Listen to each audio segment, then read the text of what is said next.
in memory of Katie Banton, whose smiles, prayers and friendship brightened the world, 1986 to 2020. From Jane Austen's Northanger Abbey. The part of the abbey you inhabit is undoubtedly haunted. From an 18th century London advertisement. The Gentleman's Hotel in King Street, St. James's Square, takes this opportunity of acquainting all noblemen, gentlemen, foreigners, and others that they may be accommodated with genteel lodgings for one night, or as long as they think proper. From Jane Austen's Persuasion. A large party in an hotel ensured a quick-changing, unsettled scene.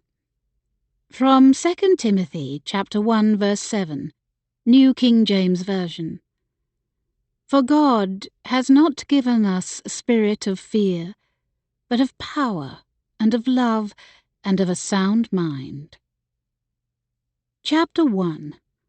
March 1820. Worcestershire, England. Miss Rebecca Lane quaked at the thought of returning to Swanford after more than a year's absence, even though her heart had never really left. Inside the jostling post-chaise, she prayed, "Please don't let him do anything foolish before I get there." Lines from their housekeeper's recent letter echoed through her mind. "Your brother's behaviour has grown more alarming. I fear what he might do. I couldn't in good conscience wait any longer to write. I pray you have not waited too long as it is." Dread filled Rebecca again, as it had when she'd first read the words. Was John threatening to harm himself, or someone else, or what? Rebecca sighed and leaned her throbbing temple against the vehicle's smooth, cool window. Outside, the rolling countryside lay draped in March mist, its fields dotted with white sheep and new lambs. Soon the tower of All Saints' Church appeared above the tree-tops, and there the tall chimney-stacks of the Wickworth mansion. Rebecca gestured out the window toward the village. "There it is, Swanford." Beside her, the French maid slept on, but Lady Fitzhoward, their employer, gazed out as directed. "Ah, yes." The older woman looked at her. "Are you glad to be home?" Rebecca summoned the expected smile and nodded, though it was a weak effort. Inwardly she thought, where is home? With her parents passed on, the vicarage, which was never actually theirs anyway, was occupied by the new vicar and his family. The underkeeper's lodge, where her brother lived, belonged to the Wilford family estate, and except for a brief visit the Christmas before last, she'd spent the previous 2 years living out of trunks and bandboxes in one inn or hotel after another as a lady's companion. Perhaps in time she could learn to be like Lady Fitzhoward and enjoy endless travel rather than longing for home, but she hadn't managed it yet. The chaise turned off the main road and made its way past farmyards, cottages, and the village itself. Beyond it, imposing Swanford Abbey rose from the misty ground like an ancient headstone. Before the sight of the old abbey-turned-hotel could rouse its customary trepidation, the chaise rumbled under an archway and into the adjacent stable courtyard. A porter appeared to help them alight. Miss Jolie, the lady's maid, awoke and climbed out first to direct the care of their employer's belongings. Lady Fitzhoward stepped down after her, leaning heavily on the porter's hand until her cane reached the ground. Following her out, Rebecca asked, "May I leave my trunk with you?" The maid looked annoyed at the request, but Lady Fitzhoward agreed. "Yes, of course. Jolie shall have it stowed for you." An old man in coarse work clothes hobbled into the stable yard, spade in hand. He paused, faded blue eyes fixing on Lady Fitzhoward.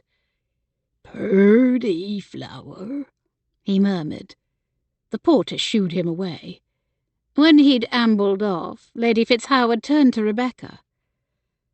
"If a week with your brother is not sufficient, let me know. If I'm not here at the hotel, leave a message at the desk. As I mentioned, I hope to visit friends while I'm in the area." Rebecca nodded. "I shall, thank you. And thank you again for changing your plans to accompany me." Seeing her preparing to depart, the porter offered to summon a fly to take Rebecca the rest of the way. She politely declined. The distance across the village and through the wood to the lodge was more than a mile, but the day was fine and her purse light, so she decided to go on foot. She retrieved her valise and bandbox from among the pile of baggage, bid the two women farewell, and turned to go. After a few steps, her valise felt heavy, but it was nothing to the guilt she carried. Rebecca walked up Abbey Lane, past the busy High Street, and along the village green framed by thatched cottages on two sides. Reaching All Saints' Street, she turned right and walked by half-timbered houses hugging the cobbled street, and the Swan and Goose, the tang of sour ale emanating from the public house. She crossed the river bridge and walked out of town. It would have been faster to continue past the church and vicarage, but she wasn't ready to face those poignant memories just yet. As she followed the river toward the wood, a child's wail pierced the air, followed by heartbroken sobs. She glanced around, trying to locate the wee sufferer, and there, under a sprawling English oak, stood a boy of 4 or 5, in long pantaloons with high waist buttoned to a jacket above. A wide frilly shirt collar rested on little heaving shoulders. Rebecca set down her things and hurried over to him. "What is it? What's wrong?" Eyes wet and nose running, the boy pointed up into the tree. There, high above, a kite lay snared in the branches, its tail and string entangled in the gnarly limbs. "Oh dear, that is a pity." Rebecca looked around for help. "Where do you live?" He wiped his sleeve under his glistening nose and pointed over the river, narrow here, to the back of the vicarage. "And are you out here alone?" He shook his head and began sobbing again. A girl, a few years older, appeared, carrying a long stick. "Do hush, Colin. You're not a baby any more. I'll try to get it down for you." Seeing her, the girl hesitated, then explained, "He was given that kite for his birthday and breeching. I was supposed to help him fly it, but the wind grabbed hold and wouldn't let go." "I see." Rebecca surveyed the tree and considered the situation. "I shall go up for it," she offered. "You stay here and watch over your brother, will you?" The girl's eyes widened, then swept over Rebecca's neat carriage dress and hat. "You, miss?" Rebecca nodded and unpinned the ornate hat, Lady Fitzhoward's choice, not her own. The feather would only get caught in the branches. Then she tied her petticoat between her knees to keep from showing more than she wished. She looked around again, glad there was no one but these two children to witness her unladylike act. Seeing a cracked wagon wheel abandoned beside a nearby tree, she rolled it over and propped it against the trunk to form a sort of step-stool. The lowest branch grew almost horizontally before curving upward. It had always reminded her of an elephant with its trumpeting trunk, like the one she'd seen at Astley's amphitheatre. The branch was too high for the children to reach, but with the help of the wheel she managed to lift one foot to the Y between it and the trunk, grasp the branch with gloved hands, and half swing, half lift herself up. the bark rough against her delicate stockings, which would no doubt be ruined. From there, she righted herself and began the relatively easy feat of climbing the remaining branches as one would a ladder. Below her, the children clapped, and she felt rather like a performer at Astley's herself. Rebecca had never been afraid of heights, and had happily scrambled up trees, including this one as a girl, heedless of scraped hands and knees. But she was a woman now, out of practice and condition, and was soon breathing hard as she scaled the great oak. Nearing the kite, she sat on one accommodating branch and propped her half-boot on another for support. Then she began the tedious task of untangling the kite tail and string. She looked down at the waiting children. The canopy of branches hid the girl from view, but the teary boy was in plain, vivid sight. "Can you get it?" he asked. "Can you?" Unexpectedly, her vision tunnelled, and she felt strangely dizzy. The scene and plea were all too familiar, and upon its echoes she hurtled back through the years, looking down from a similar perch to a tearful John below, although several years older than this boy. "May I?" he'd pleaded. "Please, just this once." He'd wanted to climb up the tree with her. Begged to. Her parents had charged her with keeping an eye on her little brother, keeping him safe. She knew John was too young, too unsteady, but he kept begging and whining, and finally she'd relented, thinking if she kept him close, all would be well. She'd helped him up to the lowest branch, and he'd climbed up from there, ignoring her warnings and entreaties to wait for her and not climb too high. Heart-pounding, she'd hurried after him, but before she could reach him, he slipped and fell, landing on the hard-packed earth below, where he lay deadly still. "Are you all right, miss?" the girl called up, scattering her dark cloud of reverie. Yes. Just taking time to untangle." Rebecca lowered the kite, freed at last, to the outstretched hands awaiting it, then dropped the string as well. She climbed carefully down, finally sitting on the lowest branch and preparing to jump. It seemed higher now for some reason. Rebecca took a steadying breath and pushed off, stumbling to the ground. Getting to her feet, she saw the grass stain on her gown and inwardly groaned. Lady Fitzhoward had an exacting eye. She reached down and swatted ineffectually at the stain. Hopefully Rose could help her remove it. The little boy threw his arms around her knees, adding snot to the brownish-green stain. The girl bobbed a curtsy. "Thank you, miss. May I ask your name?" "I'm Miss Lane, and you are most welcome." Rebecca gathered her things and straightened. "May I suggest the village green for your next kite-flying adventure?" Grinning sheepishly, the children nodded in agreement and waved her on her way. Reaching the narrow footbridge, Rebecca crossed back over the river and continued through Fowler's Wood, approaching the lodge from behind. The thatched cottage had once been the underkeeper's lodge, but the Wilfords employed only one gamekeeper these days, and had let the lodge to John and Rebecca on very easy terms. She'd lived there with her brother for a few years, until financial and relational strain had spurred her to seek a position as a lady's companion. At her knock, the elderly cook-housekeeper Rose Watts met her at the door, the dear, sagging features lifting into a smile at the sight of her. "Miss Rebecca, what a happy surprise! Thank the Lord!" Uncertainty flickered. "Is it a surprise, Rose? I did write and asked John to let you know when I would be arriving. Perhaps he hasn't yet received my letter." The woman's gaze shifted to a basket on the sideboard, overflowing with newspapers and correspondence. "Or perhaps it's still in that pile." Rose looked back at her.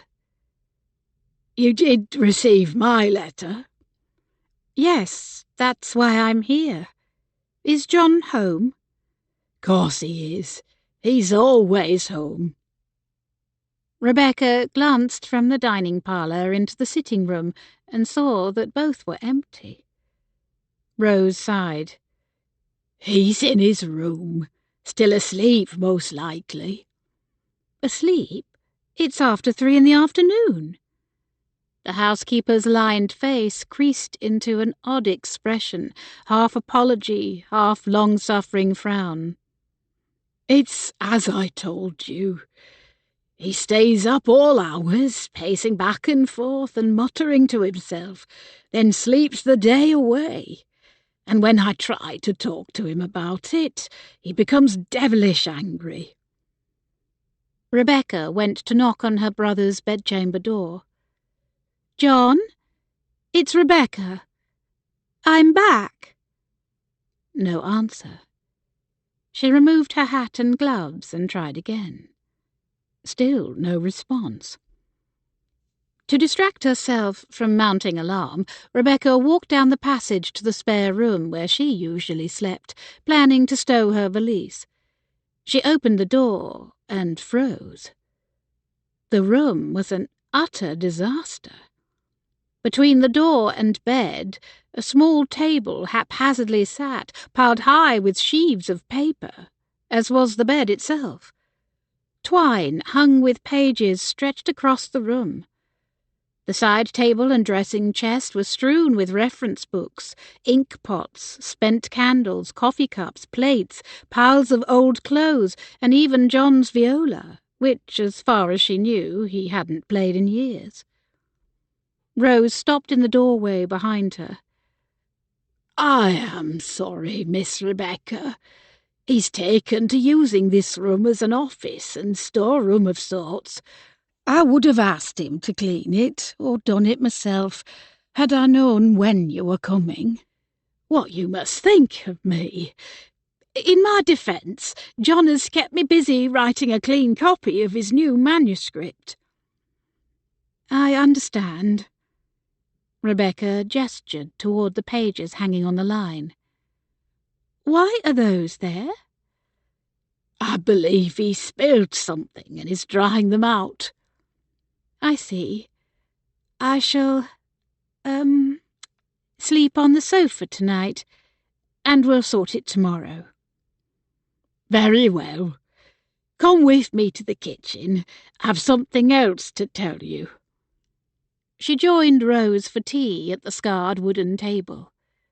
The older woman said, Since I wrote to you, I've learned that a certain author, and you will guess who I mean, wrote to reserve a room at the Swanford Abbey Hotel. I heard it from Cassie Somerton herself. She's head housekeeper there. He arrived last night, and word is spreading fast round the village. I worry what John might do. Rebecca nodded, a new wave of dread washing over her. Why was that man in Swanford? As they were finishing their tea, the Wilfords' steward arrived, and again Rebecca tried to rouse her brother. "John," she hissed through the door, "Mr. Jones is here for the rent. John?" In the entryway, the stoic man shifted from foot to foot. "That's all right, miss. Don't want to spoil your homecoming. I'll return another time." Face hot with embarrassment, Rebecca replied, "Thank you, Mr. Jones. I apologize for the inconvenience." And later, when Rose began setting platters of food on the dining table, Rebecca tried again. "John? Dinner is almost ready. Please join us." No reply. She pressed her forehead to the solid wood and added on a plaintive note, "John, do answer. You begin to worry me." Finally, she returned to the kitchen and said, "You have a key to his room, do you not?" Rose nodded as she poured gravy into a sauceboat. "Used it once when he didn't respond. but he flew into a rage and warned me never to use it again." Rebecca raised her chin. "Well, he hasn't warned me." Rose handed over the key from her chatelaine, worry lines on her brow. Rebecca didn't blame her. She was worried too. Worried her brother might have done himself a harm. Rebecca strode down the passage, took a deep breath, and inserted the key into the lock. Then she pushed the door open, the hinges creaking in protest. There he lay, eyes closed, half-dressed, dishevelled, lying amid jumbled bedclothes, wadded papers, teacups, empty whiskey bottles, smaller, suspicious-looking brown bottles, and plates of half-eaten food. The air was foul, with the cloying odour of sweat and spoiled meat. She wrinkled her nose. "John?" No reaction. Her heart banged hard. "John!" she repeated sharply, slogging through the debris to the bed and shaking his shoulder. His eyelids fluttered open. "What?" Displeasure and confusion puckered his face. "Becky? Why are you here? Leave me alone!" "What's wrong with you?" She wanted to shout, but the lump in her throat stopped her. She knew what was wrong, to some degree at least. He'd never been quite right since that fall from the tree. The resulting head injury had left him confused, lethargic and moody, a condition that had grown worse over recent years, exacerbated by a deep depression of spirits and too much drink. And the cause? She knew it all too well. Frederick Wilford glanced around the Wickworth drawing-room into the hall beyond. Everywhere he looked, the furniture, mirrors, and silent clocks lay shrouded under protective white holland cloths, and had been for 2 years. "Will I never be able to put the past behind me?" he asked himself. "Forgive her? And myself?" The sound of hammering from upstairs seemed to pound right into his brain. He rubbed ineffectually at his throbbing temples. The front door burst open, the caller not bothering to knock. "Freddie, I'm here!" Frederick stepped into the hall to greet his younger brother, who lived in London, but visited every year at Christmas and Frederick's birthday. Dapper, fair-haired Thomas set down his valise and handed his greatcoat to the suddenly appearing footman. Frederick looked past him, expecting to see his valet. "Your man not with you?" "No. Went off and got himself married, poor fool." Then his brother glanced around, eyes wide. "You still have everything covered? Really, Freddie, this place is like a mausoleum."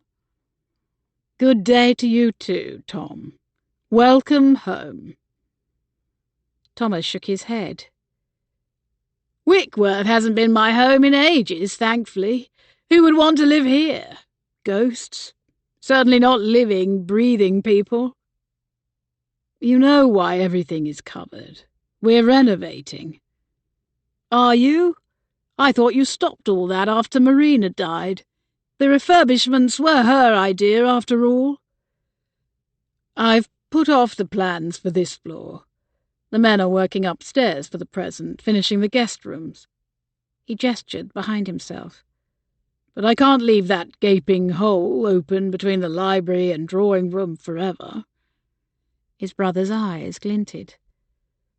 "Like a wound refusing to heal?" Frederick frowned. "Look, I can't stay here again," Thomas announced. "Not with these paint fumes and all this dust flying about. I left here with a rattling cough after Christmas.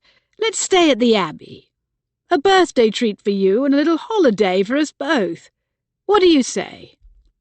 Hammering started up again from above, making Frederick's headache all the worse. "Come on," Thomas wheedled. "You're holding the canal meeting there anyway. Besides, when's the last time you've spent a few nights away from this place?" "And from all the memories it holds," Frederick silently added. "Very well, assuming they have rooms." Thomas beamed. "Excellent! You won't regret it. We shall have a merry time." Frederick highly doubted it. In the morning, while Rebecca was still asleep on the sitting-room sofa, her brother burst from his room with a stack of pages in hand. "It's fate you're here now, Becky." Startled awake, Rebecca surveyed her brother's unkempt appearance and fevered gaze. "Have you even slept?" He shook his head, greasy dark hair flopping over his forehead. "Up working and thinking all night, and I've decided. You're the perfect person to place my new manuscript into his hands." Confusion pinched. "What?" "I've tried sending it to other publishers directly, and they all rejected it, most without reading it, declined by return of post. My only chance is if Oliver will recommend it to his publisher." Rebecca struggled up into a sitting position. "But would he, considering your history with him?" "Rose made a clean copy for me. He doesn't have to know it's my work until he passes it on to his publisher. We'll use a pen name." Rebecca considered the plan and felt her brow furrow. "Will Mr. Edgecombe be at the hotel too? I met him that day we—" She broke off, not wanting to remind John of that unhappy scene, and instead said, "Perhaps I might give the manuscript to him directly." John shook his head. "William Edgecombe died over a year ago. His brother, Thaddeus, has taken over, and he doesn't accept unsolicited manuscripts either." "Then might we not work on Mr. Oliver's sympathies? Remind him what he owes you?" John sat on the sofa near her feet. "No, Becky. Do not mention me. You know it will put him on his guard. He'd probably burn it out of spite." "Or steal it," Rebecca muttered. "Maybe. But if I want to risk my own work, that's my decision." John's eyes gleamed. "And if he does steal it again, we'll be prepared this time. We have a copy, and Rose has read it. Perhaps you might read a few chapters as well, as you failed to do before. Then it wouldn't be my word against his." Remorse stabbed her. His fall from the tree wasn't the only injury she felt responsible for. "There are no other options," John went on, voice rising. "This is the only way." Rebecca didn't trust Ambrose Oliver and couldn't believe her brother would either. Moderating her tone, she said, "I don't think it would be wise to—" "Stop!" he interjected. "Don't talk about things you don't understand. I know far more about publishing than you do." Rebecca bit back a retort, realizing he was working himself into one of his fits of pique. Oh, John. He couldn't be thinking rationally. Would his mind ever be right again? At peace? She laid a hand on his rumpled sleeve. "You must forgive him, John, for your own sake. You are eaten up with bitterness." He scowled. "Forgive him? He stole from me, ruined my chances and my name, called me a liar. I should be threatening him with a defamation suit instead of the other way around. And would, if I had more evidence, or the money for a more powerful lawyer." Rebecca sighed. She'd heard it all so many times before. She said, "I don't want to leave. I just got here, and I want to help." "You can help me far more at the Abbey," he insisted. "I already have Rose here. I don't need two women scolding me. And take your things. Might be a few days until you have an opportunity to speak with him." "John, an unmarried woman cannot stay in a hotel alone." "Is not your Lady F staying there?" "I'm not certain. She said she might visit friends." He shrugged. "Either way, No need to be fastidious. It's not some gentleman's club in London. This is Swanford Abbey.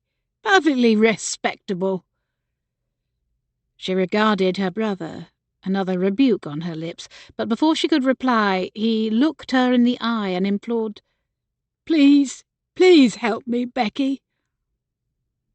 In that moment, she saw John as a little boy, climbing onto her bed, his hair untidy and book in hand. "Read me a story, Becky, please."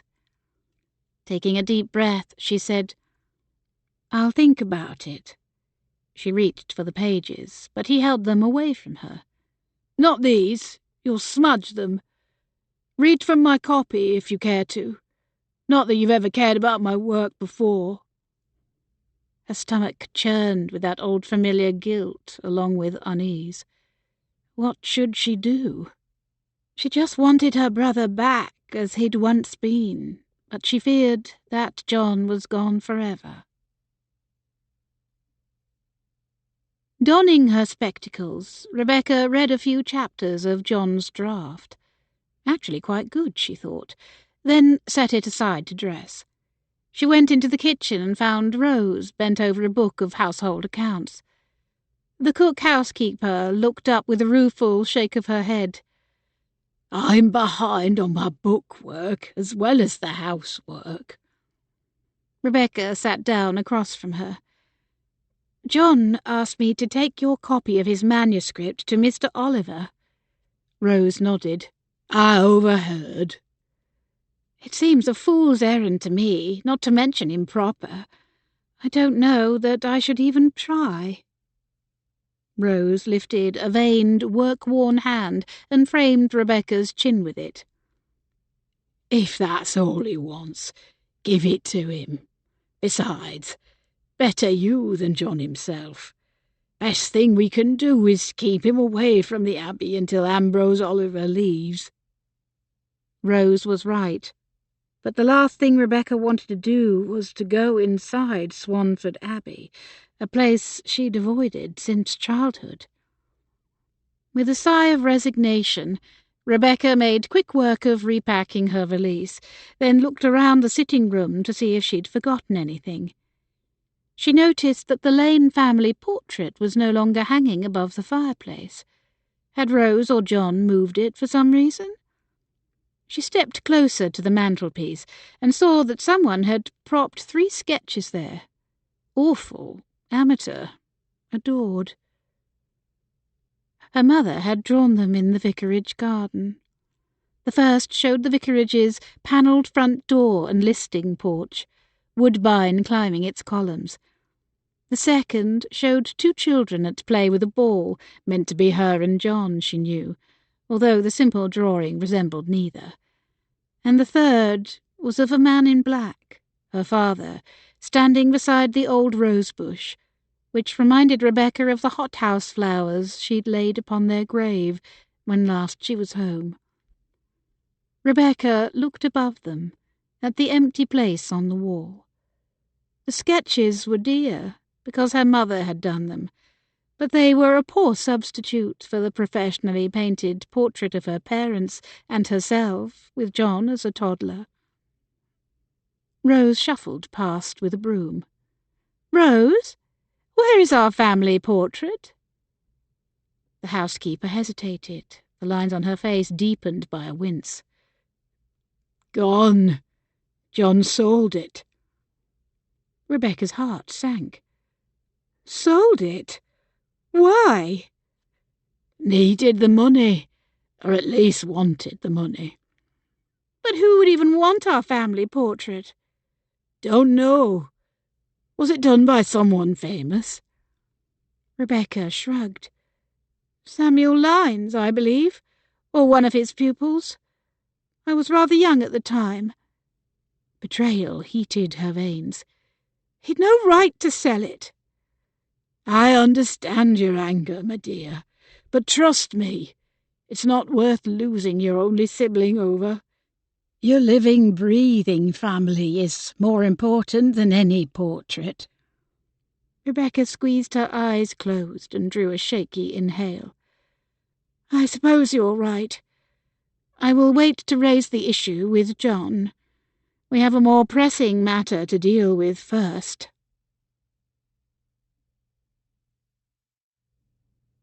Chapter 2.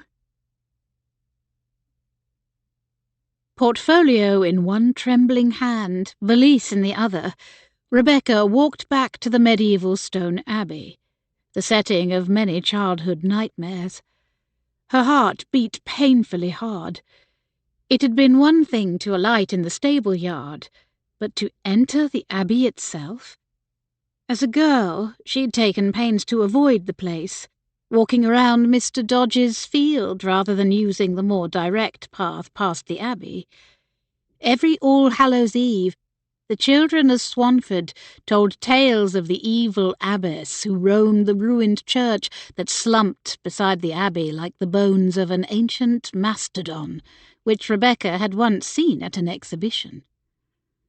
Local children still considered Swanford Abbey haunted, inhabited by the spirits of long-dead nuns who'd lost their home and some their lives during the dissolution centuries before, when icons had been smashed and church property claimed by the monarch.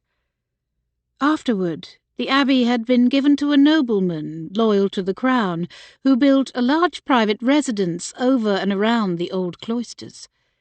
Sharrington Court had been a 2.5-story house with a slate roof, twisted chimney stacks and mullioned windows. Many generations of the Sharrington family had lived there until the last of them died without heir or offspring more than 30 years ago. The house had been locked up, while the adjacent church, with its collapsed roof, continued to crumble. Since then, children of the parish had dared one another to climb the fallen walls, and the bravest among them had played among its ruins. Rebecca still remembered the one and only time she climbed atop a partially crumbled wall of the ruined Abbey church. A childhood companion had told ghost stories until fear froze her in place. And then Rebecca had looked down and seen Frederick Wilford standing below her, an amused smile on his handsome face. "May I help you down, young lady?" Relief and a secret thrill had washed over her. She nodded and trustingly leaned into him as he lowered her to the ground. Rebecca blinked away the memory, wishing she could leave behind her girlish infatuation as easily. Several years ago, Sharrington Court had been purchased, and after a few financial setbacks, had eventually been renovated into a grand hotel. Rebecca was still not keen to enter the place in any state. With thoughts of dispossessed spirits in mind, the hairs at the back of her neck stood on end as she walked up the gravelled drive. Taking a deep breath, she ascended the double-sided stairway, where an officious-looking commissionaire opened the door for her. With a start, she recognised him as Sir Roger Wilford's former valet, now attired in fine livery. "Mr. Moseley, good day." "Ah, if it isn't Rebecca Lane, all grown up. Goodness, how ancient you make me feel. I remember you running around the village green in a grass-stained pinafore." She dipped her head, neck warm. "That was a long time ago. Well, a pleasure to see you again." "And you, miss, it's been an age." "I've been travelling." "Have you? I would say, how pleasant, but the truth is, I'm a homebody who likes his own bed." He offered to carry her valise, but she shook her head and held it close. She wasn't yet sure she would be staying as a guest. She rather hoped not. He looked about to insist, but at that moment a stately travelling chariot arrived, and he quickly turned his attention to its occupants, calling for 2 porters to come and carry their baggage. Rebecca entered Swanford Abbey alone. Inside, she found herself in what had once been a Gothic great hall of impressive height, now a spacious reception hall. A magnificent log fire burned in a hearth, with crossed sabres carved into the chimney-piece above. On either side of the fire, decorative andirons shone, polished to a high sheen.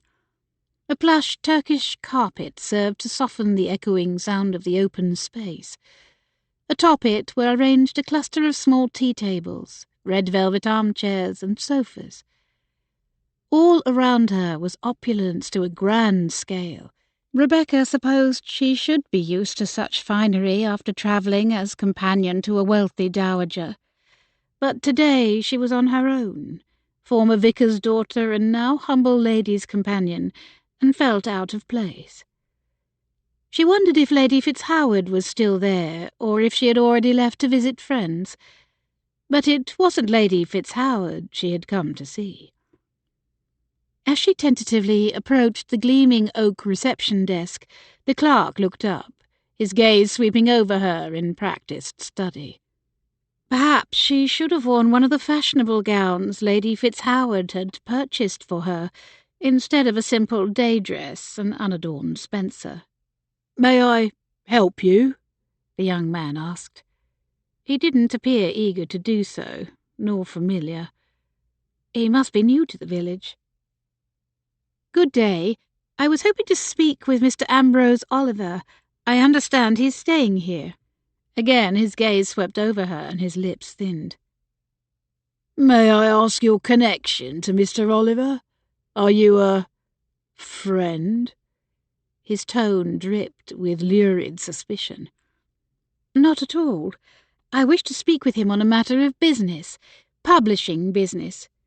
She lifted the leather portfolio to substantiate her claim, then added, "My brother was an associate of his." The clerk shook his head. "Mr. Oliver sees no one.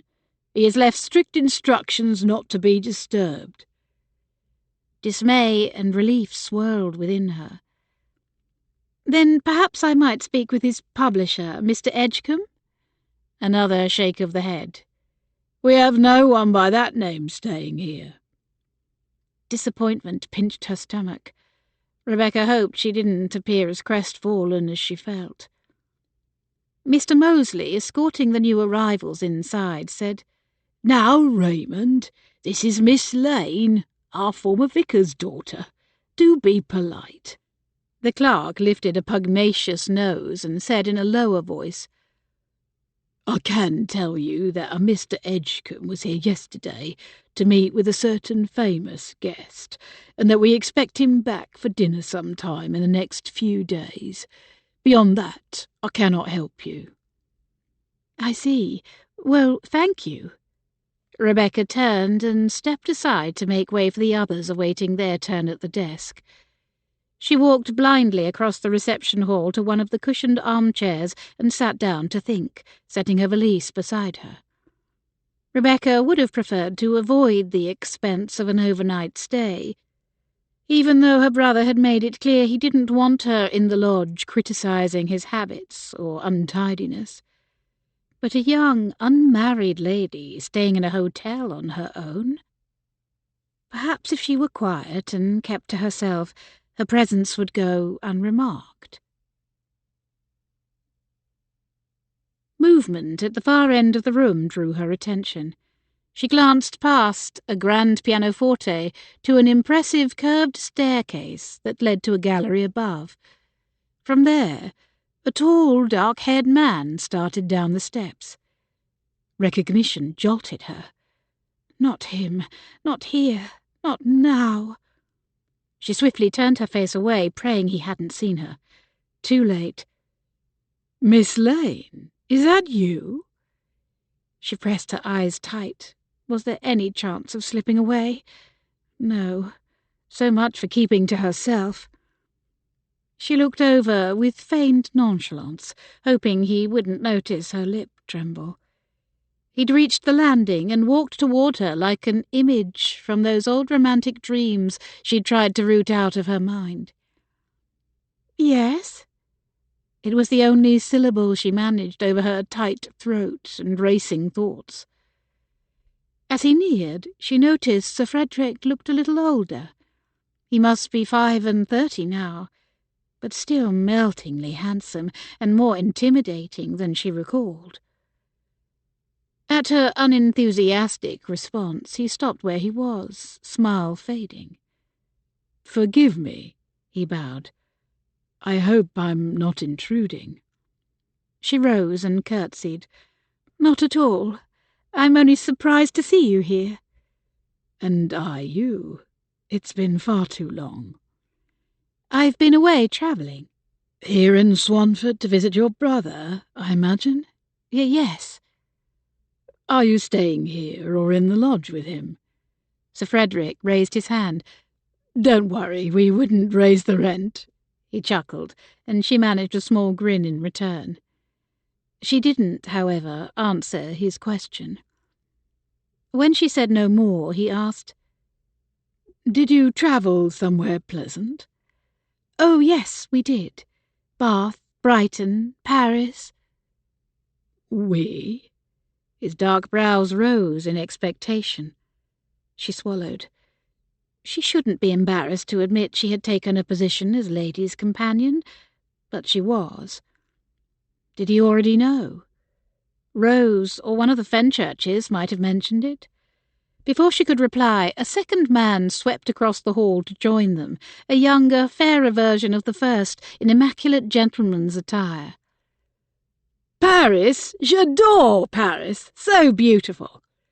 His gaze seemed to linger on her face as he said the words, but she was likely imagining it. He elbowed his brother. "Do introduce us, Freddie."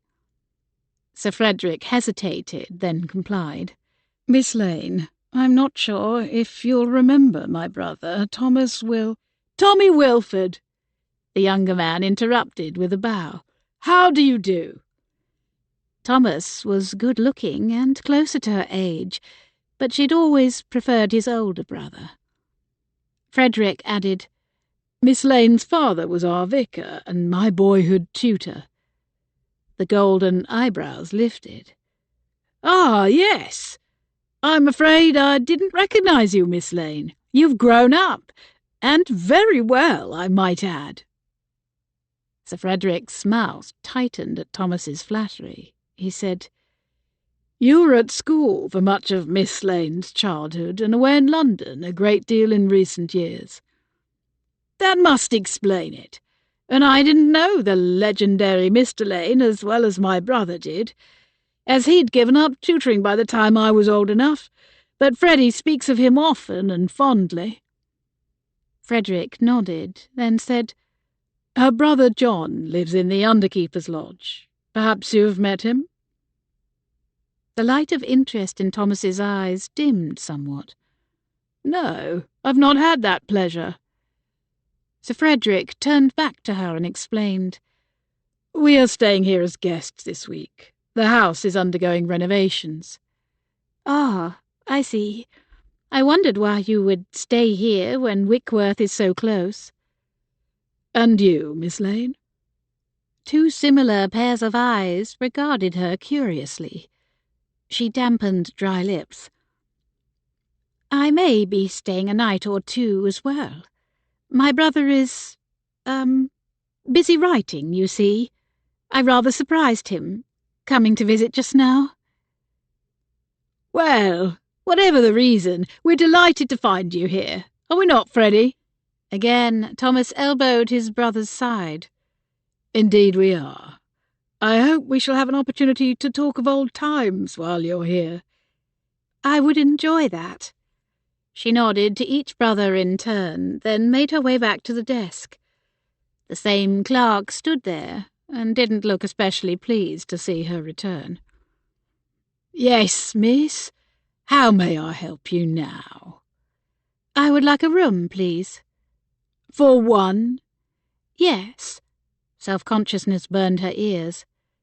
"Have you a reservation?" "No. Is that a problem?" "Well, we are quite busy." He opened the register and made a pretence of running a finger down an inked page. "And I'm not sure we have any rooms available."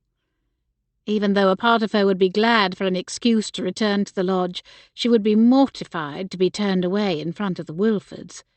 She added, in a lower voice, "I'm meeting Lady Fitzhoward here."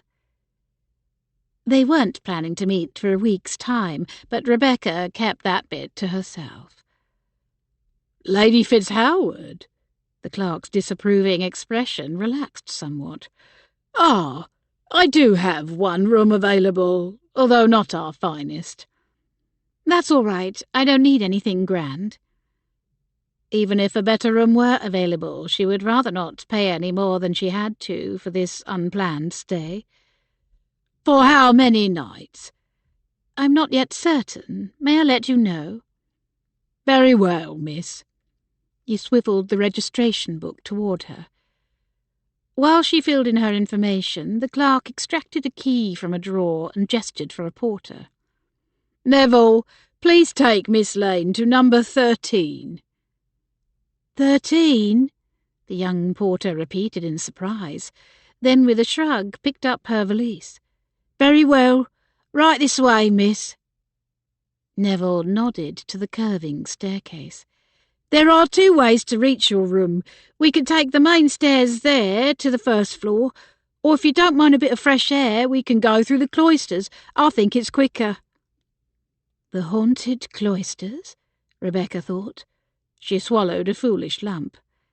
"I don't mind." He led her from the hall across a passage and out into the 4-sided cloister walkway, which framed a grassy inner courtyard. The cloisters had a solid wall on one side and a colonnade on the other, which supported a series of stone arches with ornamental openwork above. From a distance the arches looked like windows, but they held no glass. Through them sunshine cast bars of light onto the flagstone floor, the windows appearing like tapered candles with flames above. Gazing up, Rebecca admired the fan vaulting of the cloister ceiling. So much beauty for women who'd taken vows of poverty. Or was the beauty for God? Either way, Rebecca was glad the nuns had been surrounded by loveliness in this place, where they'd spent many hours praying. "The cloisters were the very heart of the abbey," the porter explained. "The oldest part, too. Pretty when it's sunny and mild like today, but cold in January." "I can imagine. Is it haunted, as people say?" With his free hand he scratched his ear and sent her a sideways glance. "I'm not really supposed to talk about that. You don't want to get me into trouble, do you?" "Of course not." He reached the far corner and gestured up a dim stairway. "Your room is at the top of the night stair." "Night stair?" He nodded. "The nuns came down from their dormitory to services while it was still dark. The church is just through that door." Neville pointed to the right. "What's left of it, anyway?" Rebecca looked up the shadowy stairway. Dips had been worn into the centre of each stone step, as if a stream had flowed over them for centuries. In this case, she realized, a stream of dutiful feet, making their way to and from worship. He led the way up. "Watch your step." Turning on the half landing, he continued upstairs. At the top, a door stood on one side, and on the other, an open archway into the main corridor. He turned to the door, which bore a brass plate engraved with the number 13. Unlocking the door with effort, the porter then gestured her inside. He set down her valise and stepped to the room's small window to open the shutters. "Don't use this room very often. Once part of the nuns' dormitory." The Spartan room held a single bed, armchair, washstand, dressing table, and a small closet. Probably usually reserved for a lady's maid or valet, Rebecca guessed. An unadorned crucifix hung over the bed, a vivid reminder of the devout women who once slept there. "It may be small, but it has a balcony."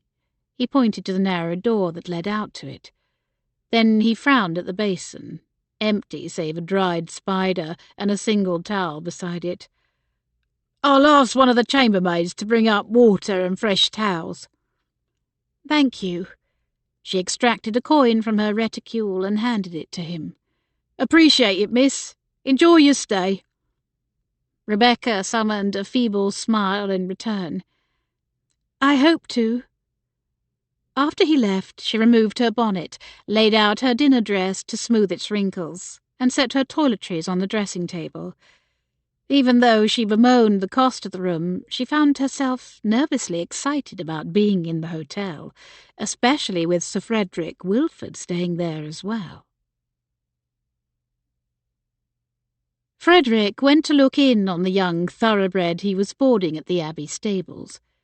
He wanted the convenience of being able to ride and to leave the Abbey whenever he wished.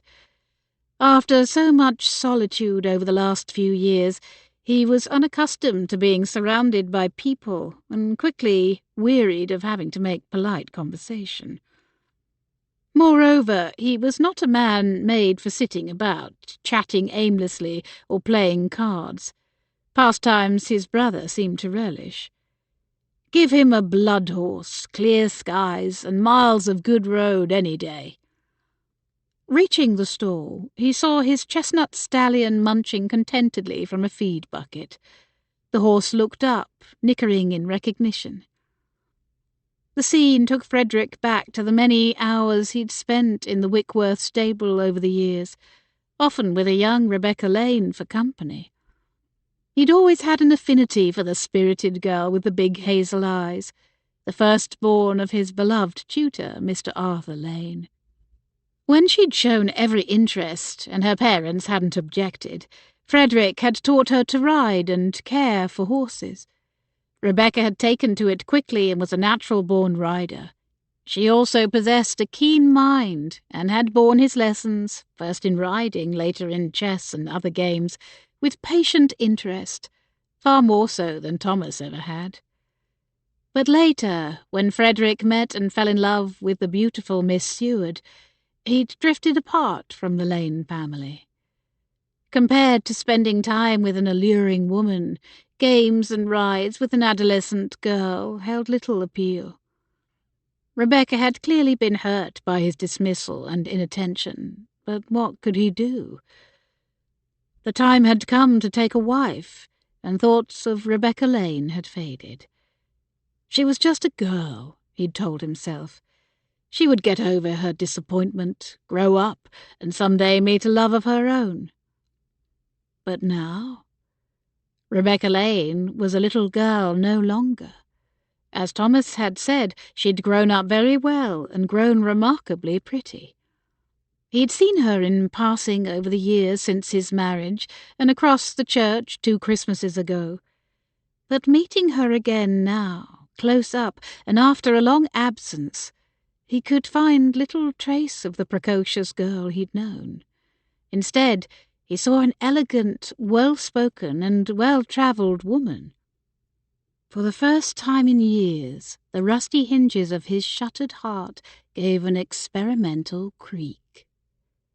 No. He pressed his eyes shut and his heart with it. Rebecca was still young and innocent.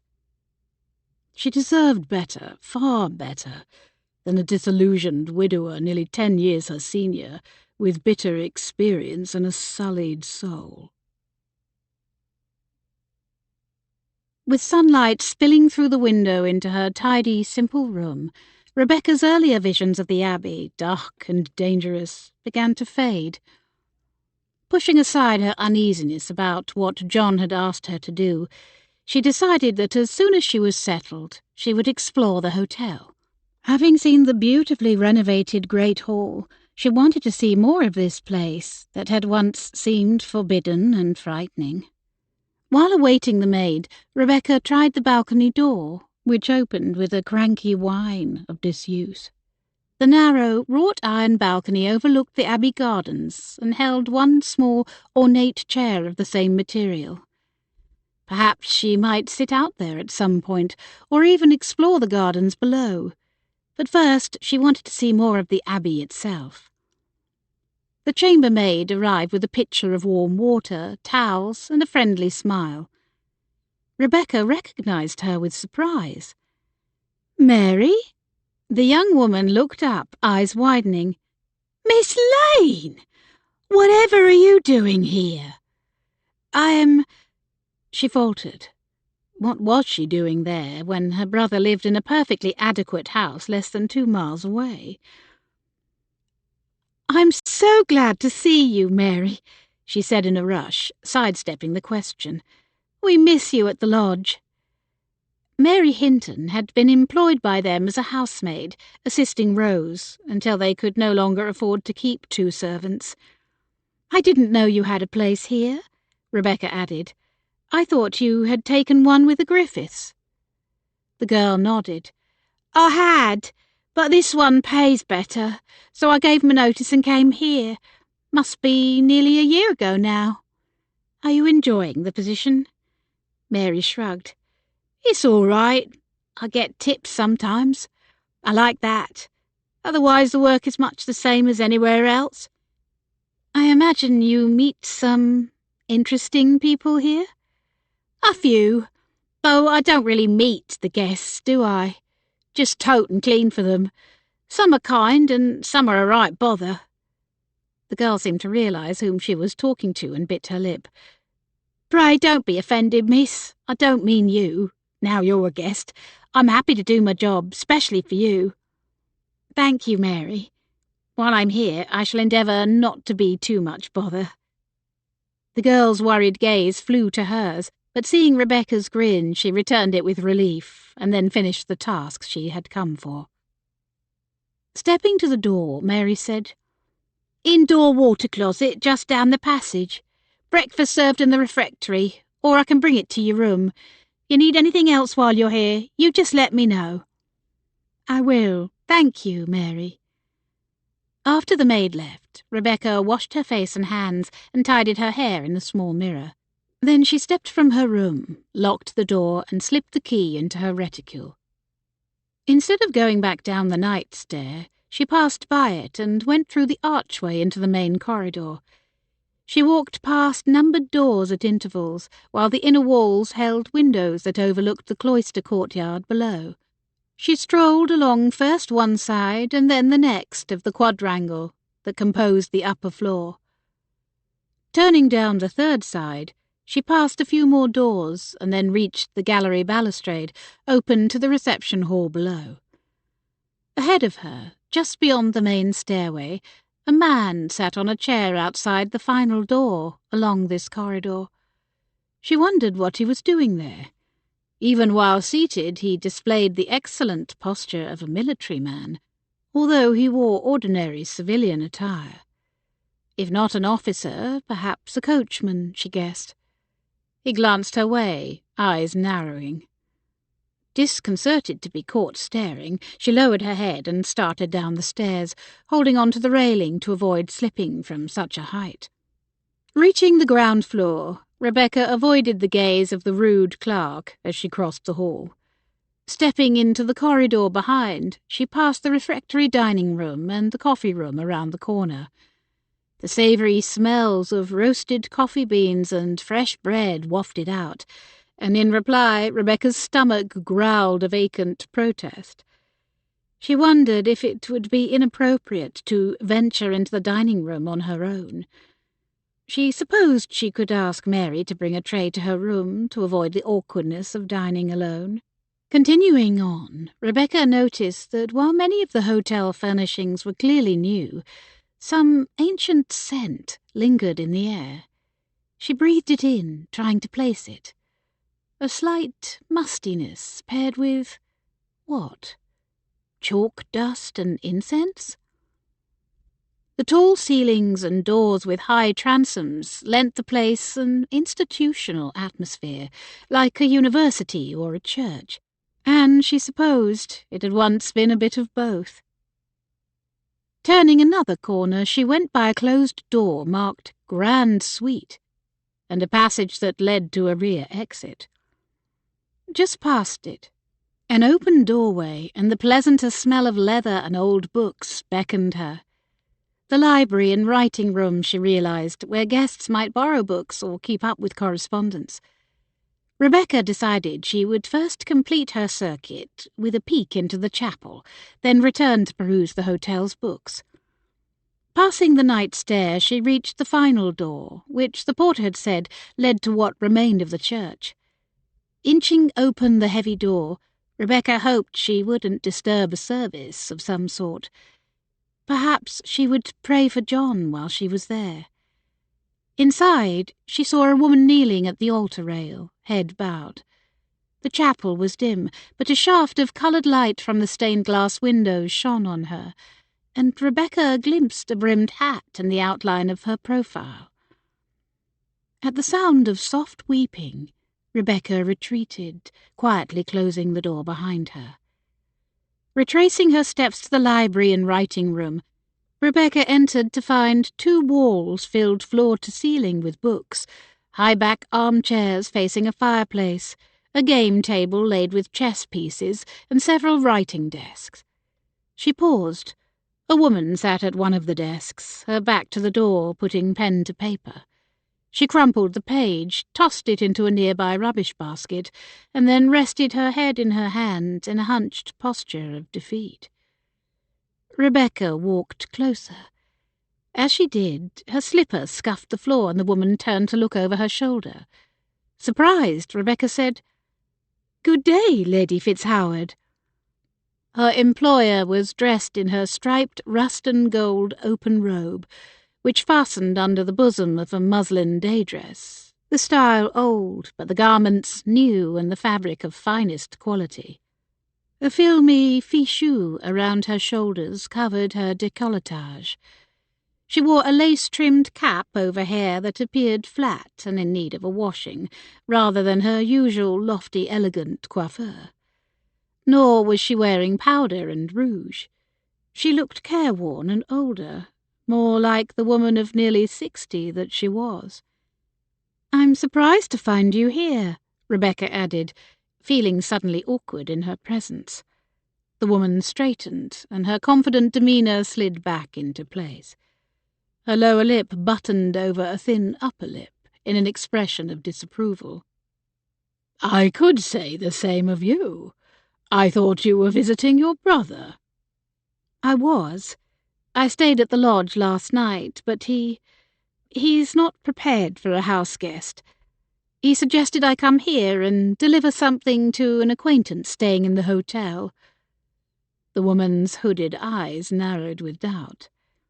Before Lady Fitzhoward could press her, Rebecca asked, "And I thought you planned to visit friends?" The woman lifted a haughty chin. "I changed my mind. Apparently, both of us have had a change in plans. I hope you're not disappointed to find me here. You were no doubt hoping for a respite from my company." "Not at all, my lady, and I hope you're not sorry to see me again so soon." The woman hesitated, then coolly replied, "It makes no difference to me."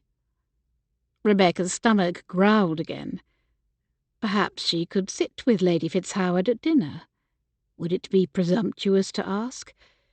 She wasn't there in her role as companion now. Pressing a subtle hand to her midriff, Rebecca said, "Are you planning to dine here tonight, my lady?" "Why? Do you wish to join me?" "Only if you don't mind. I'm not certain it would be seemly for me to dine alone. Not in the coffee-room, of course, but in the main dining-room." "I don't see why not.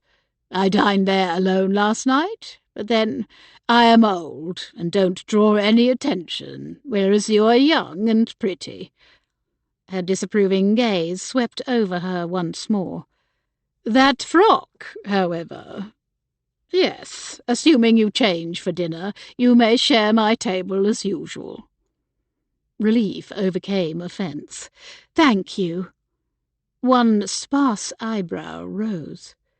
"Will you be sharing the bill as well? Or do you wish to cancel your week's holiday and resume your onerous duties?" "Oh, I didn't presume you would pay for my meals. I'll pay for my own way, to be fair." Lady Fitzhoward waved an impatient hand. "No matter. I have more money than companions, and you don't eat much. That is, unless you have suddenly acquired a taste for French wines and choice game." "No, my lady," Rebecca hurried to assure her, and then saw the humour glimmering in the woman's eyes. Rebecca grinned tentatively, almost holding her breath, relieved when her employer smirked in return. Something in her expression reminded Rebecca of something, but the fleeting impression flickered away before she could identify it.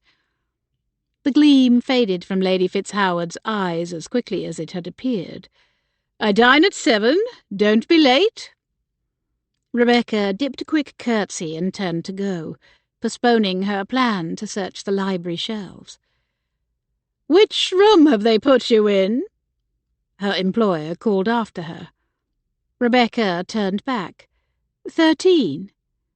Lady Fitzhoward nodded.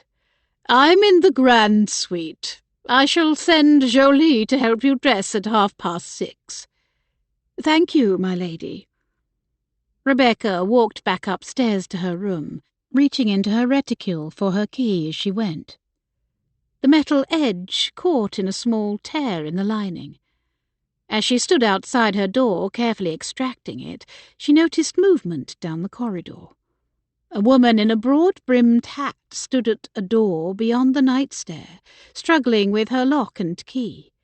She gave a small cry of frustration. A man emerging from the water closet seemed to hear and turned in her direction. "Having trouble, miss? Mine sticks too. Happy to help if you like." "Oh, that is kind of you. Thank you." She stepped aside. "The trick is to lift up while you turn the key," he explained, his tone friendly. "Like this." He demonstrated, and the lock gave. "There you are." He handed back the key, and the young woman thanked him again. "No trouble." He bowed respectfully and turned, walking in Rebecca's direction. She recognized him as the man she'd seen sitting outside one of the rooms a short while before. As he strode smartly toward her now, she dismissed the notion that he might be a coachman. Definitely an officer, she decided, though in civilian dress. Middle 40s, perhaps? Brown hair receding slightly at the forehead, long side whiskers a shade lighter than his hair. She turned her attention to her own door, unlocking it as he'd advised. He nodded politely in her direction as he marched away down the passage. His demeanour and offer of help had struck her as honourable and almost paternal. For a moment it made Rebecca miss her own dear papa. Shaking off the bittersweet thought, Rebecca entered her room with a resolute smile, determined to make the best of her unplanned stay.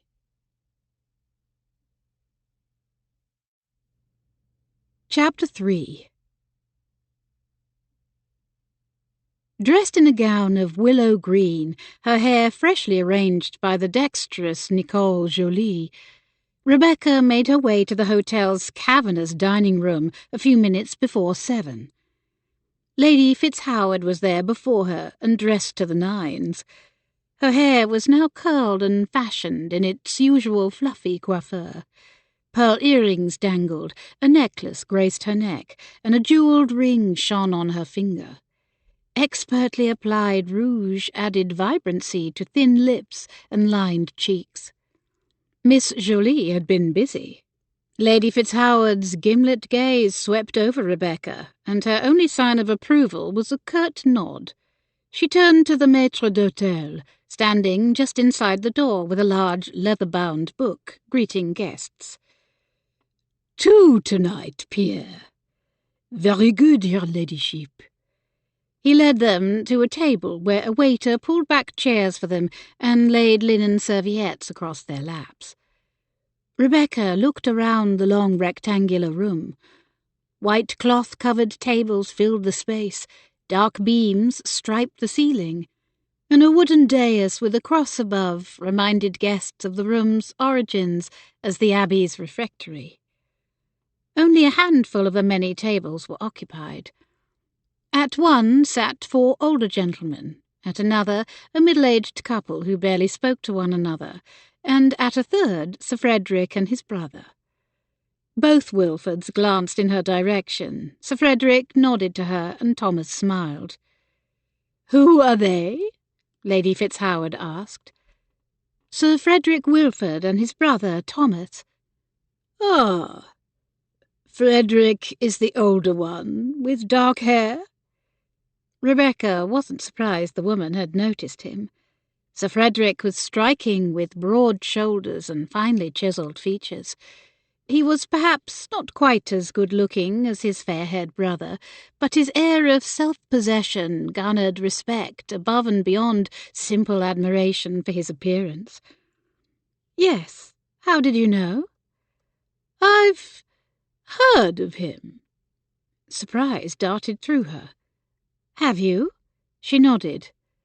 "Though a long time ago now." Rebecca was about to ask in what context, but the waiter returned to explain the evening's bill of fare.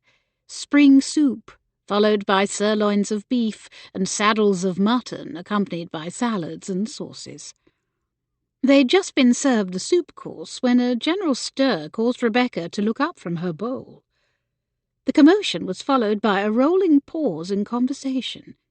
From table to table, people stopped talking, some in mid-sentence, until the entire room seemed still. Even the silent middle-aged couple looked over, spoon suspended, to stare at the newcomer. Rebecca looked over as well, steeling herself, expecting to see Ambrose Oliver. Instead, a strikingly beautiful woman strode into the room, a shimmering white evening gown revealing delicate collarbones and a slim feminine figure.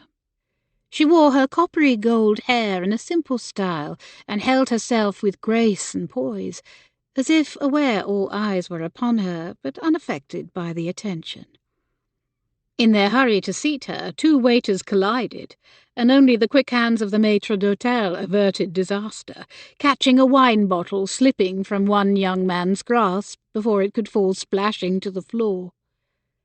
Rebecca couldn't resist glancing over at Sir Frederick, expecting to see admiration in his eyes, even as she dreaded it.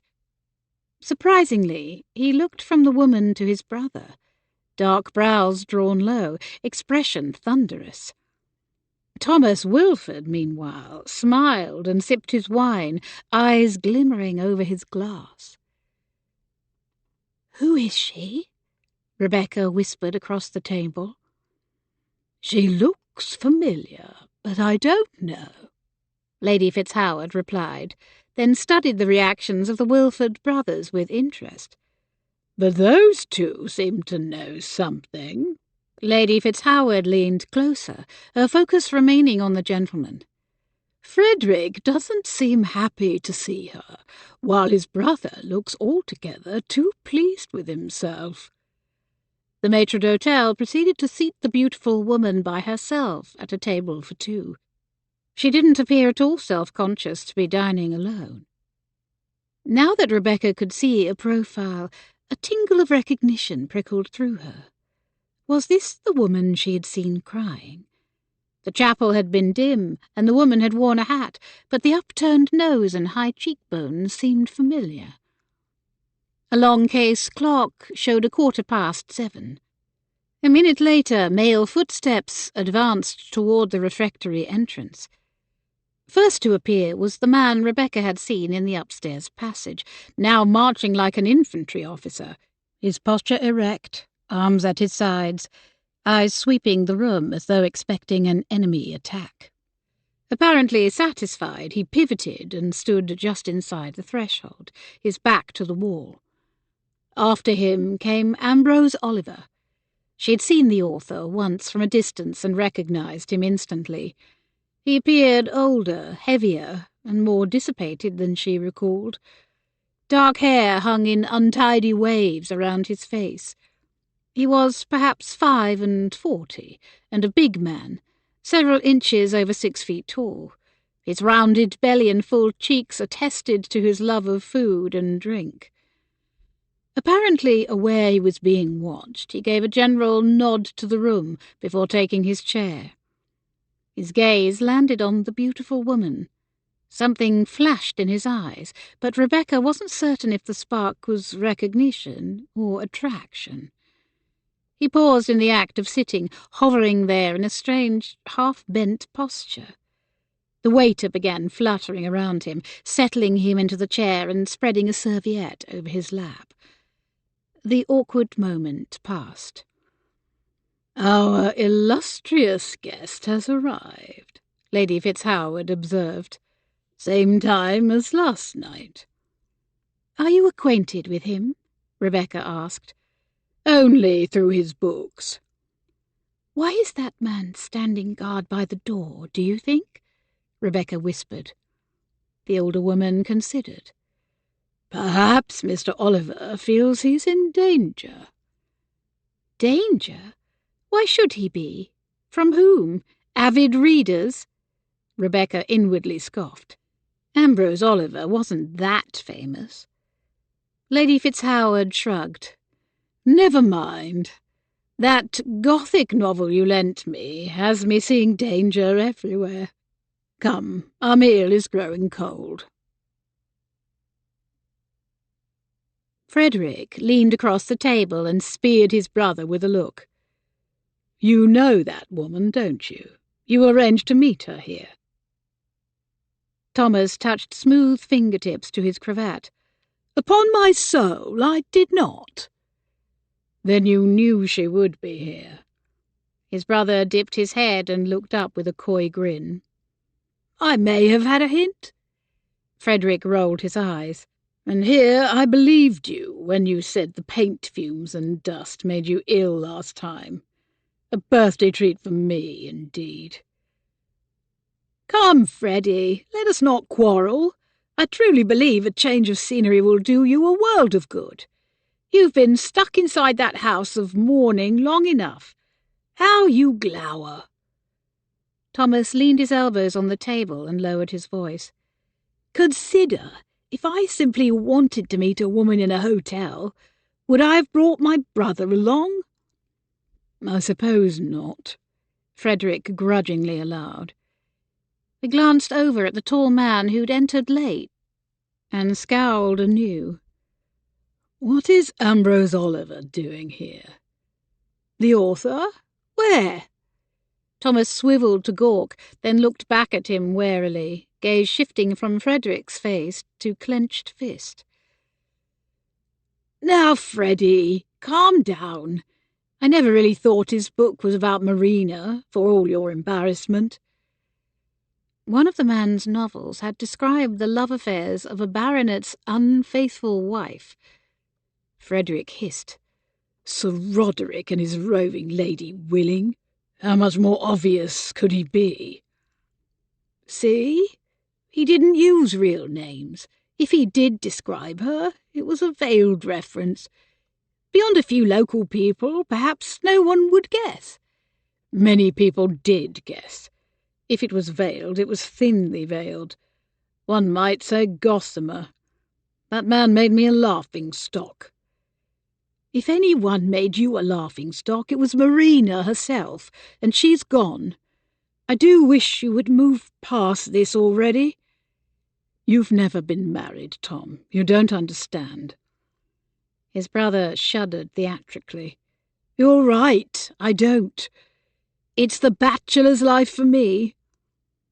The hotel proprietor, making his nightly round through the dining room, approached their table. "Pardon me, is everything all right, gentlemen?" Frederick sat back, glad for the interruption. "Ah, yes, the meal is excellent, thank you."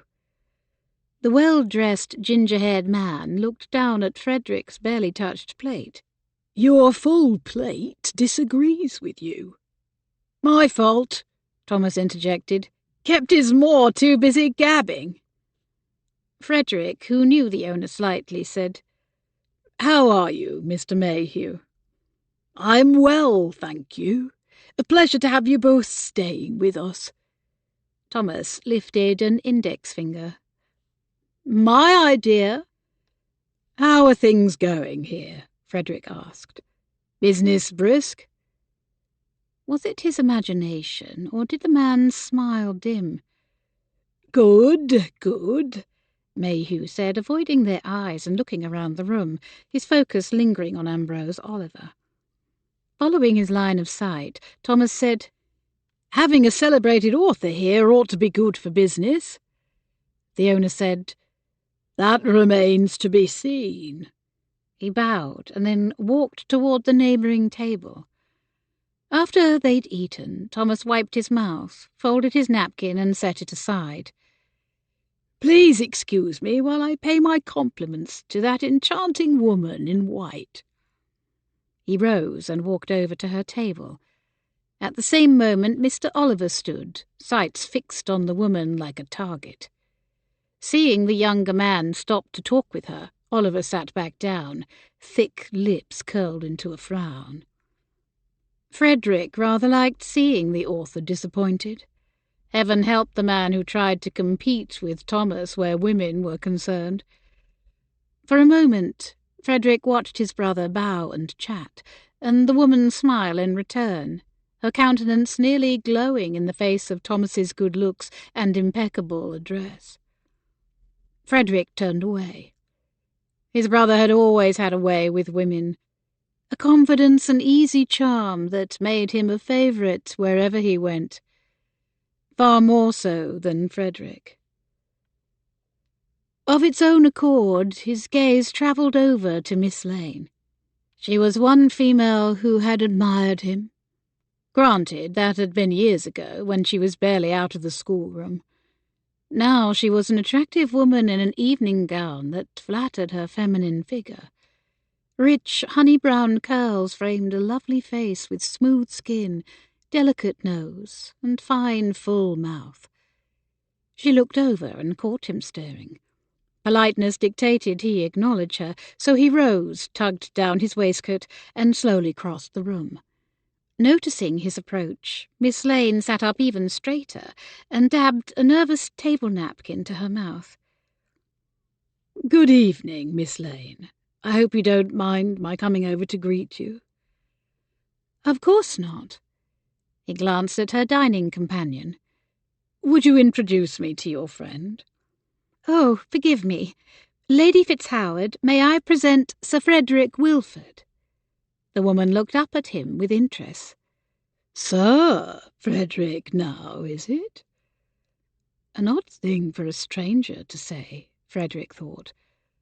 Or was she? Something about the older woman struck him as familiar. "Yes, my dear father, Sir Roger, passed on several years ago." "Ah, I see. My condolences." "Were you acquainted with my father?" After a slight hesitation, she replied, "No, we were never introduced." Another odd response. He said, "And I don't believe I'm familiar with the name Fitzhoward. You are not from this county, I take it?" No shake of the head, only her eyes moved. "My husband's name. From Manchester.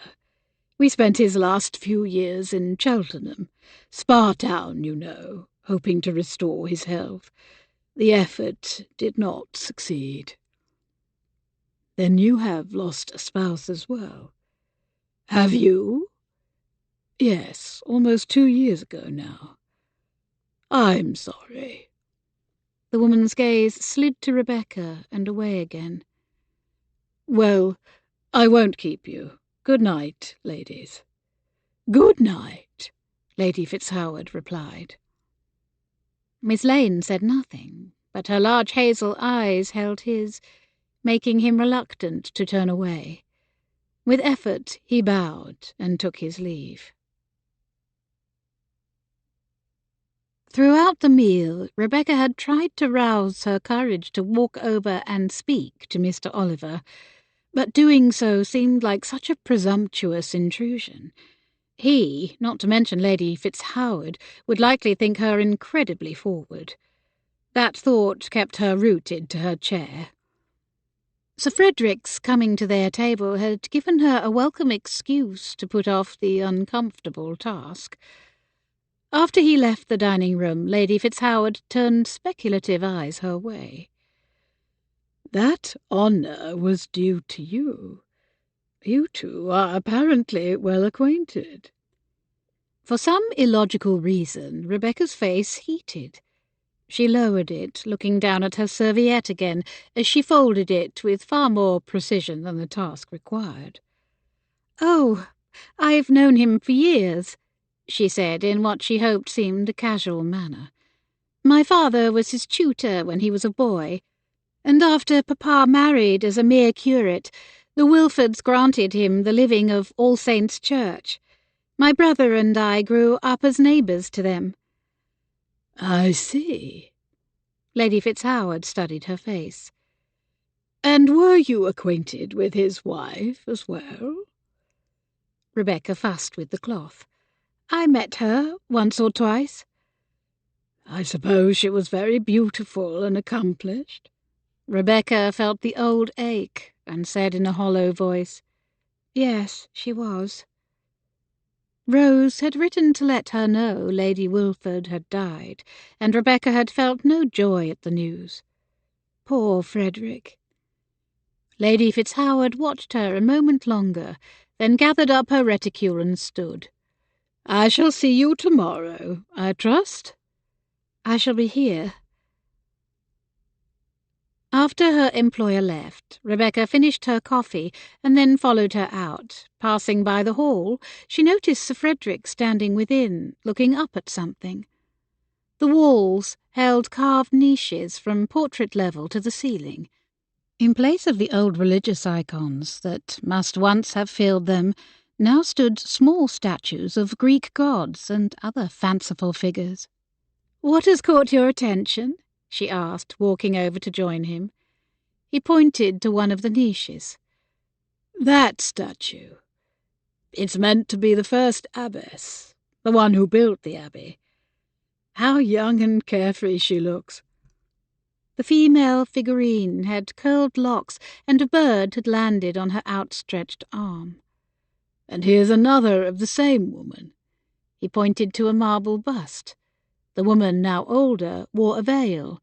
Her shoulders were lifted, and although there were no arms, one could imagine them reaching out. "That's from later in life, after she lost her husband and built the abbey in his memory." Rebecca licked dry lips. "Speaking of loss, I was sorry to hear about your wife." He dipped his head in acknowledgement. "Thank you." When he said no more, she felt compelled to fill the awkward silence. "I only met her in passing, but I remember her being very beautiful.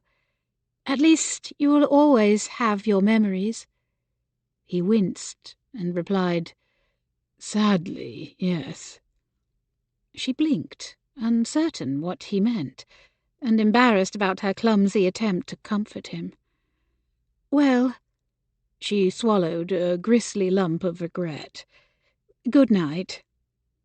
He nodded, but said nothing more, his gaze returning to the first statue in all her youthful beauty, before loss and time had stolen her charms. Frederick looked over his shoulder and watched Miss Lane walk away, cursing his dull, awkward tongue. Why had he not engaged her in more pleasant conversation? Talking of long-dead abbesses and lost spouses wasn't exactly the way to put a young lady at her ease. Thomas would certainly chide him had he heard. How strange to find himself speaking to a grown-up Rebecca Lane, here in Swanford Abbey of all places. Frederick was still unaccustomed to being in the Abbey now that it was a hotel. He well remembered the years it had stood deserted, left to ruin, and supposedly haunted. He recalled coming upon a few children clambering about the ruins of the Abbey church long after the last Sharrington had died, and before it had been acquired by investors. Walking past the Abbey, Frederick heard a young lad, Rob Tarvin, teasing two girls. One he didn't recognise, but the other was Rebecca Lane, perched atop a half-crumbled wall. The lad was telling them a story about the soldiers who came and smashed the altar and chased out the nuns and abbess, scarring them to death, one quite literally. Walking closer, he saw Rebecca's big eyes fill with tears. "No one would be so cruel, Rob Tarvin. You're a brute to tell such lies." "It's no lie, and you're as ninny-headed as Kitty there if you don't believe me. They say the ghost of the abbess roams these ruins even now, crying out for justice."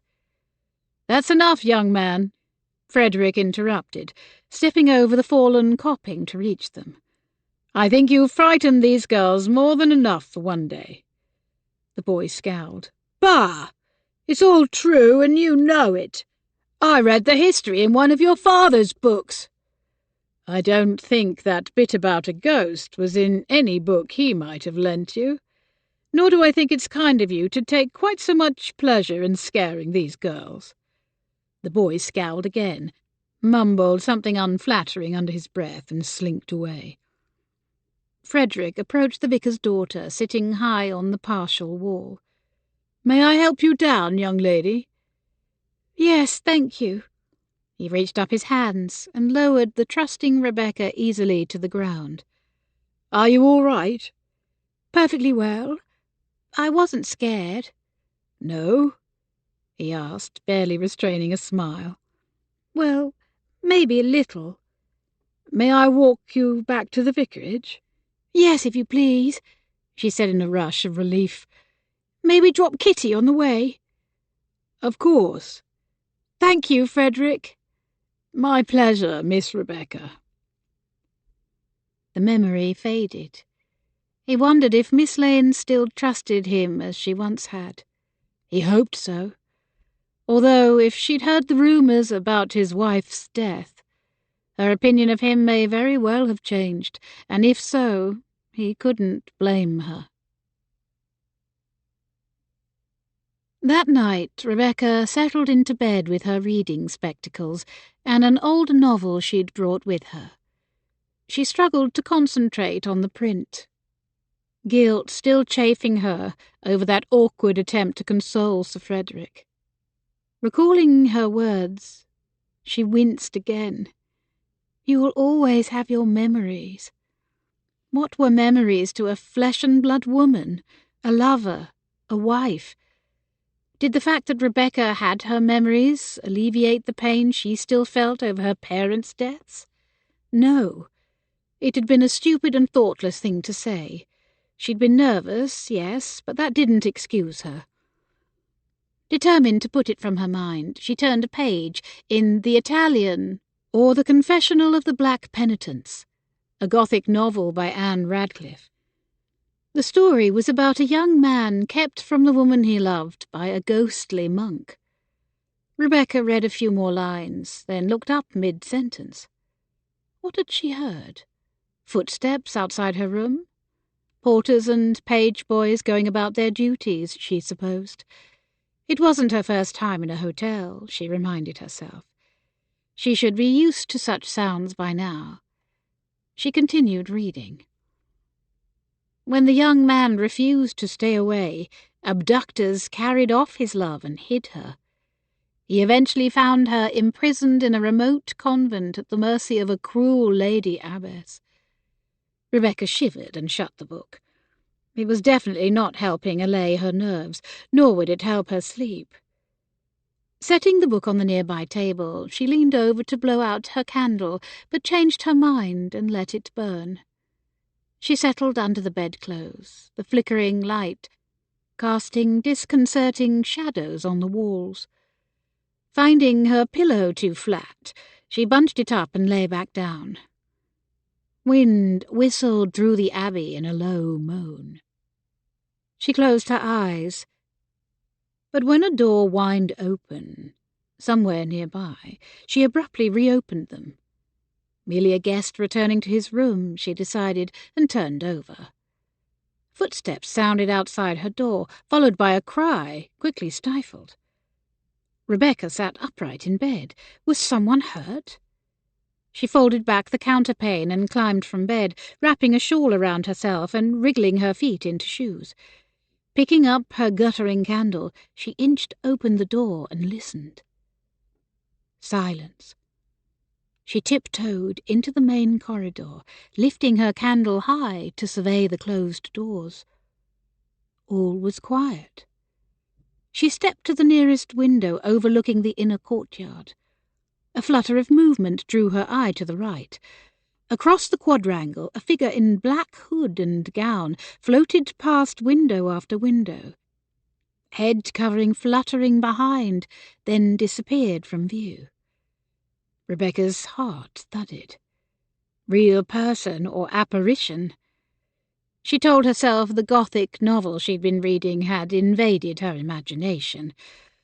Or perhaps it was all those terrifying stories she'd heard as a girl about the ghost of the abbess who haunted Swanford Abbey.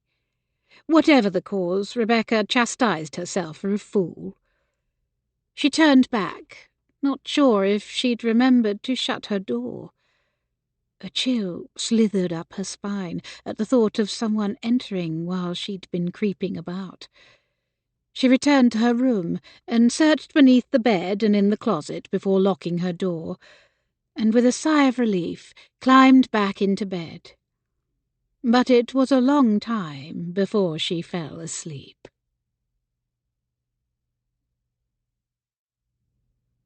Chapter 4.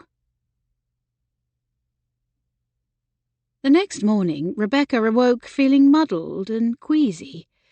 She hadn't slept well, tormented by the late-night scare, her worries for John, and the question of how to meet with Mr. Oliver. As Rebecca climbed from bed, Mary Hinton arrived with warm water and asked what she wanted for breakfast, offering eggs, bacon, kippers, kidneys, ham, toasted muffins, and orange marmalade. "Goodness," Rebecca breathed, stomach roiling at the thought of so much rich food. She selected tea and toasted muffins, hoping the comforting combination would settle her stomach and her nerves. "Shall I help you dress, miss? I'll have to hurry, though. It's almost time to deliver a certain guest's breakfast. He's most particular that it's delivered at 9 sharp." Rebecca guessed. "Mr. Oliver, do you mean?" "Yes, miss," Mary winked, "though you didn't hear it from me." Rebecca washed quickly and pulled on a fresh shift. "What is he like?" "Oh, he's an odd one, he is," Mary explained as she tightened Rebecca's stays. "Talks to himself while he writes, ink on his fingers and on his lips. Crumpled up paper everywhere. I'll have a time cleaning that room once he's out of it." Rebecca stepped into her gown and turned again so Mary could lace the waist, while Rebecca fastened the front. "And how does he treat you?" "Like I'm beneath his notice. Just mumbles to set the tray down and pick up his dirty dishes. If I dally, he urges me to finish and be gone without looking up from his page, which suits me perfectly well. His man outside warned me to take care around him, but Mr. Oliver has never paid me any attention that way. Some guests do, you know, but not him. Even so, I'm happy to leave his room without vexing him. If he complained to Mr. Mayhew, I'd be out of my ear in 2 shakes." Finishing up, Mary hurried to the door. "I'll be back as soon as I can with your breakfast." "Thank you." While she awaited Mary's return, Rebecca put on her stockings herself and brushed and pinned her hair. When travelling, the lady's maid assisted Rebecca. Lady Fitzhoward had generously sent Jolie up last night before dinner, but had said nothing about sending her back in the morning. And since Rebecca wasn't at the hotel in her official capacity as companion, she was reluctant to ask. Over the years, Rebecca had learned to dress herself when needed, having acquired wraparound stays and frocks that laced, pinned, or buttoned at the front. She could have donned the same simple frock she'd worn yesterday, but anticipating a meeting with Mr. Oliver or Mr. Edgecombe, She'd deemed it wisest to dress well to make a positive impression. She regarded her reflection in the mirror. The promenade dress hugged her figure with military-style frog lacings and a velvet collar, its lines giving it the look of a riding habit or frock coat, which made her feel less vulnerable than she would have felt in a thin muslin day dress. Returning with her breakfast a short while later, Mary announced, "Mr. Mayhew is offering a tour of the Abbey at 11, if you're interested."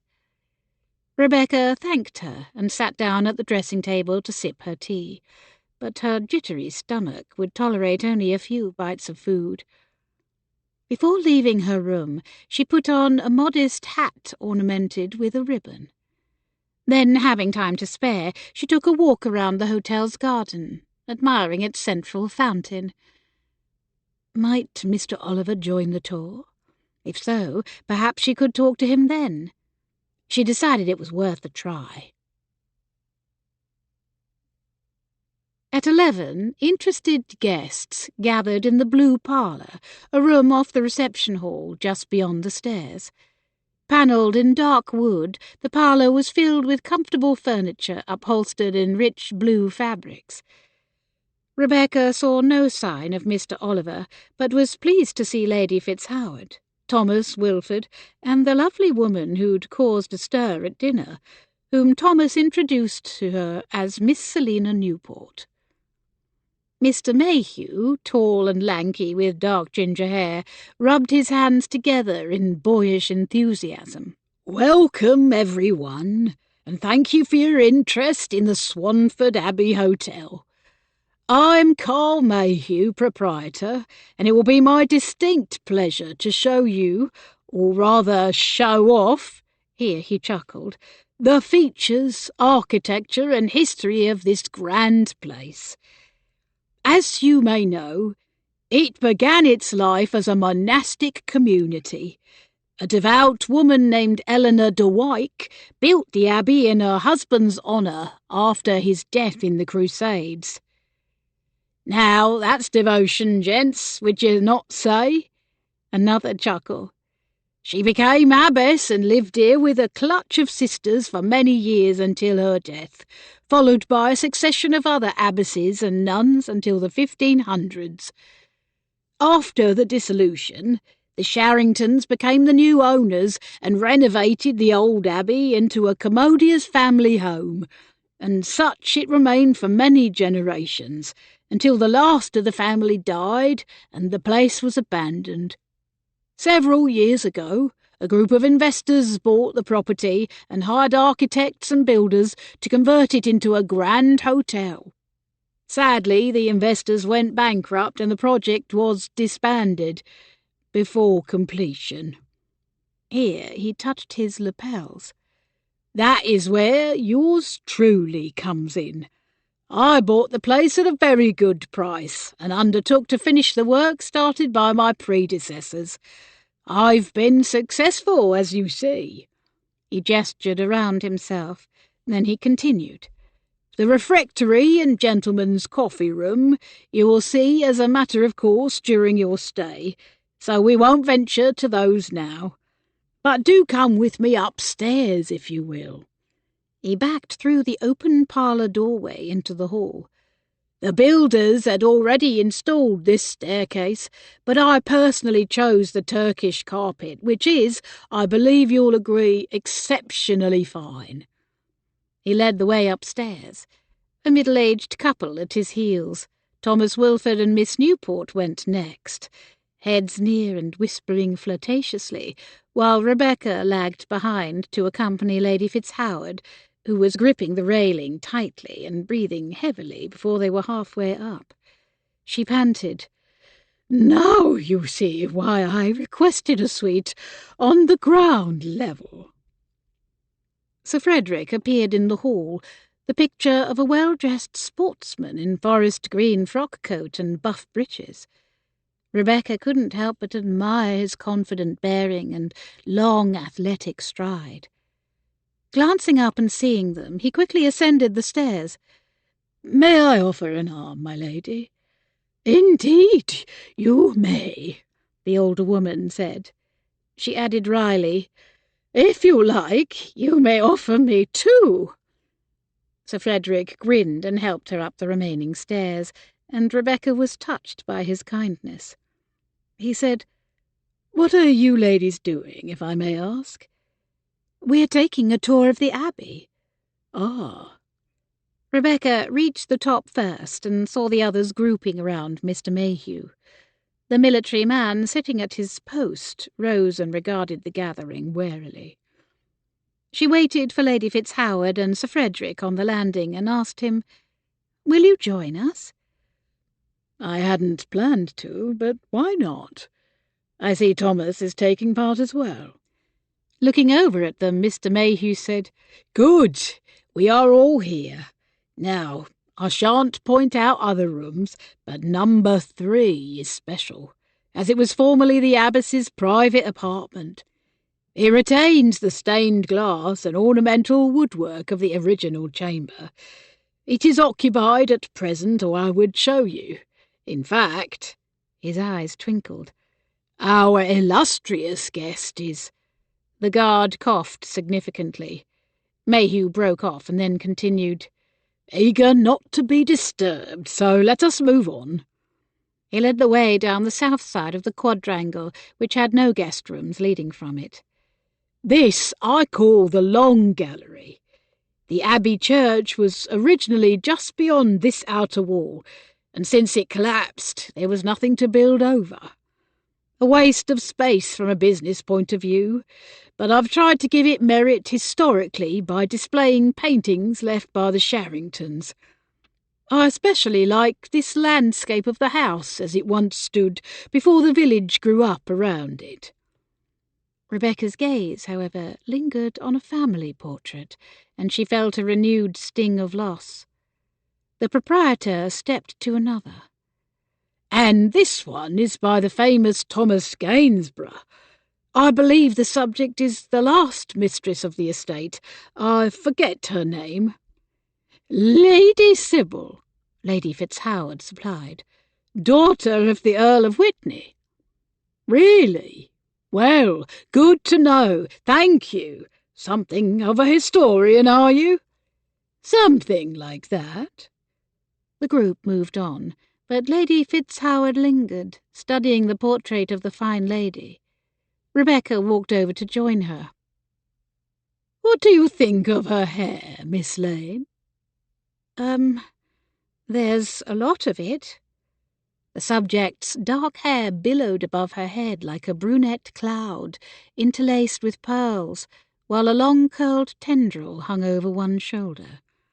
She had a widow's peak on her forehead, however, which looked quite natural. "Do you think it was a wig?" Rebecca asked. "No, I do not." Lady Fitzhoward seemed to suddenly recall her surroundings. "Come, we're missing the man's thrilling commentary." They hurried through the rest of the gallery and followed the sounds of echoing footsteps and voices down the night stair.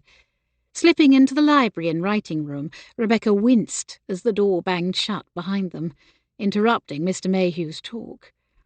He sent them a tolerant smile before continuing.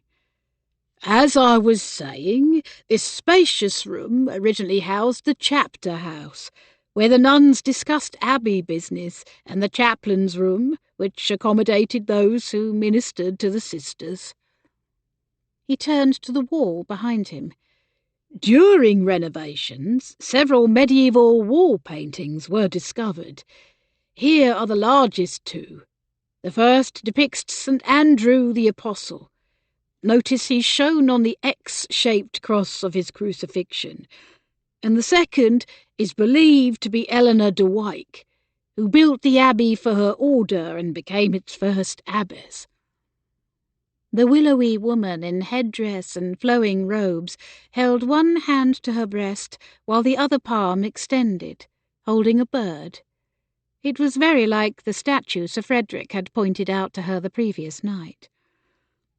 "Rather than covering over these ancient paintings, I engaged an artist to restore them. Notice the deep frames? They allowed us to plaster over the rest of the room while preserving this artwork for generations to come." He looked at his audience, clearly expecting applause. Rebecca and the middle-aged couple half-heartedly obliged him. He bowed. "Now, we shall end our tour in the chapel." They all filed out after him and processed into the nearby sanctuary, lit today by candelabras. Rebecca smelled dusty hymn books and tallow candles, and saw a vase of tulips left to moulder, their bent heads weeping yellow pollen onto the polished wood altar. "This is the only surviving section of the original church. The rest was too severely damaged to save. The Sharringtons walled it off and installed the altar and pews. It was then used as a chapel of ease for the family. Nowadays, it's simply a peaceful sanctuary for prayer or reflection, as well as the final resting place of the first abbess." Within the dim, reverent place, he pointed to a gravestone in the floor, worn almost unreadable by the hands and feet of time. Sir Frederick lowered himself to his haunches to peer at the Latin words. Rebecca knew Frederick had studied Latin, as did most upper-class males. He then translated for those gathered around. "Below lie buried the bones of the Venerable Eleanor, who gave this sacred house as a home for the nuns. She also lived here as abbess, full of good works." "Clever boy," Lady Fitzhoward said. Then she announced, "I'm done in. I'm going to my room." She turned to take her leave. "Shall I walk with you, my lady?" Rebecca offered. "I'm not an invalid yet." "Oh, very well. Come if you're coming." Rebecca took her arm and was glad when the older woman didn't pull away.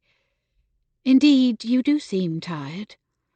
"Revisiting history is a taxing business." "Shall I send for tea? Summon Jolie?" "Don't fuss, Miss Lane. I shall be my old cantankerous self again after a nap." Rebecca bit back a grin. "I'm excessively glad to hear it."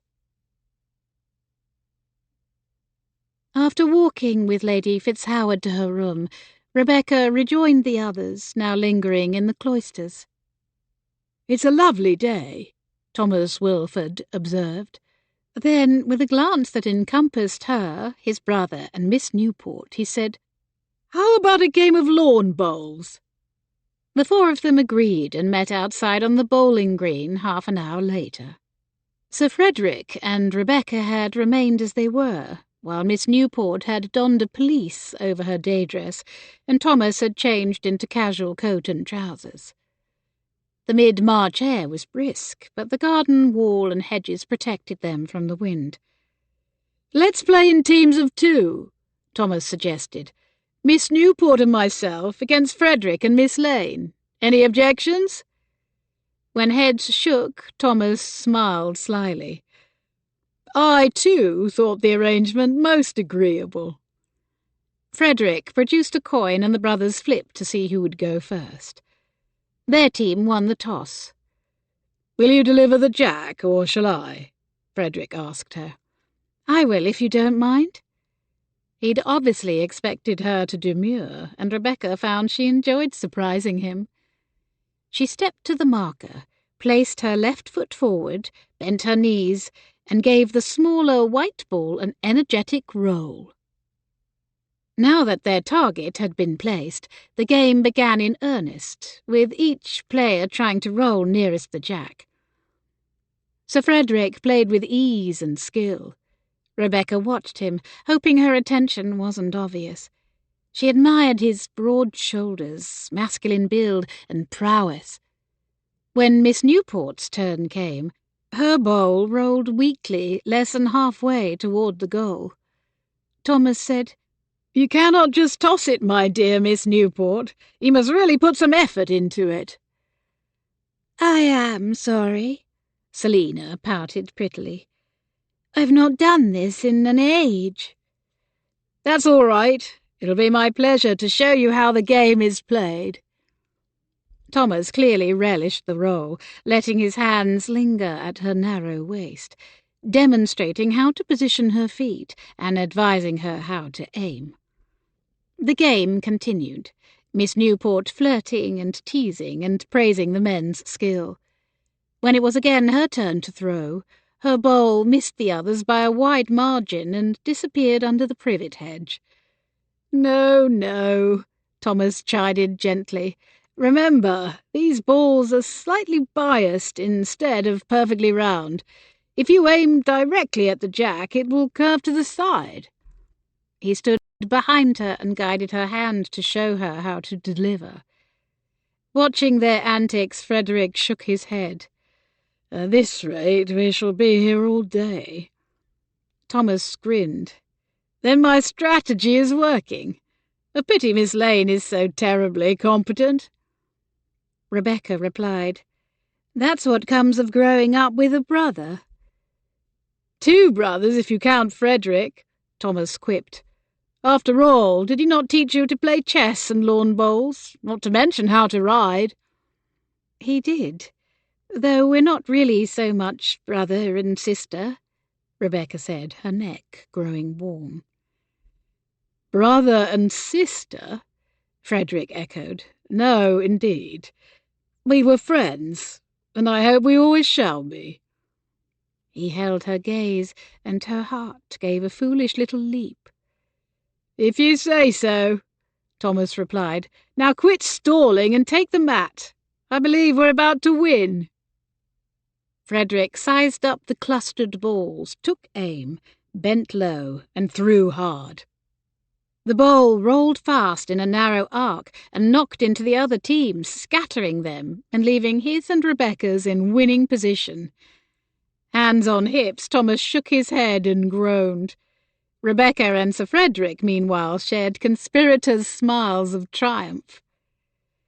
At that moment, Mr. Jones, the Wilford steward, strode out of the hotel with a handful of correspondence. The brothers excused themselves and walked over to meet him. While the men's backs were turned and their attention focused on the steward, Selina Newport looked from them to Rebecca with an impish gleam in her eyes. She crouched low, aimed, and rolled with strength and precision, her bowl curving and slowing and finally nestling right beside the jack. Then she straightened and dusted off her gloves. With a grin of satisfaction, she winked at Rebecca, turned, and strolled gracefully away.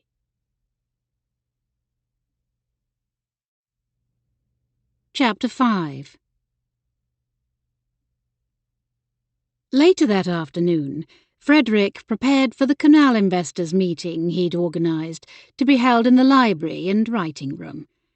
At his request, hotel staff had arranged chairs in rows, a lectern at the front, and 2 long tables on one side. Mr. Mayhew had also posted a sign on the door, handwritten on heavy cardstock, "Room reserved 2 to 4 p.m. We apologise for any inconvenience." On one long table were spread drawings of the route of the proposed canal spur. On the other, a buffet meal to reward attendees for their time, and also to put them in the mood to open their minds to possibility, and their purses as well. Frederick had personally put a notice in the newspapers and had written to invite various gentlemen of the county whom he deemed might benefit from the project and be willing to invest. Unfortunately, it wasn't a very long list. The first arrival was a complete surprise to him, and a mostly pleasant one, although painful memories followed in the doctor's wake. "Charles, what an unexpected pleasure! Sir Frederick!" Dr. Fox extended his hand. Frederick shook it, blinking away the recollection of the last time he'd seen the man, his wife's funeral. "I didn't expect to see you here. Saw the notice in the paper and wanted to come. Thought I'd enjoy a few days' holiday with my wife in the bargain." Dr. Fox winced at his own words. Forgive me if that is salt in the wound. I hope you know how sorry I am, that I couldn't do more to help her." Frederick replied, "I do know, and it's all right.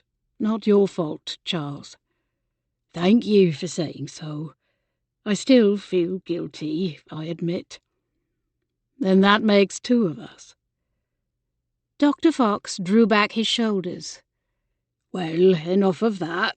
I'm here for the canal meeting. You're most welcome, though I feel honour bound to caution you that, as an investment, I can't guarantee it'll generate a high rate of return. I see the project as more beneficial for those of us who live here. I understand. Regardless, I'd like to help. That's good of you, and I'm not too proud to admit we need it. Well, help yourself to refreshments and have a seat. We'll begin shortly." The physician nodded with a wisp of a smile and walked away to claim a chair. Thomas appeared at Frederick's elbow. "Who's that?" "Dr. Charles Fox." "Fox? The mad doctor?" Frederick frowned. "I don't like that term, and neither does he. He's here as a potential investor in our canal scheme." "Your canal scheme," Thomas corrected. "Too much dashed bother, in my view. But why is he here? I thought Marina's doctor was from farther afield. Bristol, was it not?" "He used to live there. Now he practices near Cheltenham." Thomas shrugged. "Even so, I'm surprised he'd come. Perhaps he likes to stay busy, as you seem to do."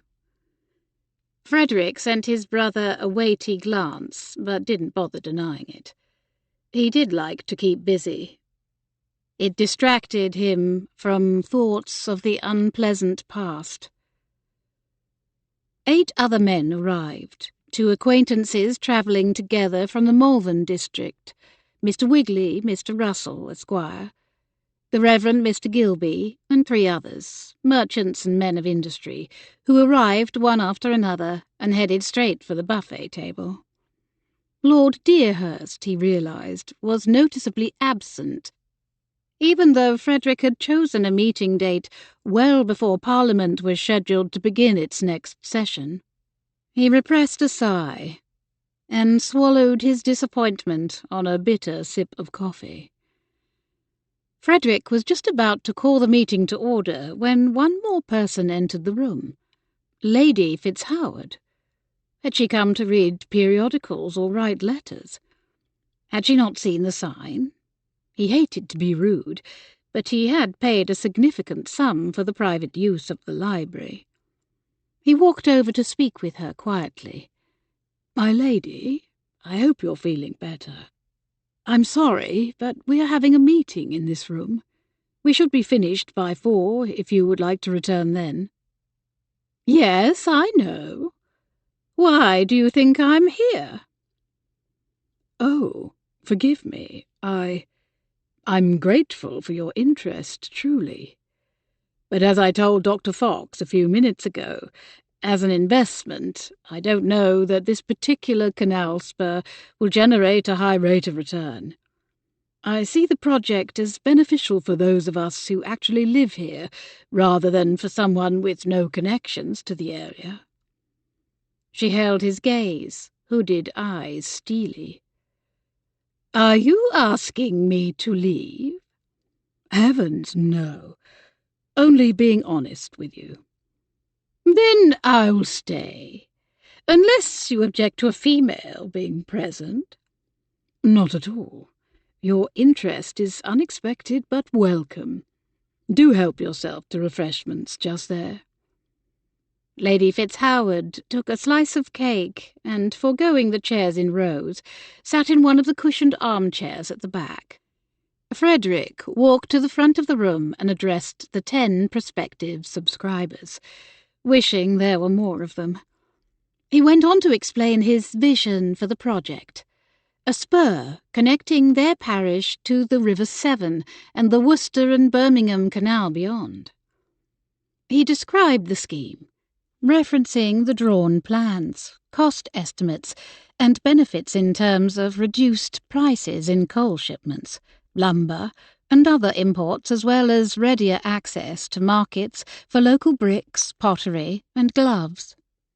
At some point during his speech, he glanced back and noticed Lady Fitzhoward pick up a magazine and begin flipping through it. Was he such a boring speaker? He tried not to let her obvious inattention distract him and pressed on.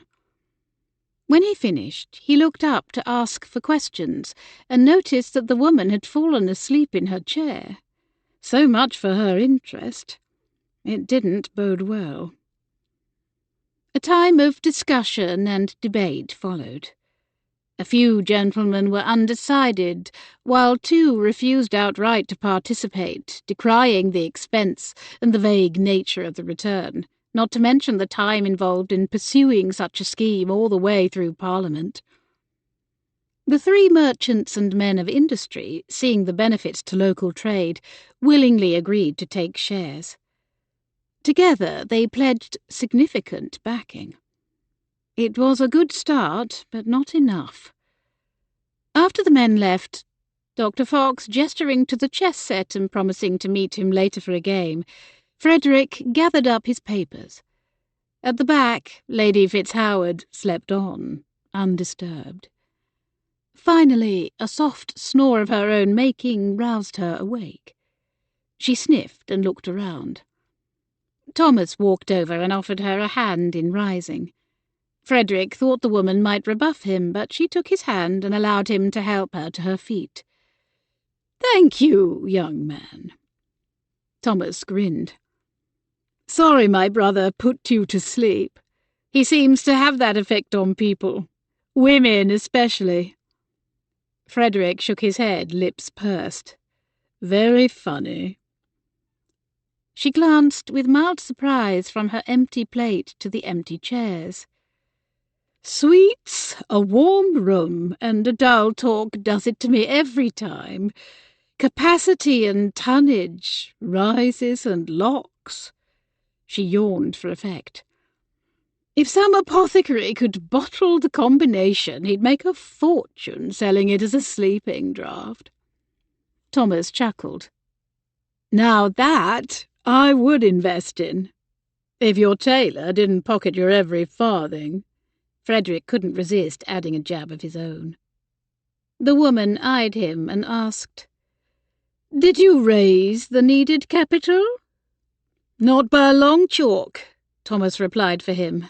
"We're done for." Frederick sent him a chastising look. "Not as bad as all that. A few have asked for time to consider the matter further before giving an answer."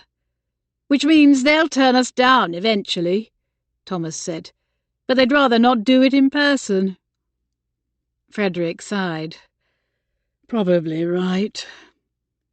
Lady Fitzhoward looked from one brother to the other and observed, "You two have an interesting relationship. Sparring and roasting each other one minute, then supporting each other the next." Was that disapproval or admiration in her expression? Difficult to tell. "Can't argue there." Thomas slung an arm around Frederick's shoulder. "But down deep, very deep, we really do like each other. At least I like Freddie, can't speak for him."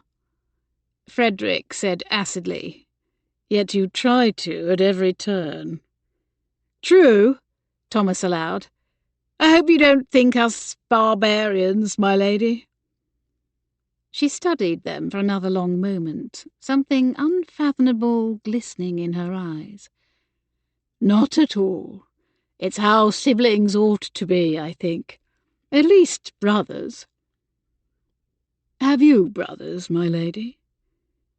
She stared off into her thoughts, then seemed to recall herself to the present. With a raised chin and tart voice, she said, "Heavens, no! And after seeing you two tease and provoke one another, I'm glad I've not."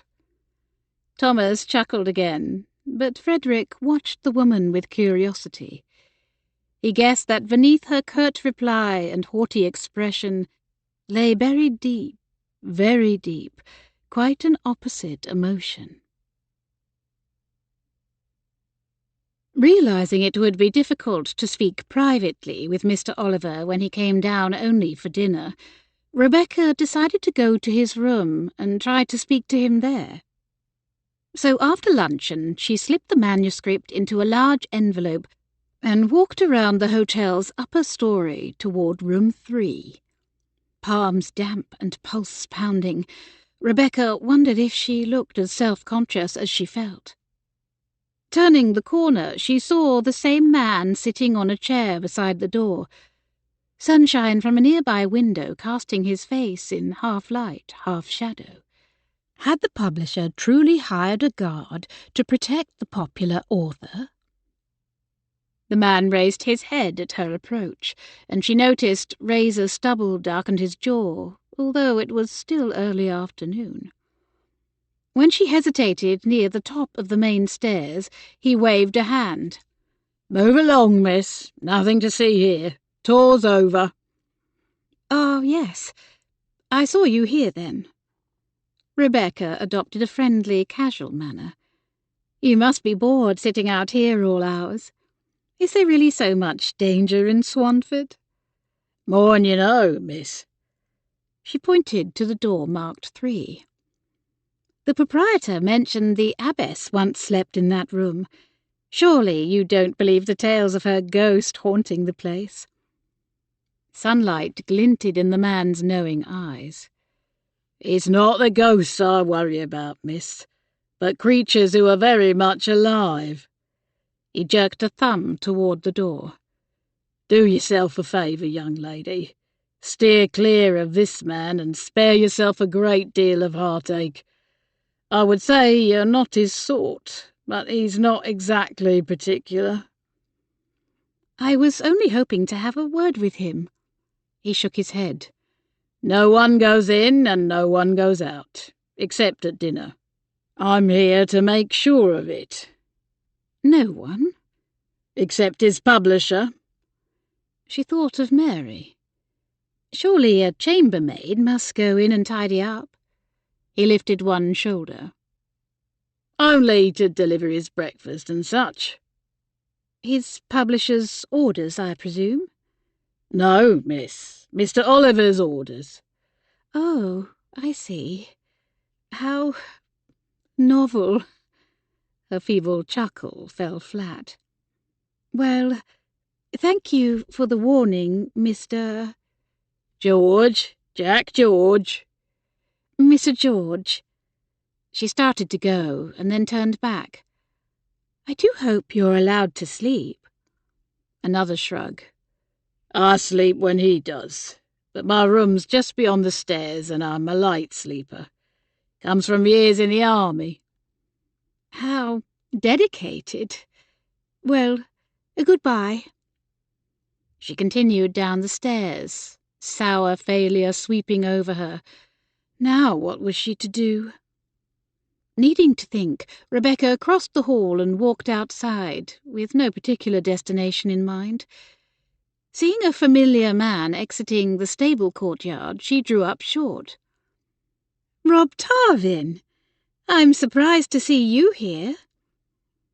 The tall, broad-shouldered man might have intimidated her had she not known him since childhood. He stared back and his eyes widened. "Becky Lane, as I live and breathe. A sight for sore eyes." "Are you working here now?" "In a manner of speaking. I have my own fly." He gestured through the stable-yard entrance to a horse and two-wheeled gig. "I transport hotel guests hither and yon and make deliveries on the side." "So," she rephrased in a positive light, "you have your own business. Well done." "Suppose I do." He seemed to stand up straighter.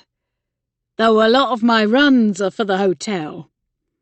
Rebecca said, "I was sorry to hear about your father." The young man nodded in acknowledgement. We have that loss in common." "Yes," she added. "I thought you would have taken over the family business." His father had owned Swanford's livery and wheelwright's shop. "So did I, but Mamma and I had to sell it to cover Papa's debts." "I am sorry. Surely if the new owners knew of your skills and experience, they would have wanted to keep you on." He lifted an indifferent shoulder. "So I thought, but Mr. Fornoff made it clear he likes doing things his own way. Said I was a know-all." She saw the resentment in her old friend's face and tried to tease it away. "Well, you always were the cleverest lad in the village. That's what my father always said." "I remember," he grimaced. "Much good it's done me." Rob Tarvin had been something of a prodigy to her learned father, a boy raised by uneducated people who thirsted for knowledge like a scholar. He read Johnson's dictionary and every book he could lay hands on. Mr. Lane had given him leave to borrow books from his own library, and the boy had been insatiable, reading one scholarly tome after another, without apparent limit to his interests. Later, the Wilfords had allowed him to borrow from their vast collection as well, and when a circulating library had opened in Worcester, her father, the Wilfords, and a few other neighbours had joined forces to pay the lad's subscription fees. Rebecca had accompanied her father when he went to speak to Mr. Tarvin Sr. to offer the boy access to education, to a future beyond the limits of his birth. The man had responded none too kindly. "What use is he for an education? He knows all he needs to manage our business here, and when I'm gone, all this'll be his. Why would I send him off for more useless book learning?" The man had called Rob over then and there. "Do you want to go off with a bunch of bookish snobs and learn hoity-toity ways, or do you want to work here with me?" For a moment, hope had sparked in the lad's eyes, a flash of eager interest and intelligence. But then he looked at his father, and the spark faded. The lad wanted to please his parent, as was only natural, so he'd swallowed and said, "Why would I want to go anywhere, when the good parson lets me read all the books I want while I work here?" The elder Tarvin nodded triumphantly. "There, you see. He has all he wants and needs. Don't go filling his head with a lot of useless nonsense." Her father, seeing his efforts were in vain, had given it up and taken his leave. Blinking away the memory, Rebecca asked, "And how is your mother? In good health, I trust?" "Oh, she's all right. Mrs. Papa, of course." He looked toward the hotel and asked, "And what are you doing here? Does not your brother still let the Wilfords lodge?" "He does. I saw him there yesterday." She wasn't keen to spread her brother's troubles, nor to admit that the once proud and respected vicar's daughter had been compelled to seek employment. However, considering the young man's recent setback, she deemed it a kindness to tell him the truth. "I'm companion to a woman staying here." "Ah, I see. Well, nothing to be ashamed of." Yet she didn't miss the gleam of satisfaction in his eyes. After her uncomfortable reunion with Rob, Rebecca walked back through the hotel and out into the cloister courtyard, tucking the manuscript under her arm as she went. She strolled along its perimeter, enjoying the smell of freshly clipped grass and a border of cheerful tulips. Then she tilted up her face and closed her eyes, relishing the warm sunshine penetrating her skin and the peace of the secluded place. After a moment, she opened her eyes again and glanced around. A few wrought-iron tables and chairs were placed here and there, lent shade and elegance by potted trees. At one of these tables, several yards away, a man sat silhouetted against the stone wall, a gracefully spouted teapot at his elbow. It looked like Sir Frederick, but was he not at his canal meeting? Torn between greeting him and slipping back into the cloisters unnoticed, she stood there, vacillating. A waiter in crisp black and white came out with a plate of something. Looking up at his arrival, Frederick saw her as well and lifted a hand. "Miss Lane, will you join me? Another cup, Bernard, if you please." "Right away, sir." Frederick stood, and Rebecca walked slowly across the grass, feeling reluctant. Was he just being polite? She glanced around. The courtyard was visible from the cloisters and the windows above. It was a public place, though at the moment quiet. Would it look like a private tete-a-tete to a passer-by? As if reading her thoughts, he said, "I don't think there's anything untoward about taking tea together out here. After all, we're old friends.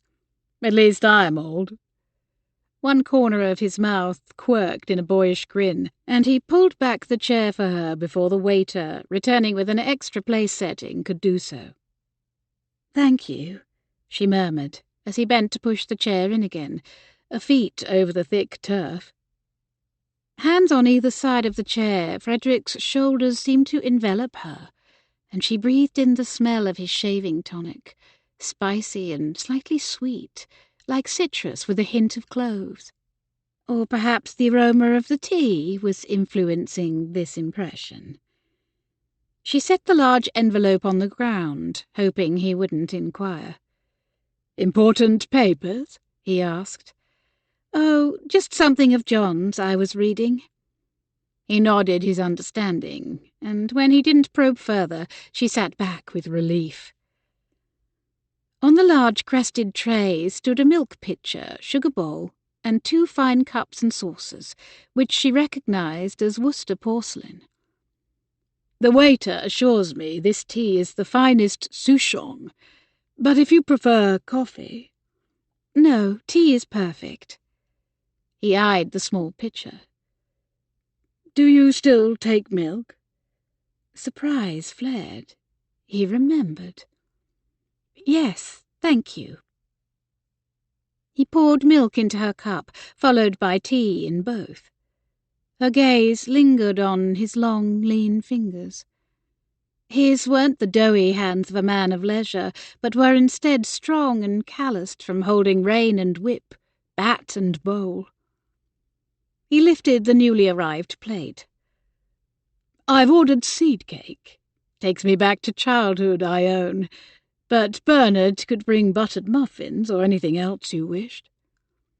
"Seed cake sounds a treat." She reached for a piece and took a delicate bite. Delicious. Rose used to make it for us after... She swallowed, hard.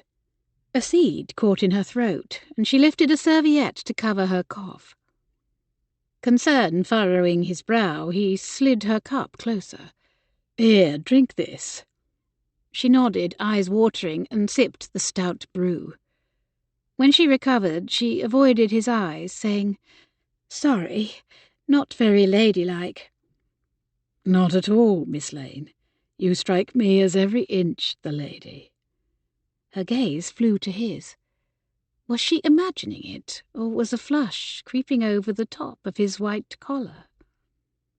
He took a bite of his own cake, then asked, "Did you see Rose when you visited your brother?" She nodded. "Yes, I did." "How is she? My former nursery maid, remember? I've not seen her in some time." "She is... How to be truthful and yet vague enough not to expose her brother. How was Rose? She was concerned, fretful, feeling helpless and hopeless as to how to help John. Emotions Rebecca shared.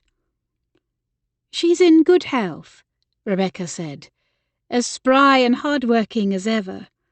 Thank you again for arranging for her to live and work in the lodge. She's been indispensable." He watched her closely a moment, then stirred his tea, although he'd added neither milk nor sugar. He glanced up at her from beneath a fall of dark hair.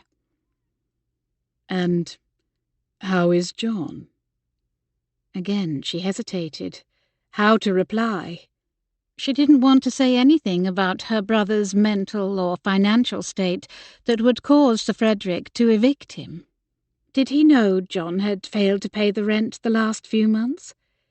His steward had likely reported the lapse. Did she want to be the one to mention it if Mr. Jones hadn't?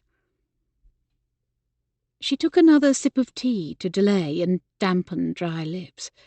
"He is struggling, truth be told.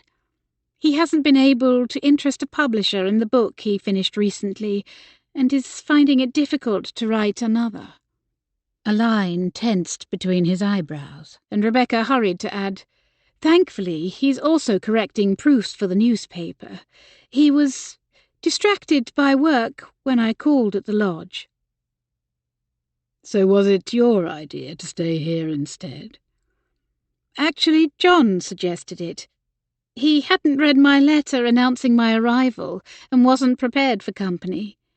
He has taken over the room I usually use as his office." She added lightly, "Reference books and stacks of paper everywhere. I spent the night on the sofa, and in the morning I realized what John really wanted was—" "Solitude?" Frederick suggested. "Yes, I suppose so. He believes I can help him more by staying here." She hurried to change the subject. "Speaking of solitude, what has you sitting out here all alone?" She managed a small smile. "Your brother abandon you?" He chuckled. "In this case, I rather abandoned him. We hosted a meeting with potential investors in a proposed canal spur, and afterward I just wanted a little time alone." Her smile faded. "Oh, then forgive me for intruding." She made to rise. "No, not at all. Please stay." He reached out and touched her hand, then snatched it away again just as quickly. "You misunderstand. It's only large crowds that tire me. And speaking before such a group, an argumentative group, I might add, with so much depending on the outcome." He shook his head. "But talking with one person, especially you, has quite the opposite effect. You are like fresh air and sunshine after a storm." She blinked, then ducked her head, pleased but self-conscious under his praise. When she looked up, she saw him reach up and adjust his cravat, again reddening above it. He cleared his throat. "Forgive me. I sound a very poor poet." "Not at all." "Poet? Freddie? This I must hear." Thomas strode into the courtyard, dragged over a chair from a nearby table, and plopped down next to them, helping himself to the remaining piece of seed cake and licking his fingers like a child. He eyed her expectantly, golden eyebrows high. A quick glance revealed Frederick's discomfort. When he said nothing and shifted in his seat, Rebecca said, "Sir Frederick was only telling me about the meeting," she added. "Something of a storm, apparently." "Oh, is that all?" Thomas sighed. "I'd hoped for something more interesting. But yes, the meeting had its stormy bits. Flashes of lightning and drenching rain, but also a few bright moments amid the clouds." Frederick smirked. "Now you sound the poet."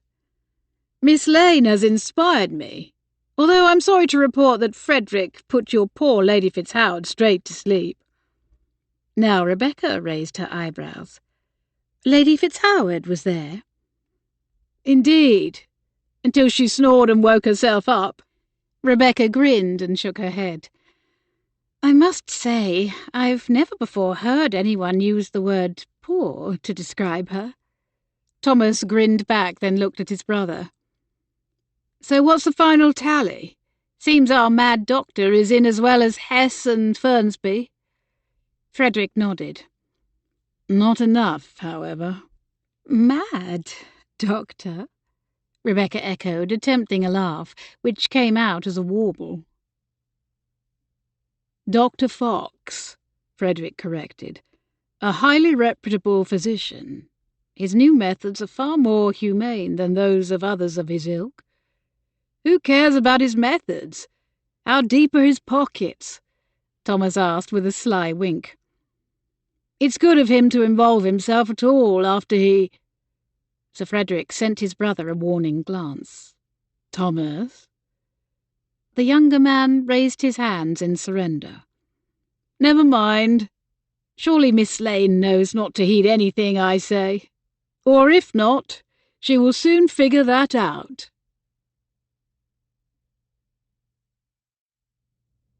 Chapter 6. Rebecca tentatively approached the room adjacent to Lady Fitzhoward's suite to ask Nicole Jolie to help her dress for dinner an hour earlier than the evening before. She felt oddly nervous.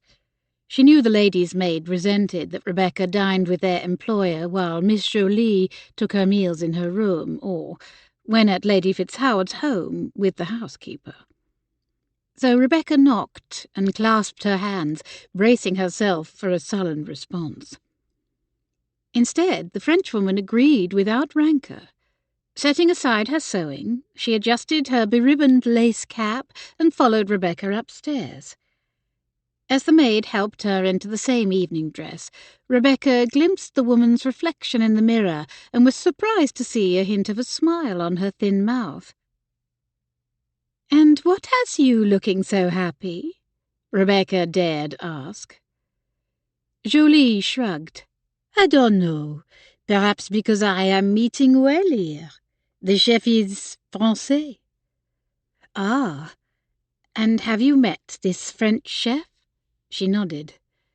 "When I go to the kitchen for my lady's chocolat, I hear someone speaking en français. I respond in kind. Et voilà! Monsieur Merrick asked where I come from, and offered to prepare for me the special dishes from home. A welcome change from the bland English food." Nicole Jolie sighed wistfully. "He's very kind."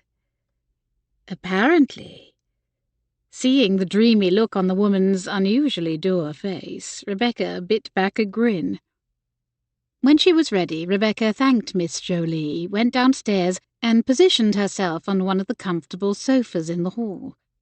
She picked up a newspaper from a side table and skimmed over the print, only half aware of what she read. The clerk had told her that Mr. Edgecombe would be dining there in the next day or two, and she didn't want to miss his arrival and her chance to talk with him. Yes, John had told her to get the manuscript into Mr. Oliver's hands and ask him to recommend it to his publisher. But why not bypass the man who'd betrayed him and deal with the publisher directly? John had said Edgecombe & Co. didn't accept unsolicited manuscripts. But perhaps if they met personally, Thaddeus Edgecombe might make an exception. She hoped. A notice in the newspaper caught her eye. Eminent author Ambrose Oliver is currently staying at the Swanford Abbey Hotel, Swanford, Worcestershire.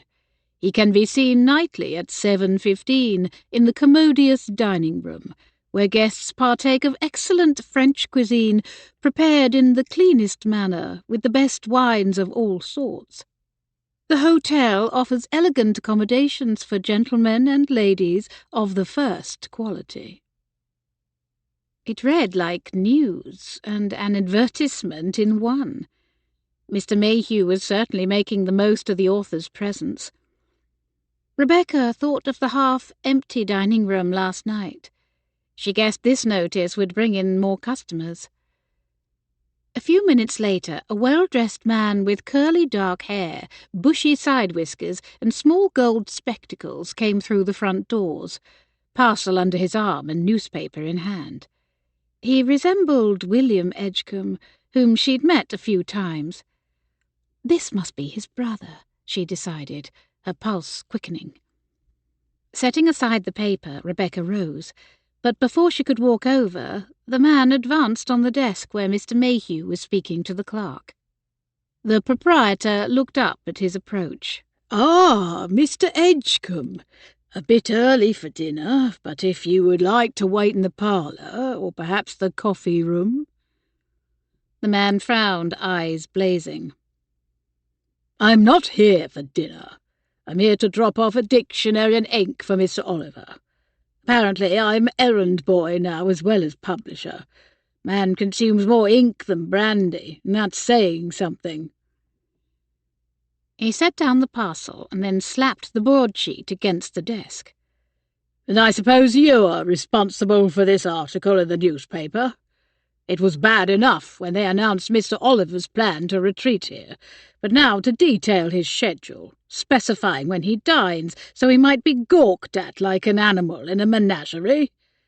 Mr. Oliver is here for solitude, to focus on his next book, not to entertain hordes of curiosity-seekers."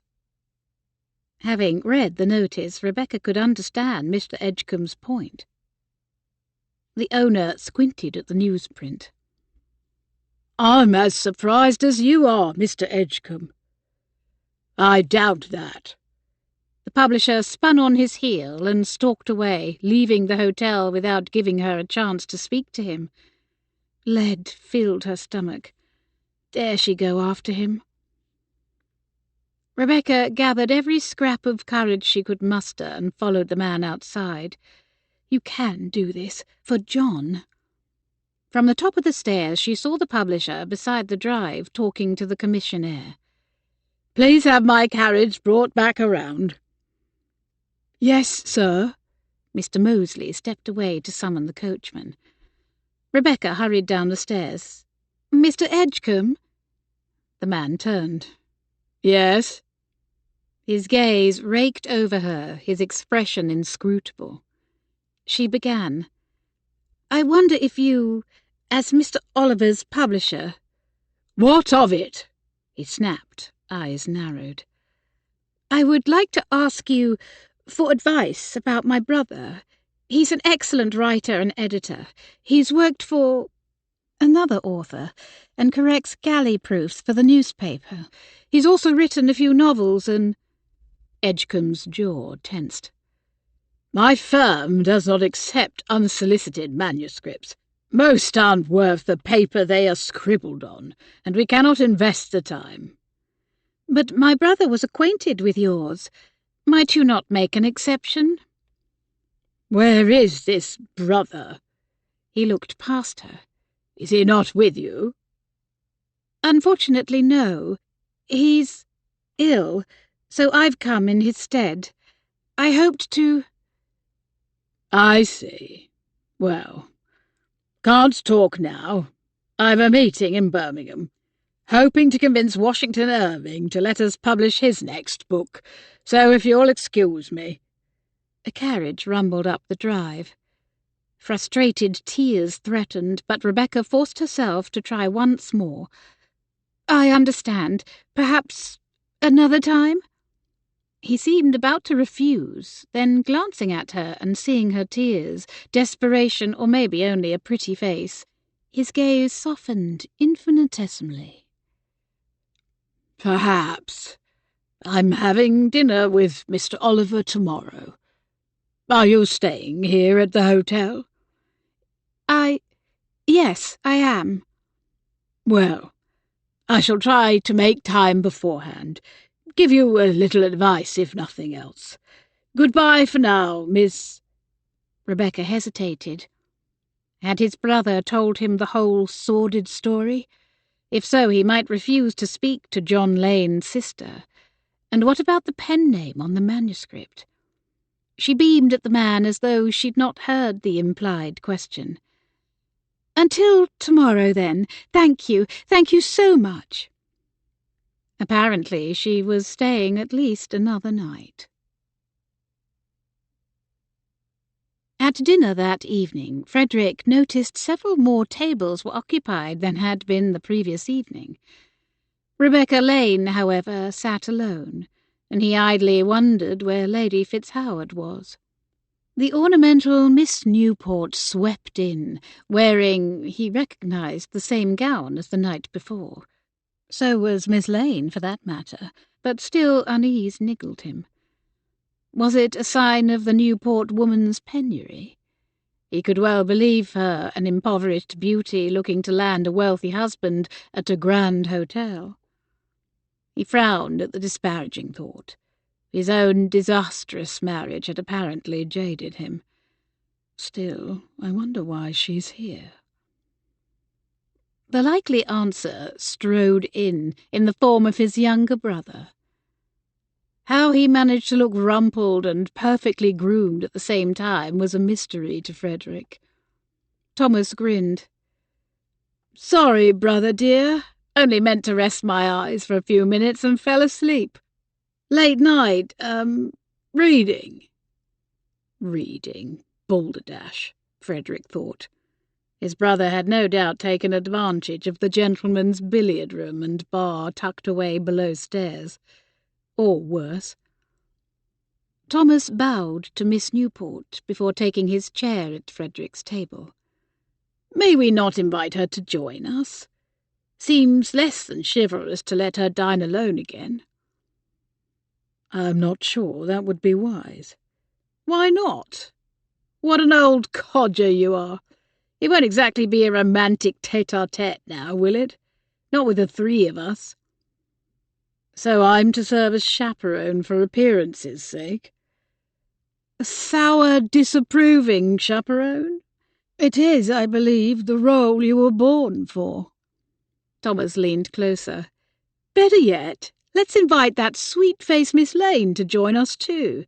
Make a proper foursome of it. I don't see the old lady she usually dines with, and she looks deuced uncomfortable over there alone." She did indeed, Frederick had noticed. When he hesitated, Thomas took that as consent. "Excellent!" He rose before Frederick could object, and first asked Miss Newport to join them. She accepted with a coy smile, as if such invitations were customary and her due. Thomas led her by the elbow to their table and pulled out a chair for her. Frederick rose politely and offered a bow, while Thomas crossed the room to Miss Lane. Her thick brows rose as his brother approached. He couldn't hear what was said, but she replied without smiling, her gaze darting around the room, clearly uncertain. At that moment, Frederick's view was blocked as the maître d'hôtel led two people across the dining-room, a well-dressed mother and a daughter of perhaps 18 or 19. When they'd passed, Frederick was surprised to see Miss Lane rise and allow Thomas to escort her to their table, looking supremely self-conscious. He fleetingly wondered what his brother had said to win her agreement, when she'd seemed intent on politely refusing him. But his brother had always been able to charm women, and was much more at ease in their company than he'd ever been. Frederick had thought, after he married and had a wife to share his life with, that his days of having to make inane conversation with attractive females was over. He'd been mistaken in that, and in so many other things. Again he rose, bowed, and murmured a greeting. Miss Lane dipped an awkward curtsy, looking as uncomfortable as he felt, yet pretty too, with dark glossy curls framing her face, her hazel eyes looking almost green by candlelight. Thomas's warm smile and gallant words smoothed over the uneasy moment as they all settled themselves once more, and the waiters laid more places. Seated close to him, Miss Newport looked a bit older than Frederick had at first supposed. He noticed she wore powder and rouge, compared with Miss Lane's fresh face, with a sprinkling of freckles across her nose. When the four of them had played lawn bowls together, most of their conversation had centred on the game itself. Now, Thomas explained, "Miss Newport and I met in London last year. She was the toast of town." Selina Newport demurely dipped her head.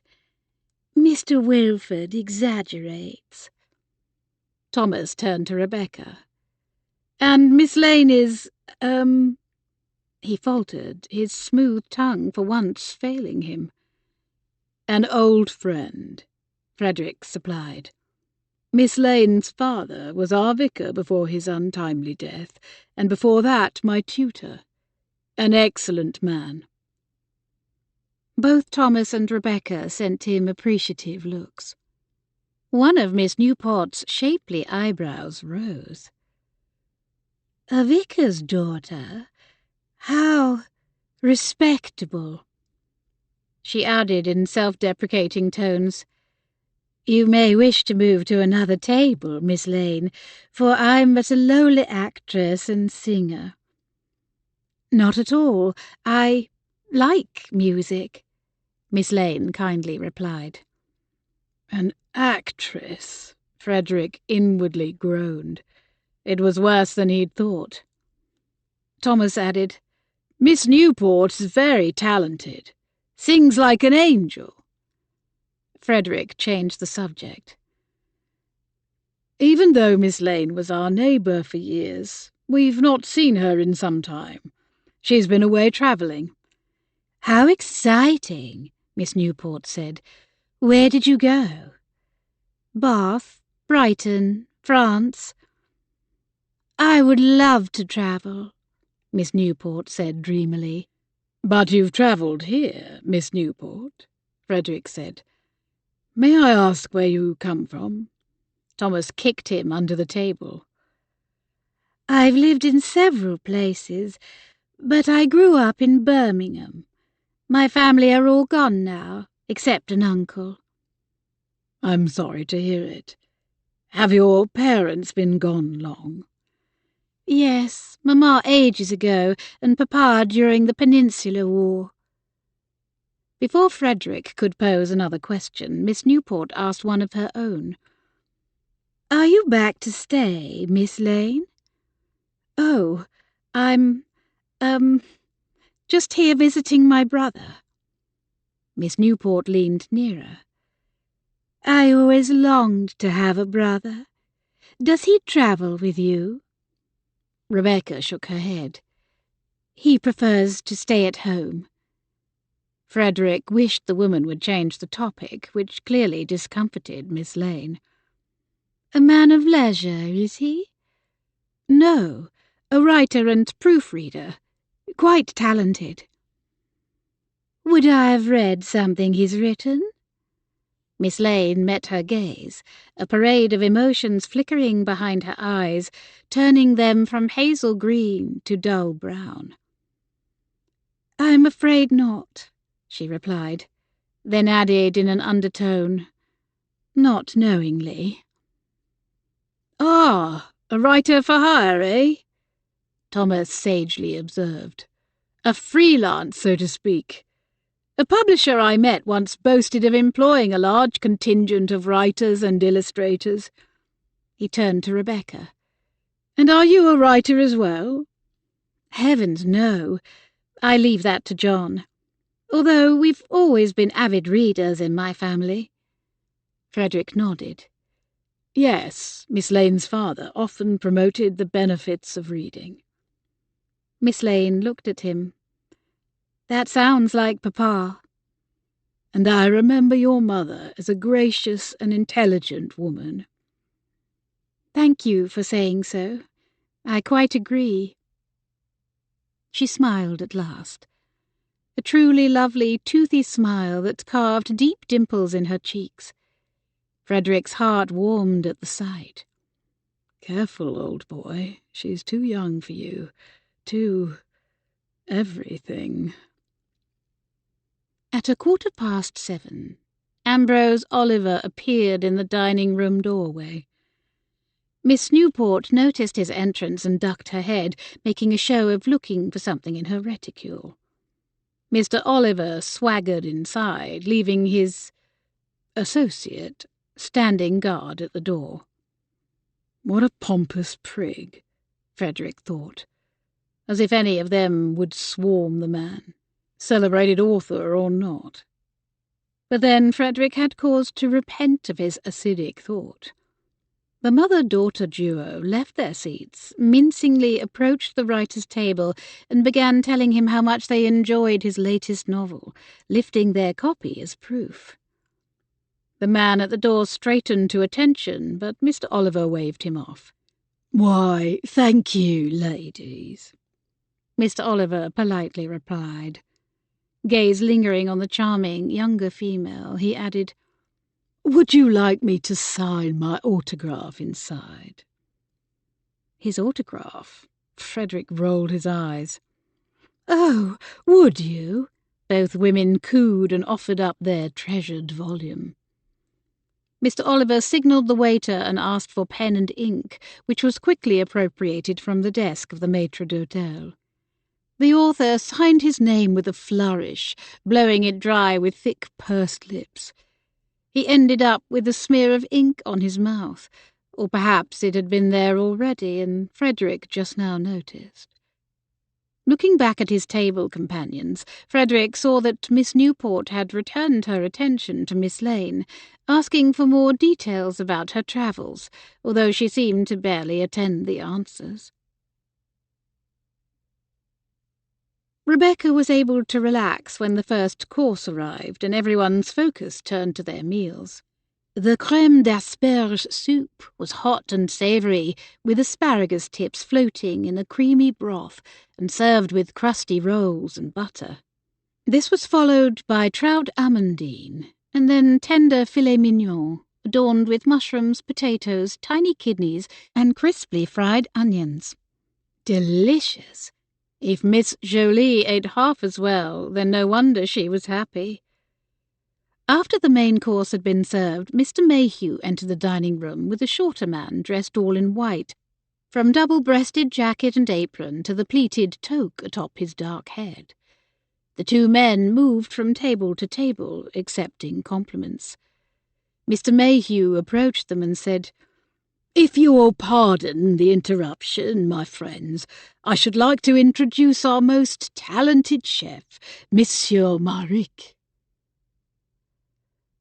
"Merci, mon vieux," the man humbly replied. He looked from person to person, wearing a closed-lipped smile, then asked, "Everything you want you have?"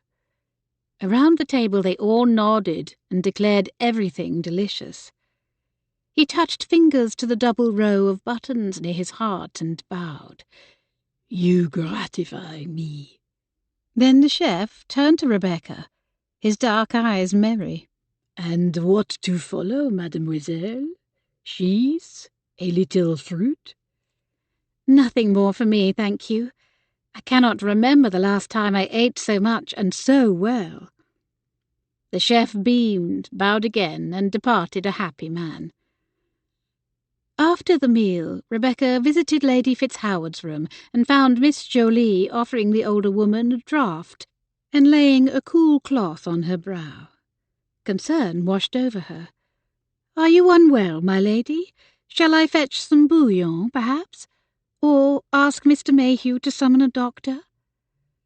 The patient frowned. "A doctor? Why? I'm not on my deathbed, however much my husband's son might wish it.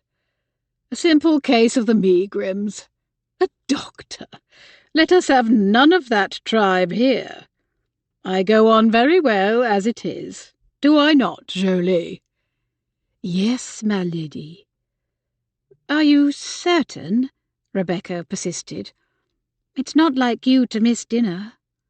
She waved a dismissive hand. "Oh, they sent up a tray, and I even ate a few bites. Don't fuss, Miss Lane."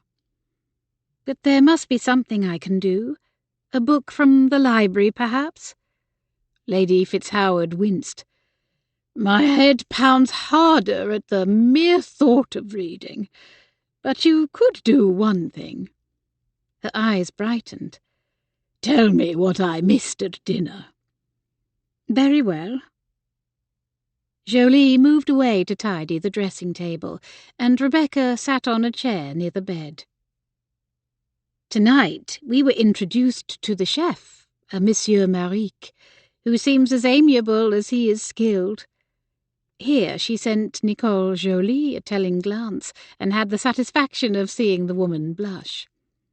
What else? Rebecca asked herself. She was reticent to divulge that she had sat with the Wilford brothers.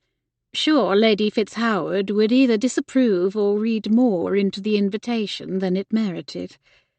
Instead, she described her conversation with the beautiful Miss Newport, and since the woman had offered the information herself, Rebecca hoped it wasn't wrong to repeat. She mentioned she's an actress and singer. "Ah," Lady Fitzhoward mused. "I thought she looked familiar. I wonder if I saw her perform at a theatre in Cheltenham." Perhaps. Beyond that, the only other occurrence worth mentioning was that two women approached Mr. Oliver to praise his book, and he offered to write his autograph inside. Lady Fitzhoward scoffed. "His autograph? Who does the man think he is, Sir Walter Scott?" "That reminds me." Lady Fitzhoward picked up a broadsheet from the side table. "Did you see the notice in today's newspaper about Ambrose Oliver staying here?" "Yes. And I overheard Mr. Oliver's publisher expressing his displeasure about it to Mr. Mayhew." "Wonder what he's squawking about," Lady Fitzhoward replied. "Both men ought to be glad for any publicity." She tapped the broadsheet for emphasis. "The dining-room shall be busy tomorrow, mark my words." Satisfied her employer wouldn't be so tart-tongued if she was seriously ill, Rebecca went upstairs to her own room. From her window she saw the sky was already dark, but she wasn't yet sleepy. She wrapped a shawl around herself, opened her balcony door, and stepped out. The night air felt cool and refreshing after the stifling warmth of Lady Fitzhoward's suite. For a moment she closed her eyes to savour it, then gazed up, admiring the stars and the sliver of new moon. Hearing a click to her left, she looked over. The balcony closest to hers was empty, but a man stepped out onto one farther down. He stood there in evening clothes, also looking at the night sky. Others might not have recognized him in the darkness, but that posture, that profile, that presence were all too familiar to Rebecca. She would recognize Frederick anywhere. Years ago, as a smitten adolescent, she'd admired him and foolishly believed he admired her too, that he was content to wait for her to come of age. He'd always been unfailingly kind and attentive, ready to listen to her youthful chatter or console her various disappointments with single-minded focus, while her parents were sometimes impatient and quickly wearied of her tales of village injustices. When her mother died, Frederick had climbed up and sat beside her on the garden wall as she sobbed, offering his handkerchief and his presence and his silent comfort. Later he'd given her a pony, or at least the use of one, and taught her to ride. She well remembered the rush of joy and gratitude she'd felt, and could still hear the sound of her young voice in all its girlish exultation. "Thank you for letting me ride Ladybird, Frederick. She's fine." The beautiful creature was a Connemara pony, a small horse ridden by adults and children alike. He'd smiled indulgently. "I'm glad you like her. She gets far too little exercise now that Tommy has gone to school." They'd ridden together almost once a week after that, when the weather allowed, and how she'd look forward to it. But then one day when she went to Wickworth at their usual meeting time, Frederick was too busy to ride. "Sorry, Miss Rebecca. I've other engagements today." "Tomorrow, then?" He grimaced. "I'm afraid not. We have house guests, you see." "Oh, who?" "Miss Seward and her parents. I don't think you know them." Disappointment deflated her hopeful heart. "I see." He chucked her under the chin. "Another time?" "Yes, of course." And she'd smiled in anticipation, never guessing that it was the beginning of the end, that she was soon to lose her special place in Frederick's life. With a resigned sigh, Rebecca slipped back inside her hotel room. Soon after, Mary knocked and helped her undress, and then Rebecca climbed into bed. She wasn't sure how long she'd been asleep when voices outside the door woke her. A man and a woman were talking quietly near the top of the night stair. She couldn't make out their low words at first, but then the man's voice rose. "No," he ordered sternly, and the woman began to cry. Uneasiness needled Rebecca. Should she get up and see what the matter was? Come to the woman's aid, if aid was needed? Neither of them might appreciate a stranger's interference, but she couldn't in good conscience do nothing. Rebecca got up, put on her dressing gown, and slid her feet into slippers. Tiptoeing across the small room, she pressed her ear to the door, but heard nothing. She gingerly turned the key and opened the door a few inches, then, seeing no one nearby, opened it farther and stepped into the passage. Footsteps. She looked straight ahead and saw the figure of a man retreating down the dim gallery passage. A moment later, she heard a door slam somewhere to the right. A quarrel of some kind, now ended, Rebecca decided. Relieved it was over, and to see no sign of a hooded figure, she thankfully went back to bed.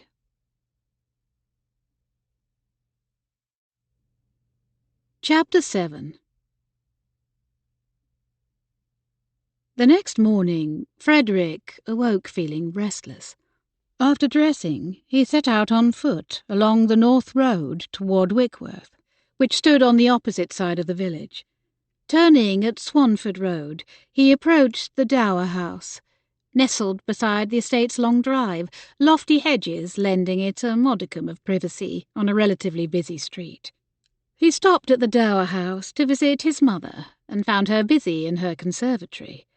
She was pleased to see him and irritated that Thomas had done no more than wave as he went past.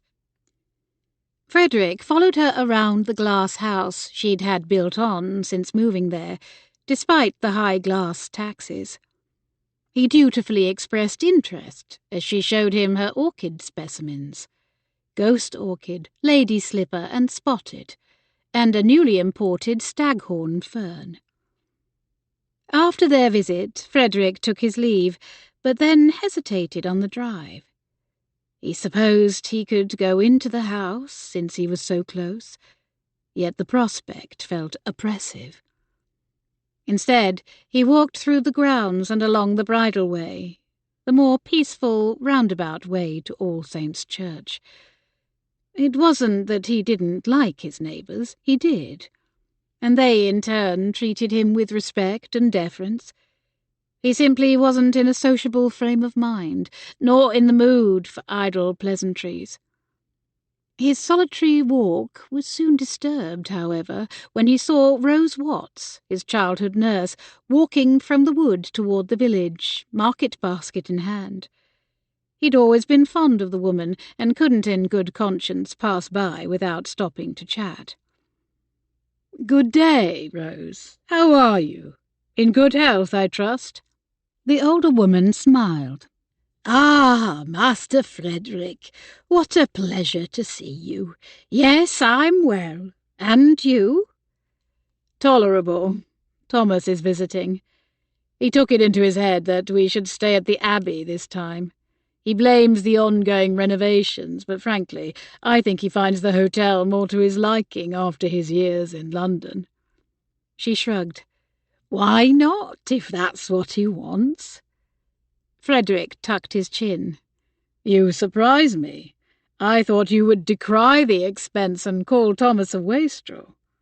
He grinned, saying it partly in jest, but her lined face remained serious. "Not worth disappointing your only sibling over such a trifle. Besides, might be just what you need." "What I need?" He eyed her warily. "What do you mean?" "I think you know. Time to get out of that house and move on with your life." Frederick had almost forgotten how outspoken the woman could be. "Ah, well, you've given me good advice in the past, so I'll consider what you say." One wiry brow arched. "And when did the young ever listen to advice?" Now the twinkle returned to her eyes.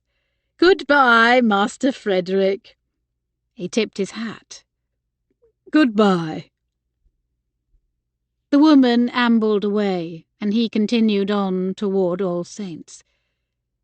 Passing through the rear gate, he entered the walled churchyard, a shady haven of reverence and memories, filled with new and well-tended gravestones, as well as age-spotted monuments, tilting at all angles, their epitaphs worn unreadable. Following the uneven path as it wound between tombs and trees, Frederick walked slowly from plot to plot, headstone to headstone, most of the surnames familiar to him, and many faces appearing in his mind's eye to match the names of those now laid to rest. He walked to his family plot, to a stately headstone unmarred by time or the elements, the carved words and symbols still painfully clear.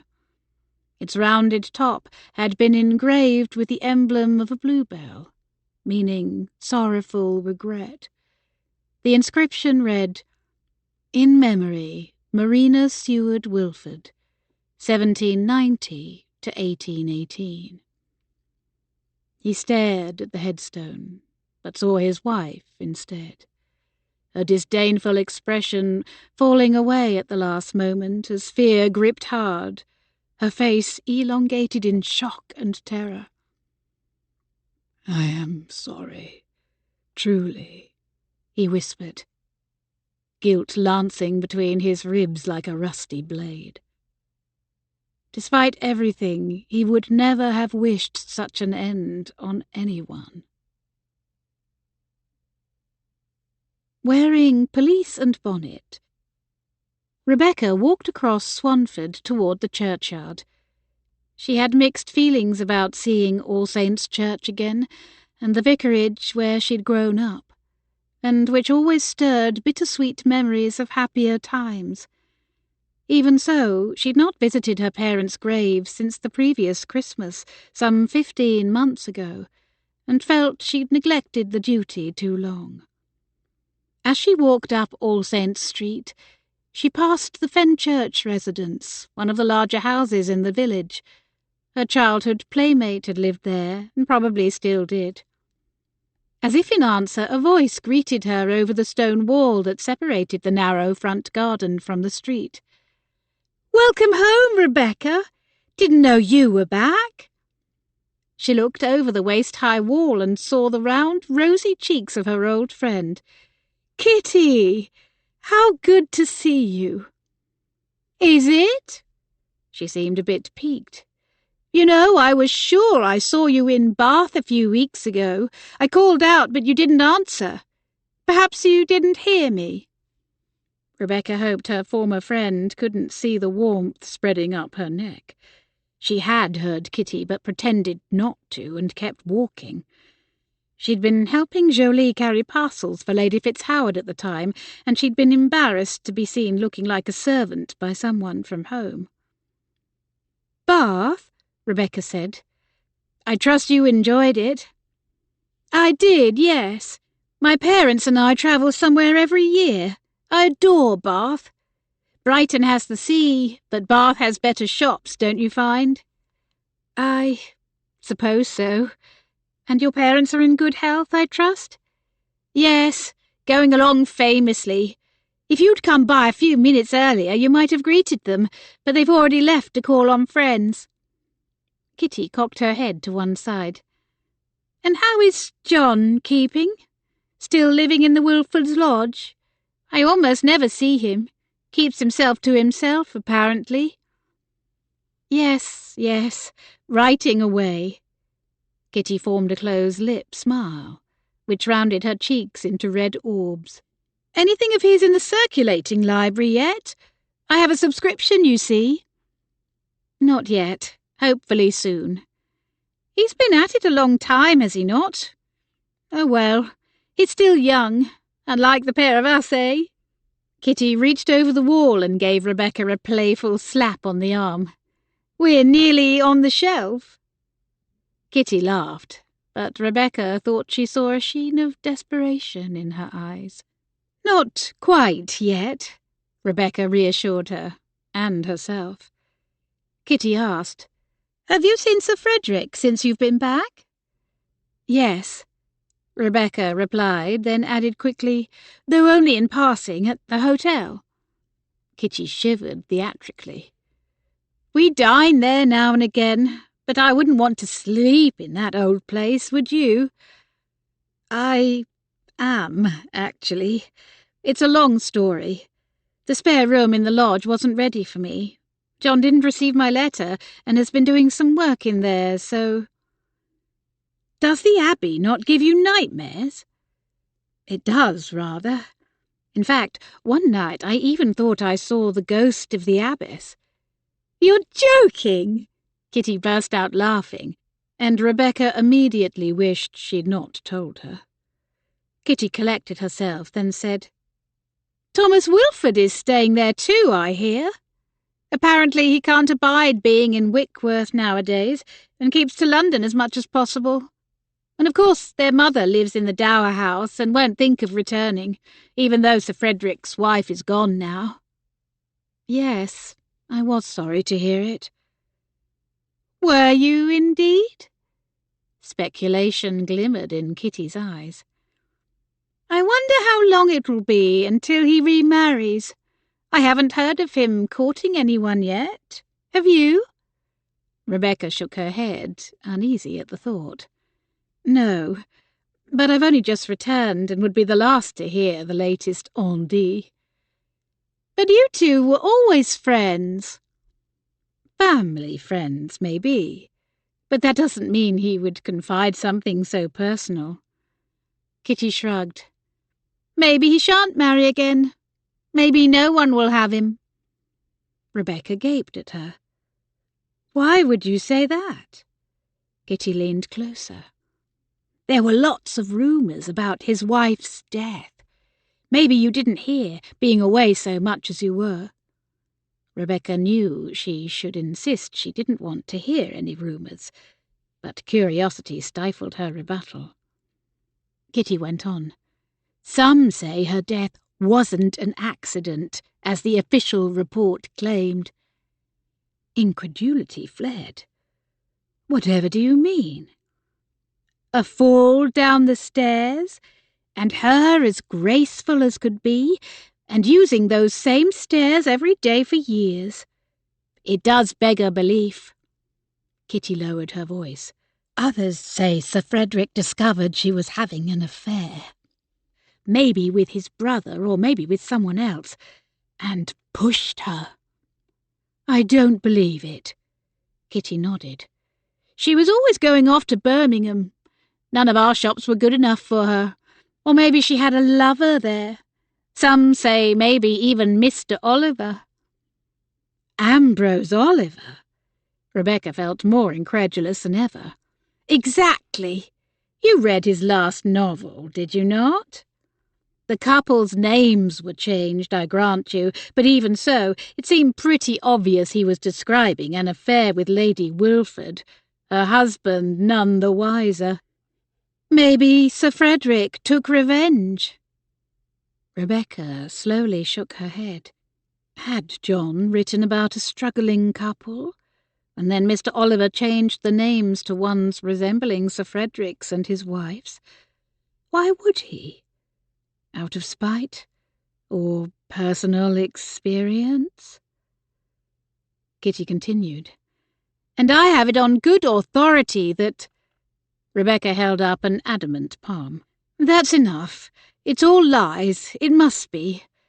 I wasn't well acquainted with his wife, but I've known Frederick Wilford all my life. He would never do anything so odious. Kitty raised her own hands in surrender. All right, all right. Don't get pettish. I don't say it's fact. I wasn't there. But that's what people say. Rebecca frowned.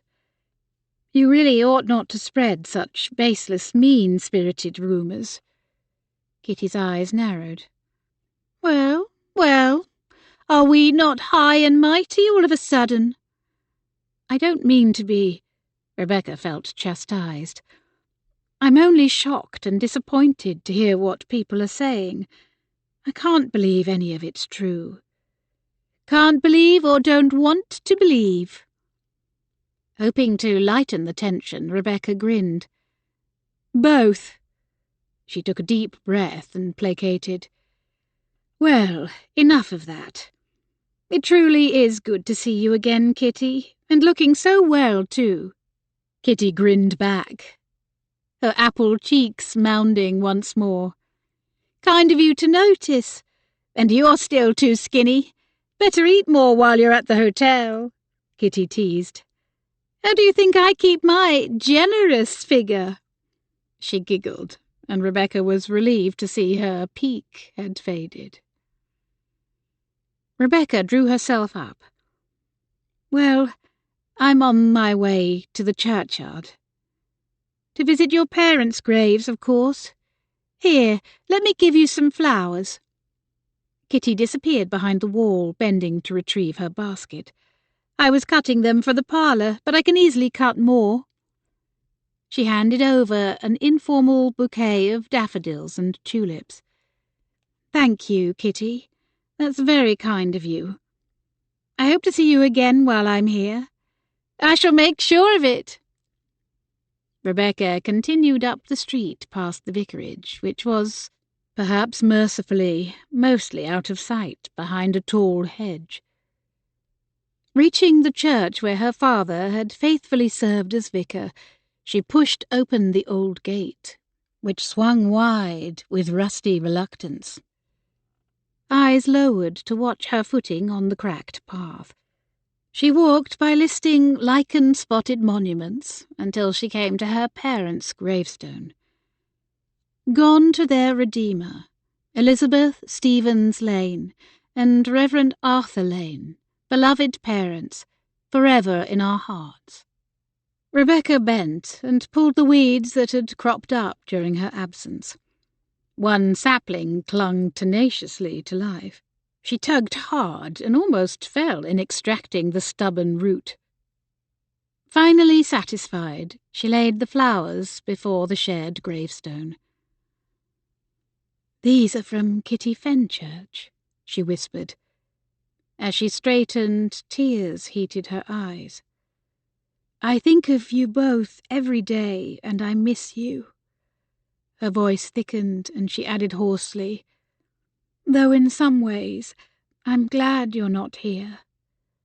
You would hate to see John like this, struggling so. But then, maybe if you were here, he wouldn't be. The old feelings of inadequacy and guilt sluiced through her, running down the deep gullies carved into her soul. A voice startled her, and she looked up. Several yards away, beyond the shady sprawl of an oak tree, a man stood before a headstone that appeared fairly new. He wore a green frock coat and buff trousers, hat in hand, head bowed. Frederick Wilford. She decided she would quietly retreat and leave him to grieve in peace. But as she turned to tiptoe away, his words reached her ears.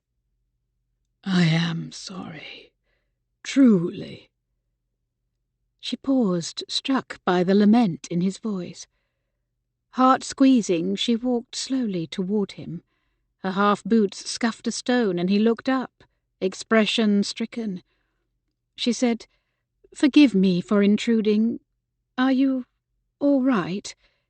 If you prefer to be alone, I'll go. But if there's anything I can do—" "Stay a minute, Miss Lane, if you would." "Of course."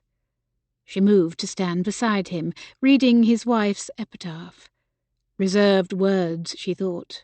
No beloved, or forever in our hearts. She cautioned herself not to infer too much from the simple, though dignified, inscription. Rebecca twisted gloved fingers, searching for something to say. "I suppose you visit her grave often?" He shook his head. "Not in some time, but I felt drawn here today, to try to come to terms with what happened. I have regrets." Rebecca's chest tightened. "I'm sorry." He nodded. "Thank you, but please don't pity me. I neither want nor deserve it." The rumours Kitty had whispered snaked through her mind. Surely he'd had nothing to do with his wife's death. Had he?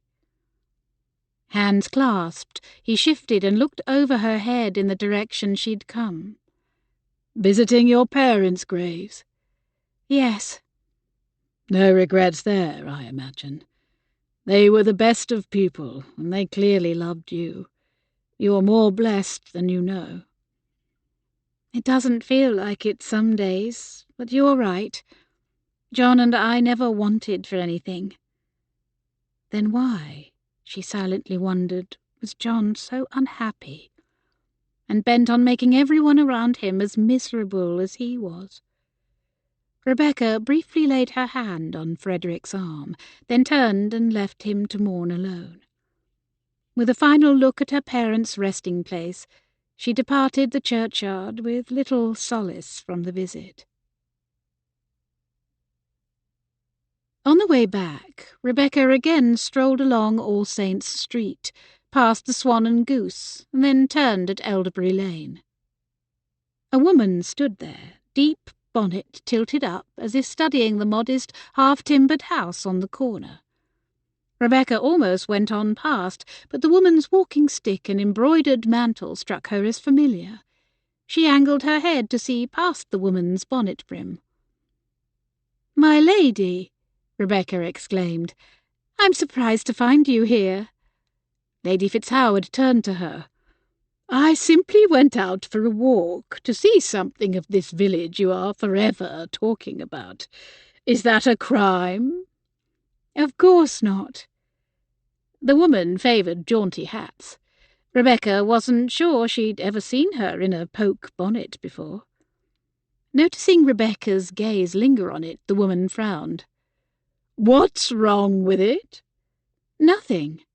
"I didn't wish to fuss with a parasol, which can be such a bother when windy." "True," Rebecca allowed, although the day was quite mild. If Lady Fitzhoward wanted to see something of Swanford, Rebecca would have thought she'd have chosen to visit Wickworth, a great house known for its striking architecture and beautiful gardens, rather than the ragtag shops and houses crowded cheek by jowl in this narrow lane. Lady Fitzhoward thrust her stick toward the neatly painted sign on the door that read Henwick Cottage and asked, "Who lives here?" "Mr. and Mrs. Brown and their 5 children. They have the linen-draper's shop on the High Street, but outgrew the rooms above it." "Ah."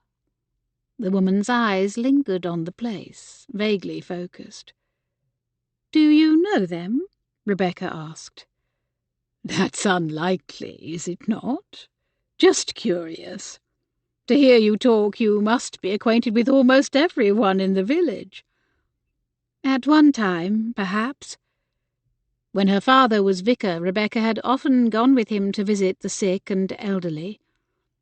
Lady Fitzhoward glanced at a rope swing hanging from a sturdy oak beside the house, swaying slowly back and forth on a gentle breeze. She stared and seemed to sway with it. Rebecca watched the woman with curiosity bordering on concern. Such a faraway look in her eyes. Such sadness. "Have you been to Swanford before, my lady?" "A lifetime ago." The woman blinked. "Anyone named Westergreen hereabouts?" "Not that I know of, no." She nodded absently. "Growing weary, my lady?" Rebecca expected to hear the woman's oft-repeated rebuke. "I'm not an invalid." But instead she said, "I believe that's far enough for today." She straightened her shoulders and started determinedly down the lane, stick clacking with each step. Rebecca noticed how heavily she leaned upon it and hurried to catch her. "Shall we walk back together?" "If you're going back now, anyway." "I am." Rebecca took her arm, lending her strength, and the two made their way steadily to the hotel.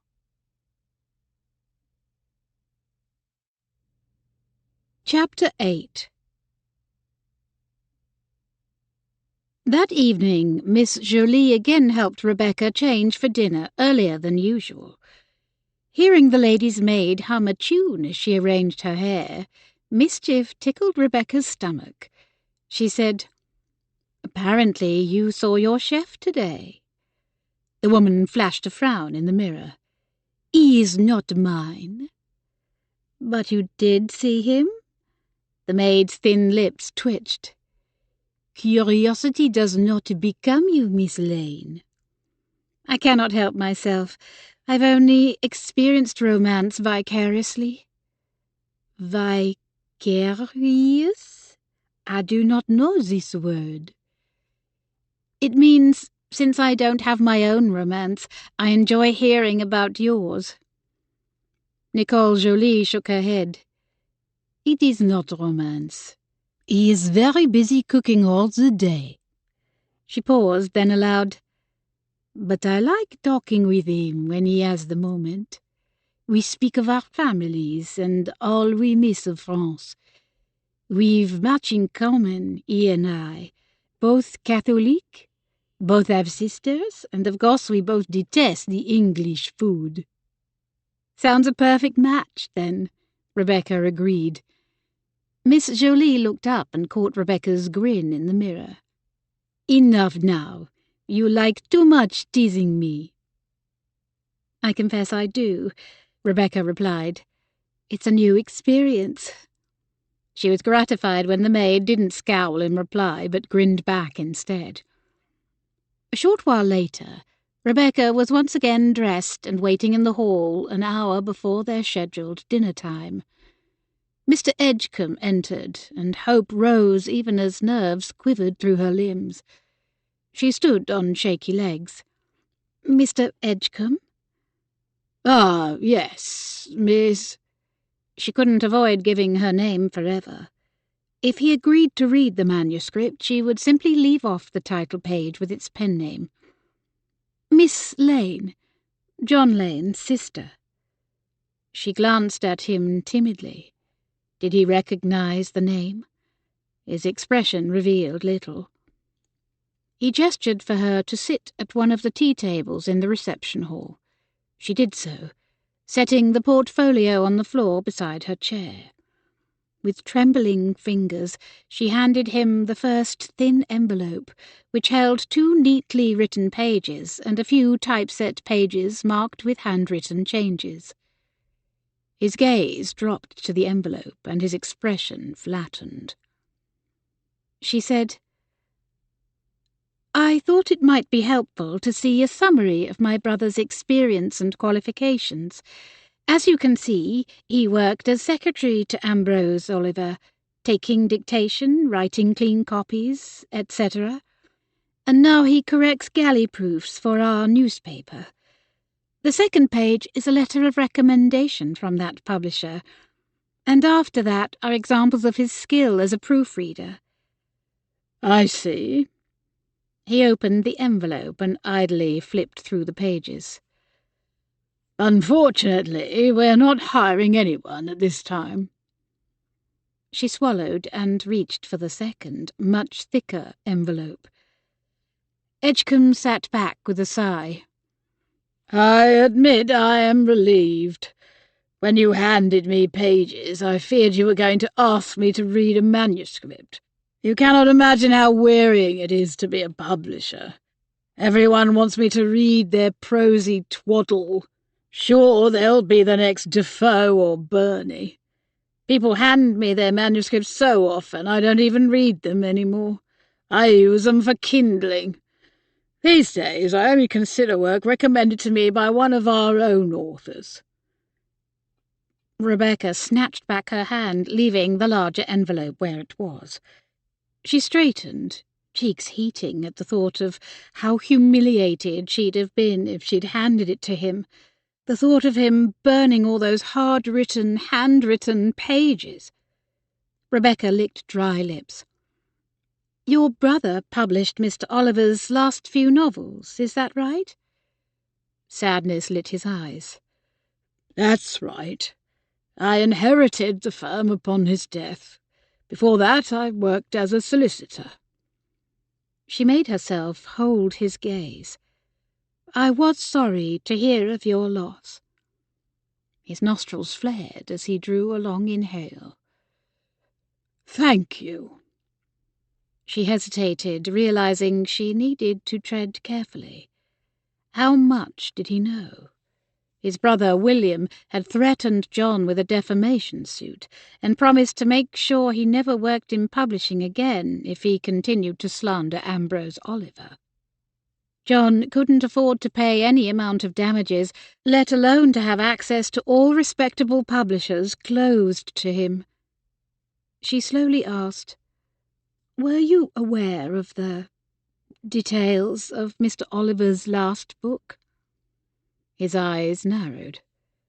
"What details?" Was it a trap? Would repeating the accusations trigger the long-threatened action for libel? She hedged. "Your brother engaged John as Mr. Oliver's secretary to help with dictation and the like, as I mentioned. Do you know why your brother gave John a small settlement, even after Mr. Oliver insisted he be dismissed?" Thaddeus Edgecombe gave an unconcerned shrug. "I imagine it was because he believed he'd earned it. Working for Ambrose Oliver cannot have been easy, as my brother learned to his detriment." "No, it was not, as my brother learned to the detriment of his own writing career. Mr. Oliver took advantage of John's trust and talent. You could say Mr. Oliver's last book would not have been written without John, and I'm talking about far more than dictation and clean copies." He gave her a hard stare, then slowly slid the first envelope back across the table to her. "I regret I cannot be of more help." "Say it," Rebecca told herself. "Push for John's rights. Ask, no, demand that he publish John's new book. Or, at a minimum, read it. Certainly Edgecombe & Co. owed him that much." As she sat there vacillating, he stood and curtly bowed his farewell. He started to walk away, then turned back. "If you are referring to John Lane's claim that he wrote Mr. Oliver's last book, I hope we can agree that if there'd been anything owed to him, it has been paid in full by the settlement your brother accepted, and I trust you'll not raise the topic with me or anyone else again, for doing so would be violating the injunction against him." So he does know. A nervous lump rose in Rebecca's throat. Had she said too much? Done more harm than good? Would he warn Mr. Oliver against her? Edgecombe went on. Furthermore, I insist that you not disturb Mr. Oliver with a repetition of old grievances which would be disgusting to him, not to mention an unwelcome distraction and waste of time. I'll not have his concentration broken by a reminder of past unpleasantness. Past unpleasantness? Was that all it was to them? A man's life ruined, his work stolen, his dreams dashed. At least she hoped this meant he wouldn't mention her to the author to avoid breaking his precious concentration. "Have I made myself clear?" Edgecombe asked. Rebecca choked down bile and a furious rebuttal. Shouting wouldn't help their cause, although that was exactly what she wanted to do.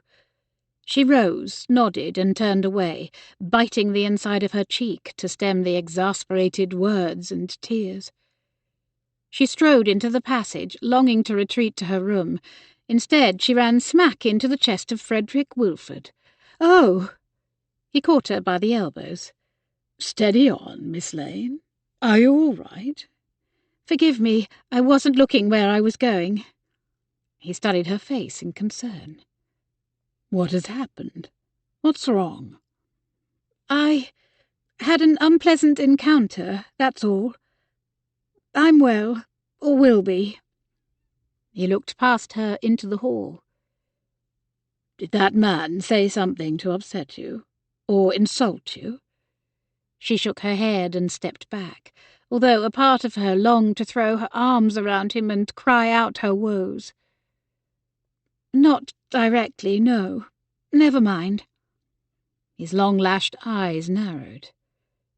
"Are you sure?" She nodded. "Here, let's sit down a moment."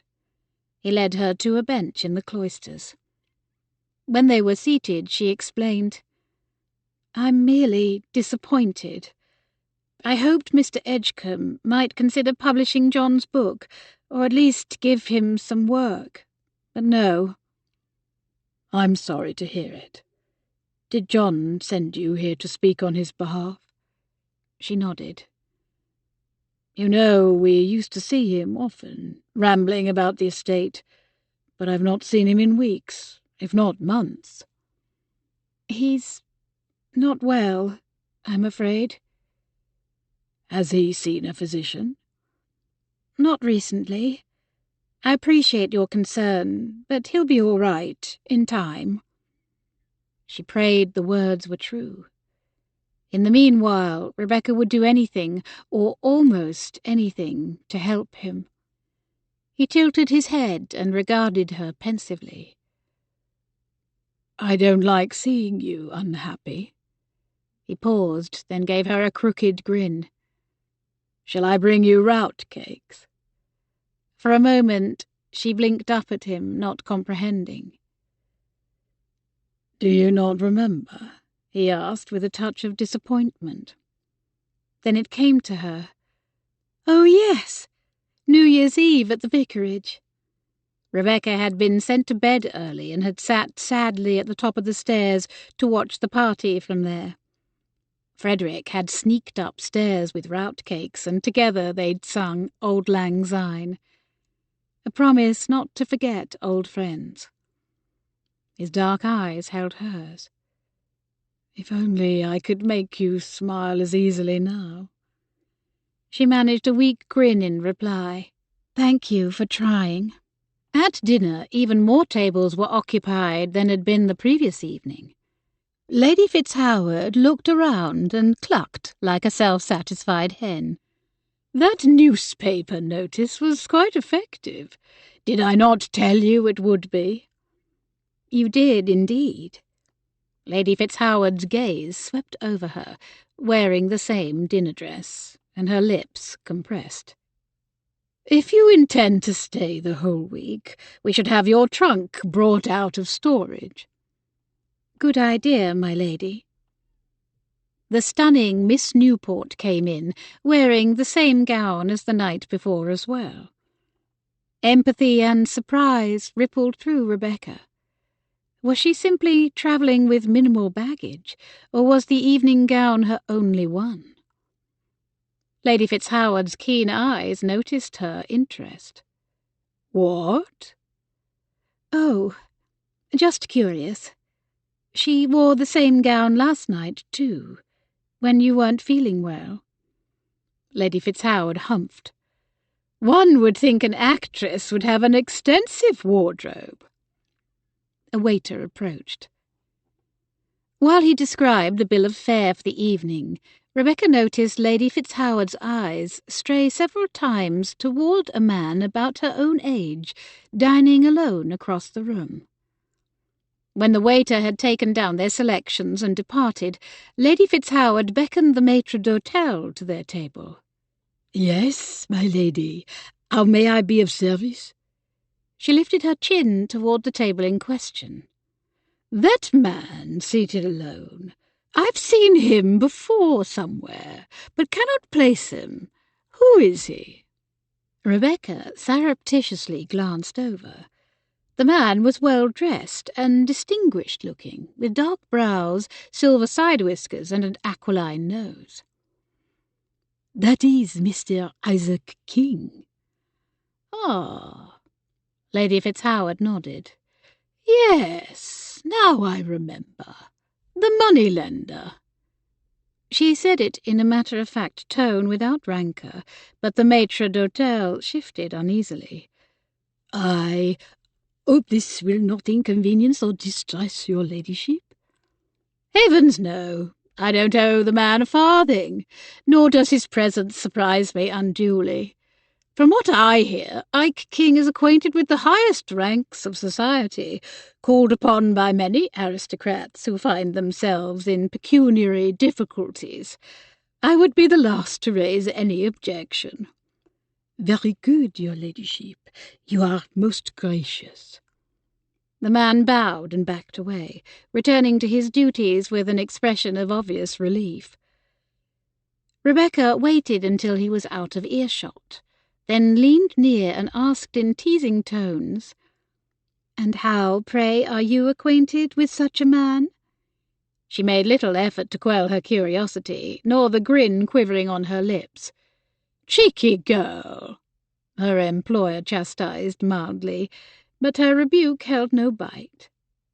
"My husband considered doing business with him once, and he needed capital to expand. But Mr. King's business practices were too mercenary for his tastes, as were his interest rates. I saw the man briefly as he left Donald's office. He bowed and wished me a good evening, as polite as could be." Rebecca asked, "Was he not disappointed to be rejected by your husband?" The older woman shrugged.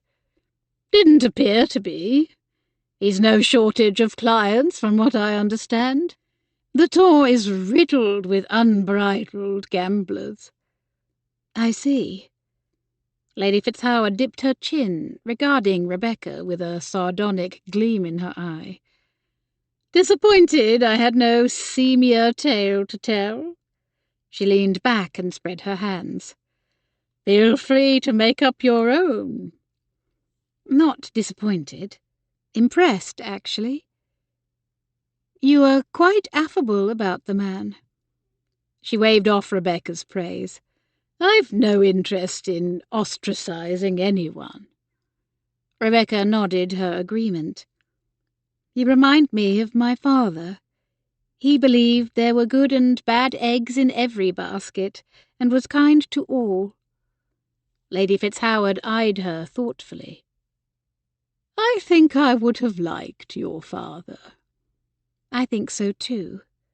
"And your mother?" she asked. "Oh, I loved her dearly, but I'm fairly certain you would have thought her a silly creature, as Rose would say." "Rose?" Lady Fitzhoward echoed. "Your brother's housekeeper, is that right?" "Right. And our friend. We've known her most of our lives." Frederick sat alone, waiting for Thomas to join him. Late again. His gaze kept sliding over to Miss Lane, who sat with Lady Fitzhoward at their usual table. Catching his eye, the older woman nodded to him. He still wondered why she seemed familiar. Miss Newport, seated alone once more, smiled in his direction. He smiled back, but didn't ask her to join him. Again, at 7:15, Mr. Oliver entered, this time with 2 companions. The man with military bearing remained near the door, while a second man with curly hair and spectacles joined him at the table. This was the man he'd seen Miss Lane talking with earlier, the publisher who'd disappointed her. While Frederick awaited his brother's arrival, he couldn't help but overhear the publisher's conversation with Mr. Oliver. "Any progress?" the bespectacled man asked. "Not yet. Rome was not built in a day. Or even in a year, apparently. At this rate I shall go bankrupt waiting for you to earn back the money William advanced in good faith." Their soup arrived, and for a time the tense conversation ceased. The maître d'hôtel stopped at Miss Newport's table to ask if everything was to her liking. She beamed up at the man and answered in the affirmative, her voice melodic, her smile white, her face lovely. The author's words from the next table caught his ear. "I say, Edgecombe, well done arranging for Selina to be here. I almost didn't recognise her, out of context and without stage paint. I applaud you." The publisher scowled. "Me? I've nothing to do with it. What do you take me for? The last thing I would do is arrange a meeting with one of your paramours. The only reason I agreed to pay for this charade was because you promised seclusion would help you come up with a winning book idea, not to facilitate love affairs or the adoration of your public." He gestured emphatically around the crowded dining room. Mr. Oliver glanced over as well, and several heads swiftly turned away, feigning interest in their meals. "You're the one drawing attention now, old boy. Lower your voice. If it wasn't your doing, I wonder why she's here." Thomas finally arrived. On his way to the table, he bowed to Miss Newport, Miss Lane and Lady Fitzhoward, and exchanged greetings with Mr. and Mrs. Oakham, seated nearby, neighbours who were no doubt dining in the hotel in the hope of seeing the acclaimed author. Then he sat across from Frederick, his cheerful excuses drowning out the conversations around them. Only half listening, Frederick watched as waiters served another course to Mr. Oliver and his publisher. Suddenly Mr. Oliver tossed down his table napkin, his meal only half eaten. "I'll not write another word tonight, thanks to you. Keep hounding me, and I never shall again." He rose and started across the room. As he passed the table of a dark-haired, sharp-nosed older man, the 2 locked gazes. Oliver's steps faltered, but a second later he continued on and stalked from the room, his guard on his heels. A moment of stunned silence followed his exit, and then a whispered buzz rose among the diners. The publisher sat stone-faced. Then he rose slowly and followed Mr. Oliver from the room. After dinner, Rebecca returned to her bedchamber, but felt too restless to sleep. Knowing she'd a little time before Mary stopped by to help her undress, she left her room and went down to the library and writing room, glad to find its lamp still lit. She put on her spectacles to peruse a set of novels she'd heard of but not yet read, Northanger Abbey and Persuasion in 4 volumes. She wrote her name in the logbook by lamplight, the flame dancing in a sudden draught. Had someone opened the door to the cloisters? Perhaps she ought to have closed the library door, but she would have felt a little uncomfortable, shut inside the dim room alone. Was she alone? At the thought, she glanced up at the wall painting above her and met the doleful gaze of the abbess. Her eyes glowed red by candlelight, and Rebecca shivered. Suddenly, a rush of wind blew out the candle lamp, plunging the room into darkness. For a moment, Rebecca froze where she stood. Then, leaving the book, she stepped into the passage and saw the door to the cloisters slowly closing. She opened it and looked out. Diagonally across the courtyard, a figure in flowing black robes sailed through the covered walkway. Alarm jolted her. Suppressing the urge to retreat, Rebecca stepped forward to peer through one of the ornamental stone grilles. The figure turned the corner, a sliver of moon-white profile visible for just a moment before it slipped from view. Rebecca's stomach tightened. She'd only caught a glimpse, but whoever it was definitely wore a hooded black robe, or habit. Had an actual nun come to stay at Swanford Abbey, or who, or what, had Rebecca seen? The image brought back all those terrifying stories she'd heard growing up about the ghost of the abbess who haunted the church ruins, bemoaning her fate and the fate of all demolished monasteries, and taking revenge on anyone who dared to enter her domain. Even as fear pulsed through Rebecca's veins, her feet moved as if of their own accord. She hurried along one side of the cloisters and then turned the corner down the other side where the figure had disappeared. Had she gone into the hotel? It certainly seemed that way. Unless the figure truly was a phantom who could disappear into thin air. No, that's childish foolishness, Rebecca reminded herself. She was a grown woman now and no longer believed in such things. It had been a flesh-and-blood person. It must have been. But why would anyone wear a monk-like hood indoors, unless he or she meant to conceal his or her identity for some clandestine purpose? A shiver passed over her. Why, indeed? Rebecca reached the next corner, saw no one lurking there, but heard faint footfalls.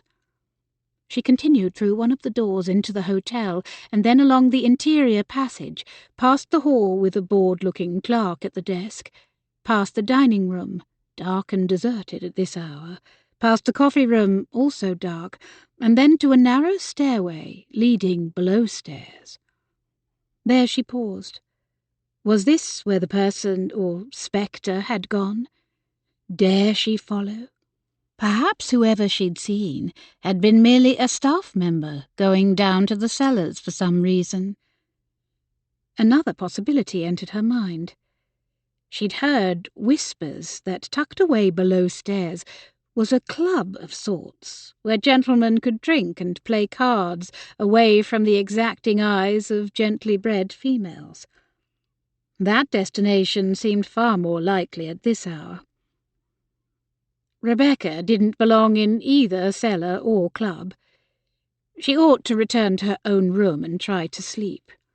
Mary might be knocking on her door even now, wondering what had become of her.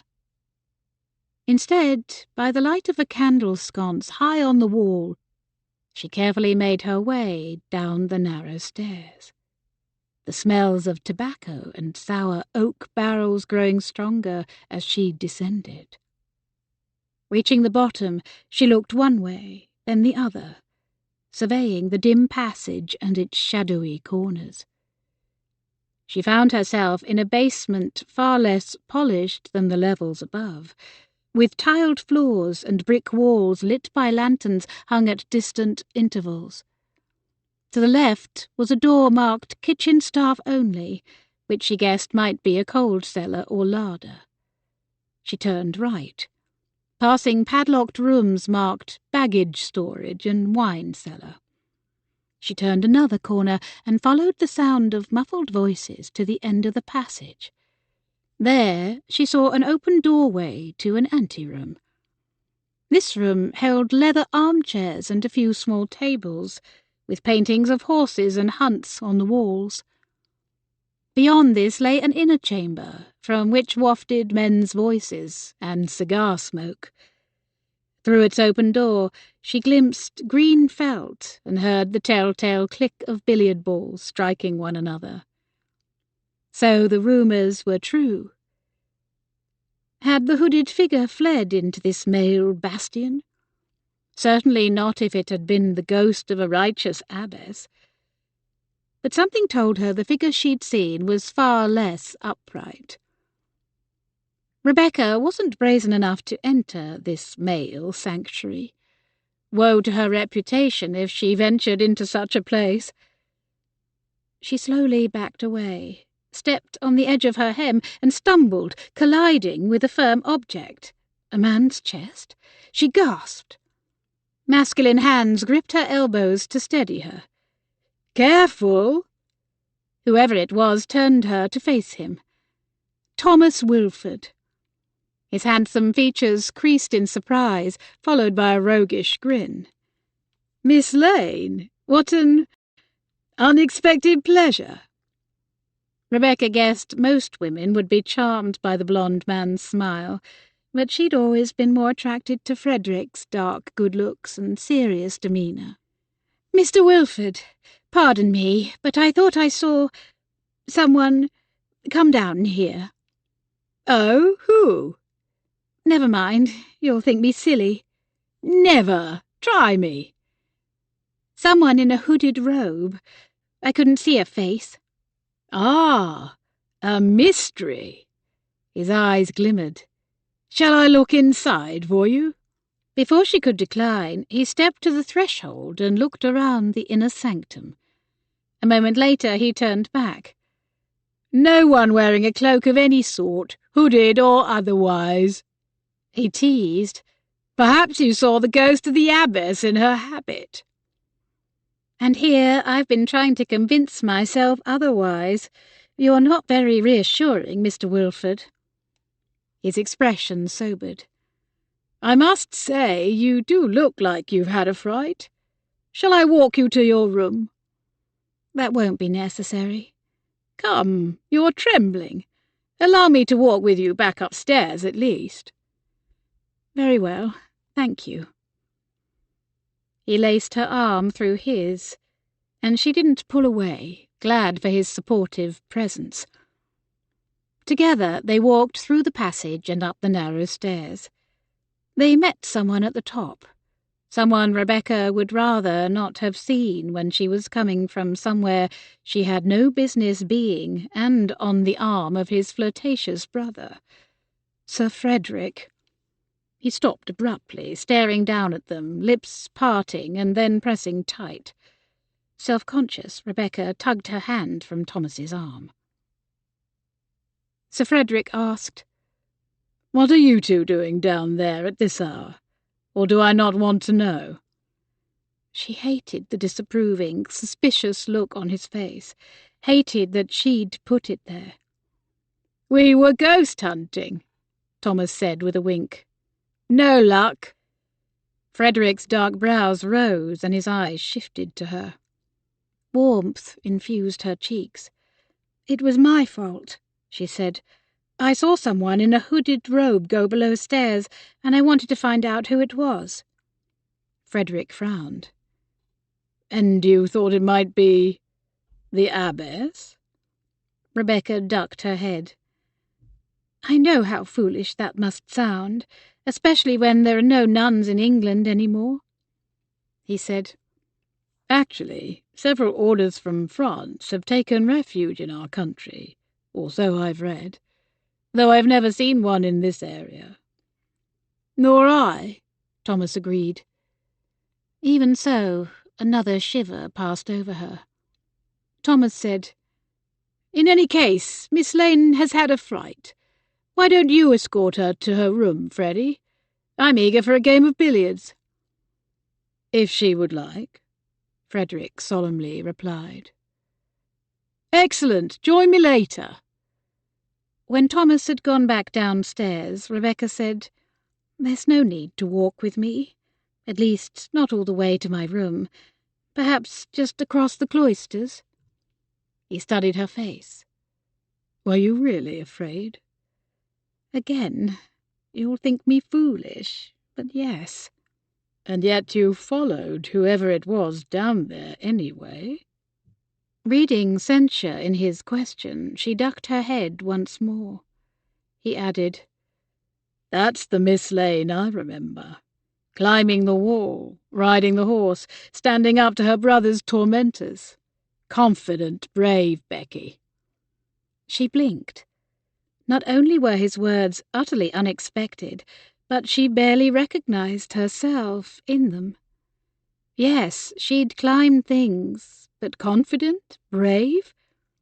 She only vaguely remembered that girl. That was all a long time ago now. Not so long, he said. Our vicar, Mr. Gilby, attended the canal meeting. He mentioned you climbed a tree to rescue a kite for his children only a few days ago. Her face heated anew. But glancing up and seeing his grin, she returned it. He walked her to the bottom of the night stair. I shall wait here until you're safe in your room. Thank you. Reaching out, he squeezed her hand and said warmly, Good night, brave Miss Rebecca. Good night, she replied, still grinning foolishly in the dark. But as she climbed the stairs, Rebecca's grin slowly faded. What was she doing? She wasn't there to flirt with Sir Frederick or to make a fool of herself. She was there to help John. And here she was, about to spend another night in the Swanford Abbey Hotel. She hated to think how much her bill amounted to already, and she still hadn't given John's manuscript to either Mr. Edgecombe or Mr. Oliver. Rebecca wanted to finish what she'd come for and leave, before she made things worse for John or jeopardized her position with Lady Fitzhoward, or, worse yet, before she broke her heart again over Sir Frederick Wilford. She decided she'd had more than enough of Swanford Abbey, haunted or not. When she reached her door, she saw Mary knocking. "Oh, there you are, miss. I wondered what became of you." "I hope you've not been waiting long." "No, miss." Rebecca asked, "You've not seen a nun or someone dressed as one, have you?" "No, miss." "Don't tell me you've seen the ghost of the abbess." Mirth twinkled in the girl's eyes. Rebecca sighed. "Never mind." The two entered the room, and Mary began helping her undress. Rebecca found her gaze lingering on the maid's reflection in the mirror, head lowered, mob cap half covering her face, apron over a dark, nondescript dress. An idea struck. "Mary, I wonder if you might help me with something." "Course, if I can." "I need to speak to Mr. Oliver, privately, but no one gets into his room except you, except a chambermaid." "What are you saying?" "May I deliver his breakfast tomorrow morning?" "Mr. George won't let you in." "Not as me, perhaps, but as a chambermaid he might." Mary's eyebrows rose. "You want to work as a maid?" "Just for a few minutes, unofficially." "Unofficial?" "In secret, just between you and me." Rebecca gestured toward her attire. "Perhaps I could borrow your apron and cap." "Oh, I couldn't let you wear these," Mary said. "I have to attend to my duties properly dressed." "I understand," Rebecca replied, feeling defeated. She didn't want to get the girl into trouble. "But I do have an extra set," Mary said, brightening. "You could wear those, as long as you return them no worse for wear." Relief and terror warred within Rebecca. What was she doing? "It would only be for a short time," she assured the girl. Hopefully not too short, for that would mean he'd refused to talk with her. Refused her request. Mary nodded. "I'll bring them to you when I finish for the night." "Thank you, and keep this between us, please." If I may be so bold, I'd say the same to you, miss. I don't want anyone to find out either. I'd lose my place." Half an hour later, time Rebecca had spent in doubts and second thoughts, Mary delivered the promised articles of clothing, carried over her arm, covered by a towel. She delivered instructions as well. "I've given it some thought. Monsieur Mauric has a keen eye. Instead of you going down to the kitchen, I'll prepare a tray myself and meet you outside your room at 5 till 9. You can carry the tray from here." Rebecca expelled a jagged sigh. "Thank you. That does sound less risky." Especially as the chef might remember speaking with her in the dining room. "Keep your head down," Mary went on. "No one looks at maids anyway, except Mr. George. Usually when he sees me coming with the tray, he rises and knocks on the door for me. If he asks, say you're new. Later I can deny everything if need be." "Very well. Sounds a simple plan." Rebecca inhaled a long breath, solidifying her resolve. "And truly, it's not as though we are doing anything illegal." "I should hope not."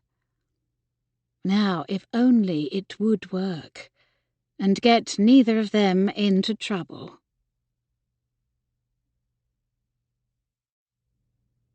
Chapter 9.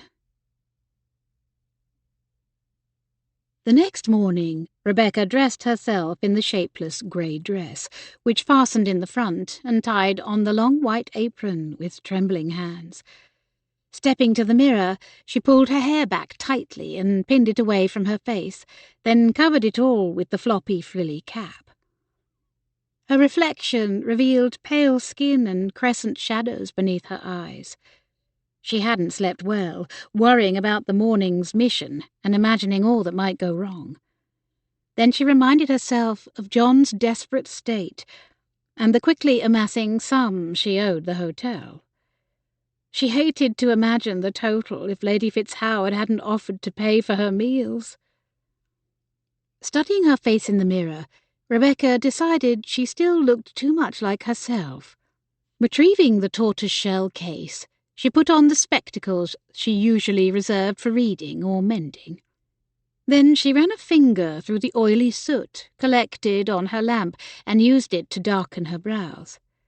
She applied it with too heavy a hand and recoiled from her own startling image. She wiped most of it away until it looked more natural. She glanced at the small mantel clock. A few minutes to spare. She clasped damp hands, gazed at the cross above her bed, and in the quiet of her solitary chamber prayed. "Dear God, I know you don't approve of deception, but—" Unbidden thoughts of women from Scripture who had deceived scrolled through her mind. Sarah, Tamar, Rebecca. Most of their stories had not ended well. "I hope you will forgive me," she murmured rather lamely. "I mean no harm." She only wanted to get in to speak to Mr. Oliver, to urge him to recommend her brother's manuscript to his publisher, to help John, to save him. "Please let Mr. Oliver listen. Soften his heart and grant me favour in his eyes." She also prayed that Mr. Edgecombe, to avoid distracting the author, hadn't warned him about John Lane's sister. Rebecca then inched open her door and peeked out. Seeing no one, she waited until she heard quick footsteps on the nearby night stair and saw a white mob cap emerging from below. Rebecca picked up the large envelope containing the manuscript and tucked it under her arm, hoping it would look like a folded newspaper to any casual passer-by. Then she stepped out, quietly closing the door behind herself. Mary appeared, looking only half as nervous as Rebecca felt. "Here you are, miss," she whispered. "Careful not to spill. Bring back yesterday's dishes and any dirty laundry he gives you. I'll take care of them from here." Rebecca nodded her understanding and held out her hands. The tray felt heavier than her father's 1,000-page Bible. Rebecca walked slowly, keeping a wary eye on the piled-high plate of food and pitcher of cream, glad the coffee hadn't yet been poured into the empty, rattling cup. Nearing room 3, she saw Mr. George glance up. She quickly ducked her head and kept walking, pulse pounding hard with each step. "Open the door," she silently begged. He rose to do so, by habit, as Mary had said, or by God's favour, or both. He knocked on the door and stood there, waiting. "Morning," the man said to her as she approached. She mumbled the same in reply, keeping her head down, trying not to draw the guard's watchful eye. Come on," she inwardly pleaded. A few seconds later, the lock clicked open from within, and the guard pushed the door wide for her. She stepped through, and the door shut behind her. So far, so good. Inside the room, Mr. Oliver had already reclaimed his seat on a chaise longue, rosewood writing slant on his lap, head bent and dark hair flopping over his forehead. He murmured a barely audible grunt of acknowledgement without looking up. He scribbled with quill and ink to the end of the line, licked his finger to turn a page, and began scratching away again. When she hesitated, he gestured toward the low end table. "Just set it down there." She bobbed a curtsy and moved to comply, setting the tray down with a clank of china and cutlery. "Dirty laundry there?" He jerked an ink-stained thumb toward the corner. "I'm out of stockings." She stammered. I've brought you something." "Coffee, I hope. Eggs, kippers, kidneys and bacon as usual." He glanced over at his breakfast. "That too." He looked up at her at last, then squinted, a deep crease connecting his brows. "You're new," he murmured, clearly not pleased about this interruption in routine. "Yes." She took a deep breath, pulled the manuscript from under her arm and held it out to him.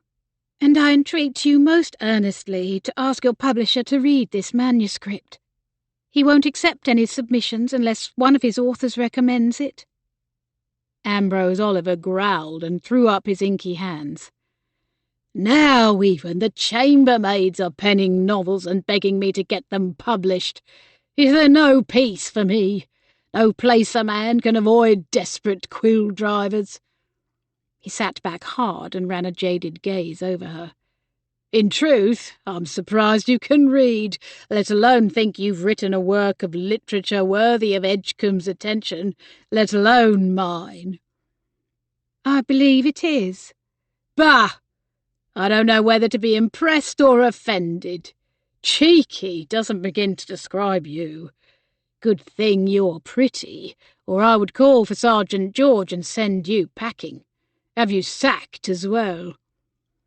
She bit her lip to keep from retorting that she didn't work there, knowing she should conceal her identity to have any chance of securing his help. "Please, sir, simply ask Mr. Edgecombe to read it." "Is it a novel or poetry or what?" "A novel. And if he doesn't think it worthy of publication, so be it. You'll never see me again." He narrowed his eyes in searing scrutiny. "You look familiar to me. Have we met?" "No." "Yet you do seem familiar." Rebecca swallowed. Had he seen her from a distance, as she had seen him? Or was he observing a family resemblance? She and John did resemble one another slightly, she knew. But surely with spectacles and her hair hidden under the mob cap, he wouldn't guess.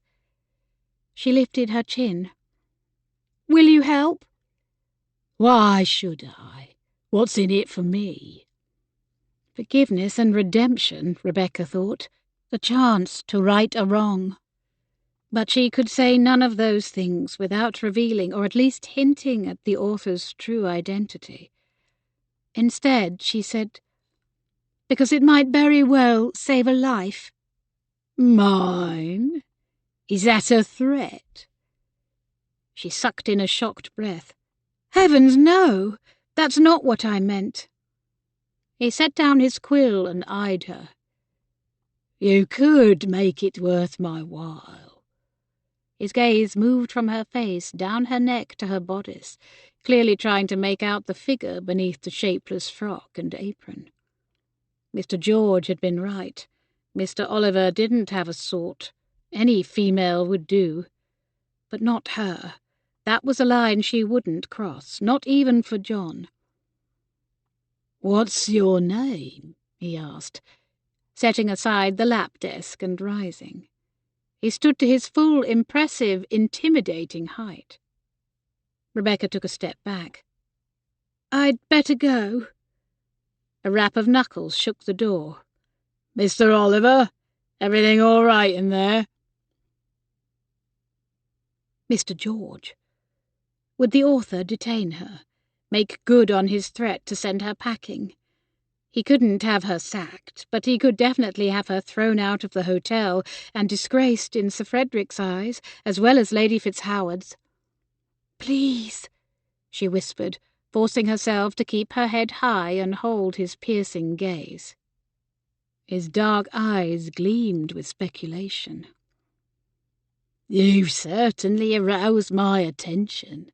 I'm all right," he called through the door, then turned back to her, impudent humour quirking his mouth. "May I at least have a cup of coffee before you go?" "Oh, of course." She poured a cup with trembling fingers and handed it to him.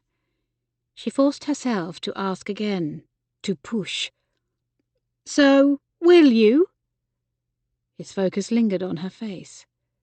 "I'll think about it. In the meanwhile, you can do something for me." She was instantly on her guard. He stepped closer and lowered his voice.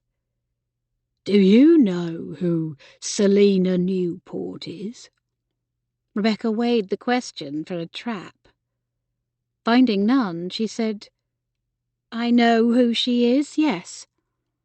"Ask her to come and see me. Apparently Sergeant George will let in any attractive female." She shook her head. "He won't allow it." "You leave the sergeant to me. He's in my employ after all, and not the other way around." Not wanting to refuse and harm their chances, she said, "I'll give her your message. How she responds is up to her." Those thick lips puckered into a smug smile. "Oh, she'll come to me all right. Of that I've no doubt." Would she? Why would a beautiful woman like Miss Newport, who'd clearly caught Thomas Wilford's eye, be interested in an older, unpleasant man like Ambrose Oliver? Did he hold some power over her? Mr. Oliver sat back down. "Leave your opus on the table and close the door on your way out." "Yes, sir." Unsettled, Rebecca set down the prized manuscript and opened the door, darting back to pick up an armful of dirty laundry. She didn't see any used dishes except a coffee cup, but swiped that up too. Then she let herself from the room, head low. She swept past Mr. George without looking at him and hurried away, intending to go the long way round, so he wouldn't see which room she was heading for. "Are you all right?" he called after her. "Did he bother you?" Without pausing, she shook her head and continued past the main stairs and railing that overlooked the hall below. From the corner of her eye, she glimpsed a tall man standing near the hotel entrance and glanced down, only to immediately wish she hadn't. Rob Tarvin stood there, no doubt awaiting the arrival of a guest who'd reserved his fly. He looked up at that very moment. She turned her head toward the opposite wall and hurried around the corner and out of view, hoping against hope that he hadn't seen her. Mary was waiting for her beside her door. Together they stepped inside. "How did it go?" Mary whispered eagerly. "Everything all right?" "I think so." To herself, Rebecca added, "I pray so." Hands still trembling, she handed over the dirty laundry and coffee cup. "I didn't see another tray." "Oh, that's right. He rang for a second pot of coffee yesterday, and I picked it up then." Rebecca pulled the cap from her head and untied the apron. "I'll pick those up later," Mary said. "I've got to get on now." Rebecca nodded and laid a hand on the girl's arm. "Thank you, Mary. I'm indebted to you." "How could I not help? You're the one who gave me a chance when I needed a place. Me with no experience and my family being what it was. And you who wrote that fine character that got me another place at the Griffiths and eventually here." How glad Rebecca was that she had done so. "I did that because I believed you capable, not to get anything in return." "I know. Even so, I couldn't say no to you now, could I?" Rebecca stilled, fear curdling inside her. She hoped neither of them would live to regret what she'd just done. Worried that Rob might have recognized her, or even wondered if he'd seen her in the garb of a maid, Rebecca decided to try to dispel that image as quickly as possible. Thankfully, her trunk had been delivered to her room, and with it, several additional clothing options. From within the folds of tissue, she carefully extracted one of her more elegant garments, which Lady Fitzhoward had recently purchased for her, saying, "We are in fashionable Bath, Miss Lane. You must dress the part." It was a beautiful spencer of patterned pink satin with a gathered waist, short ruffled peplum and bow at the back with long ends trimmed in pleating. The spencer was topped by a matching cape-like collar with a high ruffled neck. This she put on over a spotted muslin gown of the same hue, and also selected a bonnet with a pert upturned brim. Then she went downstairs and knocked on Miss Jolie's door to ask her to do something with her hair. The woman set about the task, although she sighed heavily to have to lay aside a purloined copy of La Belle Assemblée to do so. She curled and arranged Rebecca's hair to show to advantage beneath her high bonnet brim, leaving tendrils on either side of her face. Suddenly Jolie peered closely at her.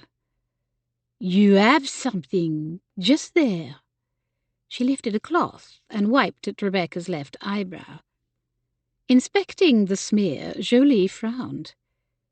"Lamp black, Miss Lane?" She must have missed some. Abashed, Rebecca replied, "Just thought I'd try it." "It does not suit you." Perhaps hearing their voices, Lady Fitzhoward knocked once and opened the adjoining door. "Ah, Miss Lane, you look very well, I must say." "Thank you, my lady. I should—" Rebecca tugged on the short spencer. "You selected both the pattern and the colour yourself." "Ah, yes. Are you seeing Sir Frederick, perchance?" "No. That is, I don't believe so." "Pity." She waggled her brows and returned to her own room. Rebecca took a final look at her reflection and saw no resemblance to the maid she'd seen in her mirror earlier that morning. She thanked Jolie and went out, walking through the corridor and into the main hall, shoulders back, head held high.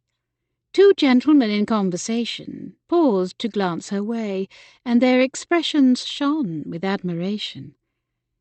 As she continued across the room, the commissionaire opened the front door for her and tipped his hat. "Miss Lane?" "Good day, Mr. Moseley."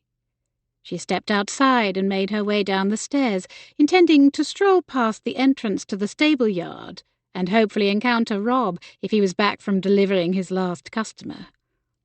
Not seeing him, she sat on one of the benches nearby to surreptitiously await his return. As the minutes ticked by, she realized that perhaps she ought to have brought a book. While she sat there, a man rode out of the stable-yard. Sir Frederick Wilford on a chestnut horse. He didn't notice her as he directed his mount down the lane and out of the village. She wondered where he was going. For a moment she imagined herself riding beside him in a fashionable new habit and jaunty hat. Rebecca was abruptly transported back to her youth, and recalled a mortifying scene as though it had happened weeks ago rather than years ago. Her neck heated as the memory revisited her. Eager to see Frederick again, Rebecca walked over to Wickworth.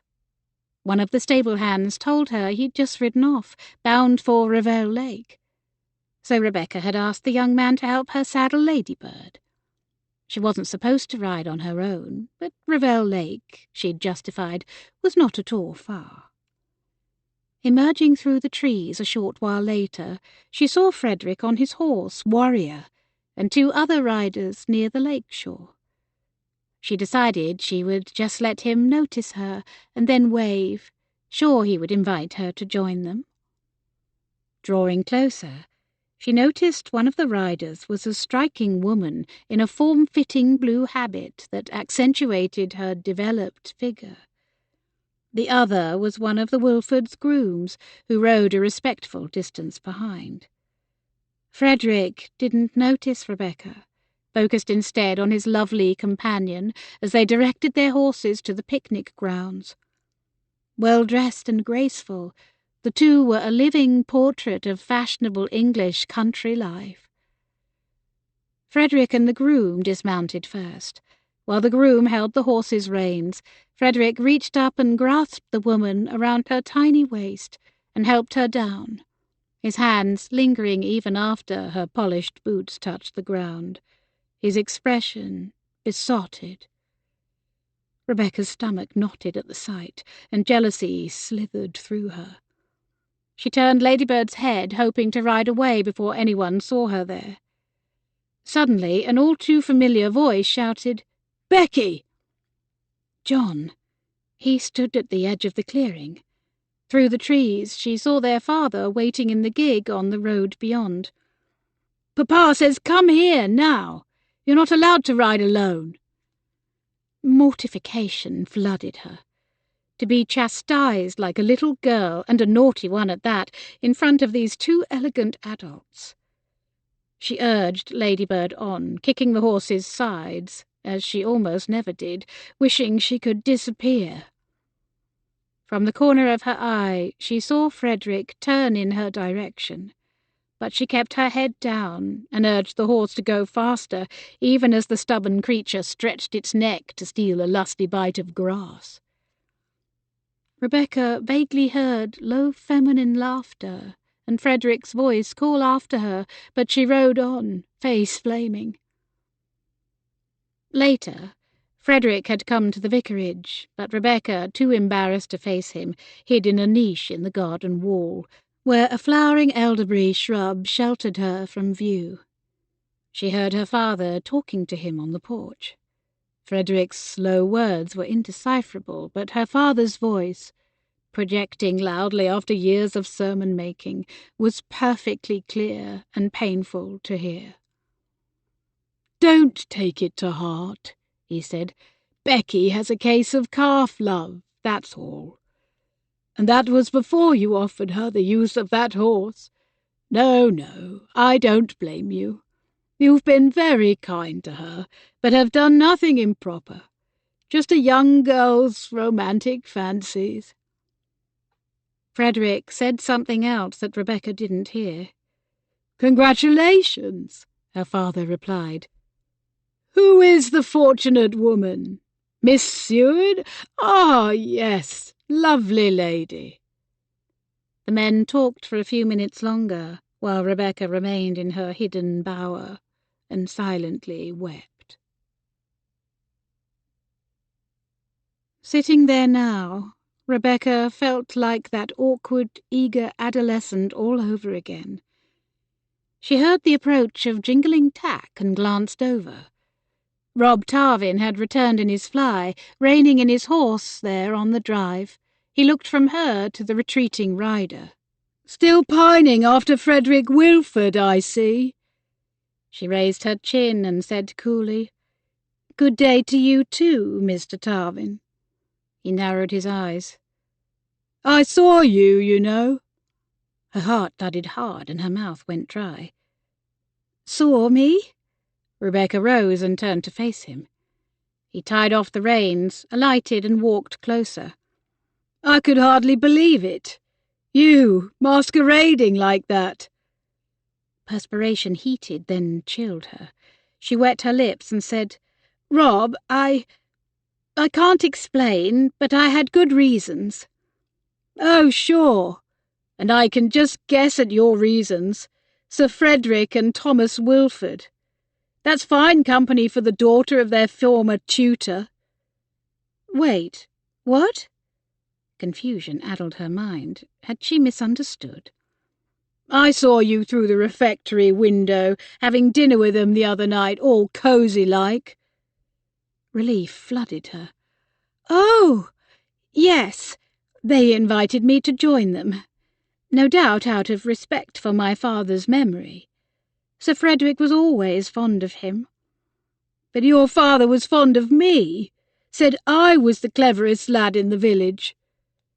She'd never told Rob that, even though her parents admired his thirst for learning. They'd discouraged her from pursuing a relationship with the young man.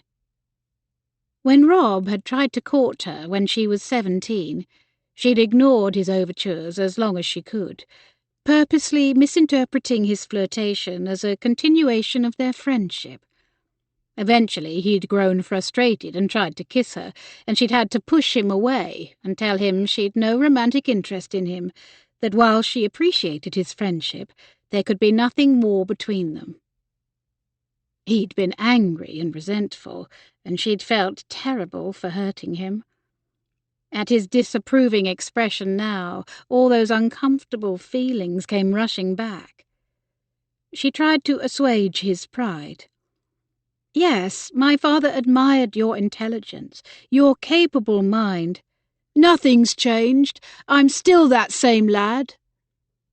Many things had changed, Rebecca knew. He was no longer a promising lad of 15, but an embittered man of 25. Rob crossed his arms. "Too bad your father liked me more than you did." He slowly shook his head, lips curled in disgust. "You're wasting your time with Sir Frederick, you know. He's not going to remarry. The first go was bad enough, from all accounts, to turn him off the institution." Rebecca shrugged. "What's that to me?" "I know you consider yourself his special friend." "That was years ago, and he was a friend to my entire family, especially to my father."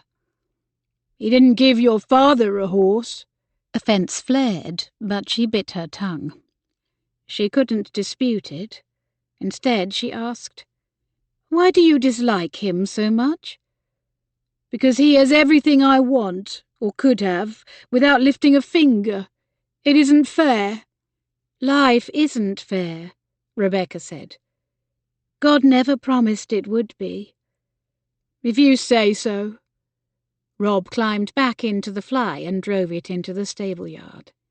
Rebecca remained where she was a moment longer, turning to watch Sir Frederick and his horse grow smaller and smaller and finally disappear over the hill. She couldn't deny that she'd long dreamed of being Frederick Wilford's wife, but those were the foolish dreams of a foolish young girl. She took a deep breath. Rob might be resentful and jealous, but he could be right about one thing. Perhaps it was time to lay aside those old dreams and get on with her life. Returning inside, Rebecca saw Miss Newport in the hall. The lithe, beautiful performer sat at the hotel's grand pianoforte, running her fingers experimentally over the keys. Finding the hall otherwise unoccupied, Rebecca decided to accomplish one more unpleasant task. "Miss Newport?" The woman looked up, but kept playing softly. "Yes, Miss Lane? I'm sorry to disturb you, but I've been asked to pass along a message." "Oh?" Rebecca stepped nearer and lowered her voice. "From Mr. Oliver." The woman's arched brows rose. "Mr. Oliver? Is he not sequestered in his room?" "Yes, well, he, asked a chambermaid who knew I'd met you, and I agreed to deliver the message. Pray forgive the interference. He asks that you go and see him." Miss Newport pursed her rouged lips. "Why would I?" "I wondered that myself. He's in room 3, but don't go on my account. I agreed to pass along the message. How you respond is completely up to you." Miss Newport struck a jarring chord, then squared her shoulders. "You have delivered the message, Miss Lane, and may consider your duty dispatched." She rose. "Now, please do take tea with me." Rebecca was taken aback by the abrupt invitation, but saw no reason to decline. Selina Newport spoke to the clerk, and then the two young women sat in armchairs near the fire. While they waited for their tea, Lady Fitzhoward walked into the hall, and Miss Newport asked the older woman to join them as well. Rebecca worried her wealthy employer might not wish to associate with an actress, but she displayed no such reluctance. She thanked Miss Newport and selected a chair. In short order, a waiter delivered a tea tray, and, seeing the newcomer, quickly procured a third cup. As she poured for them, Miss Newport began. "You mentioned having a brother, Miss Lane. I envy you. Are the two of you close?" Rebecca hesitated. It seemed odd that she should ask about John again.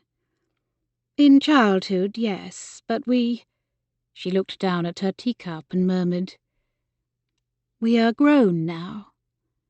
Miss Newport picked up her own cup. "It must have been grand to have someone to protect you and tease you in equal measure. Was growing up with a brother as delightful as I imagined?" "Actually, I was the older sibling, so I tried to protect him, but sadly I failed. He was hurt because of me." Miss Newport stilled, cup halfway to her lips, her sparkling eyes dulled. "I'm sorry. I sympathize with you. I failed to protect someone I loved, too." "Oh?" Rebecca asked expectantly. Miss Newport looked down. Her stillness transformed into a sudden flurry of little agitated movements, lowering her teacup, adding another lump of sugar, followed by a rapid stir.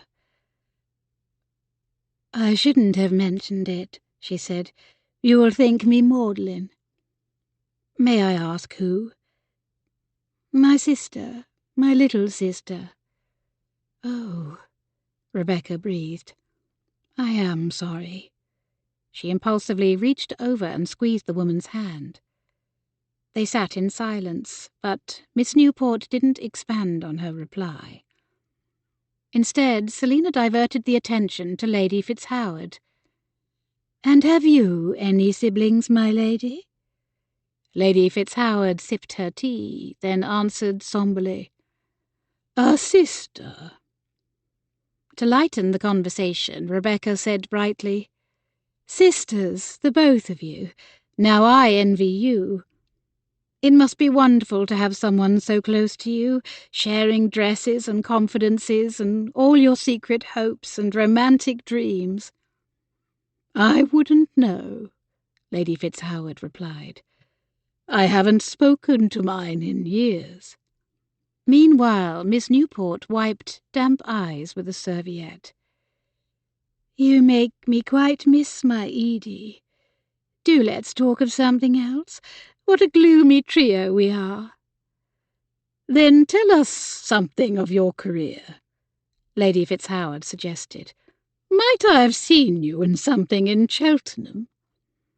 "You very well may have. I performed several roles at Watson's Theatre, and even once played opposite the great John Kemble." "Ah, I thought you seemed familiar. That explains it." They spoke about music and theatre for several more minutes. Then Miss Newport rose and excused herself, thanking them both warmly for their company and friendly conversation. When she'd gone, Rebecca said quietly, "It was kind of you to join us, my lady." "What?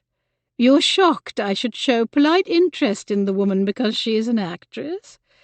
I've not such a high and mighty opinion of myself, whatever you must think of me." "Not at all. I was simply pleasantly surprised." Lady Fitzhoward took another sip of tea, then set it down with a frown.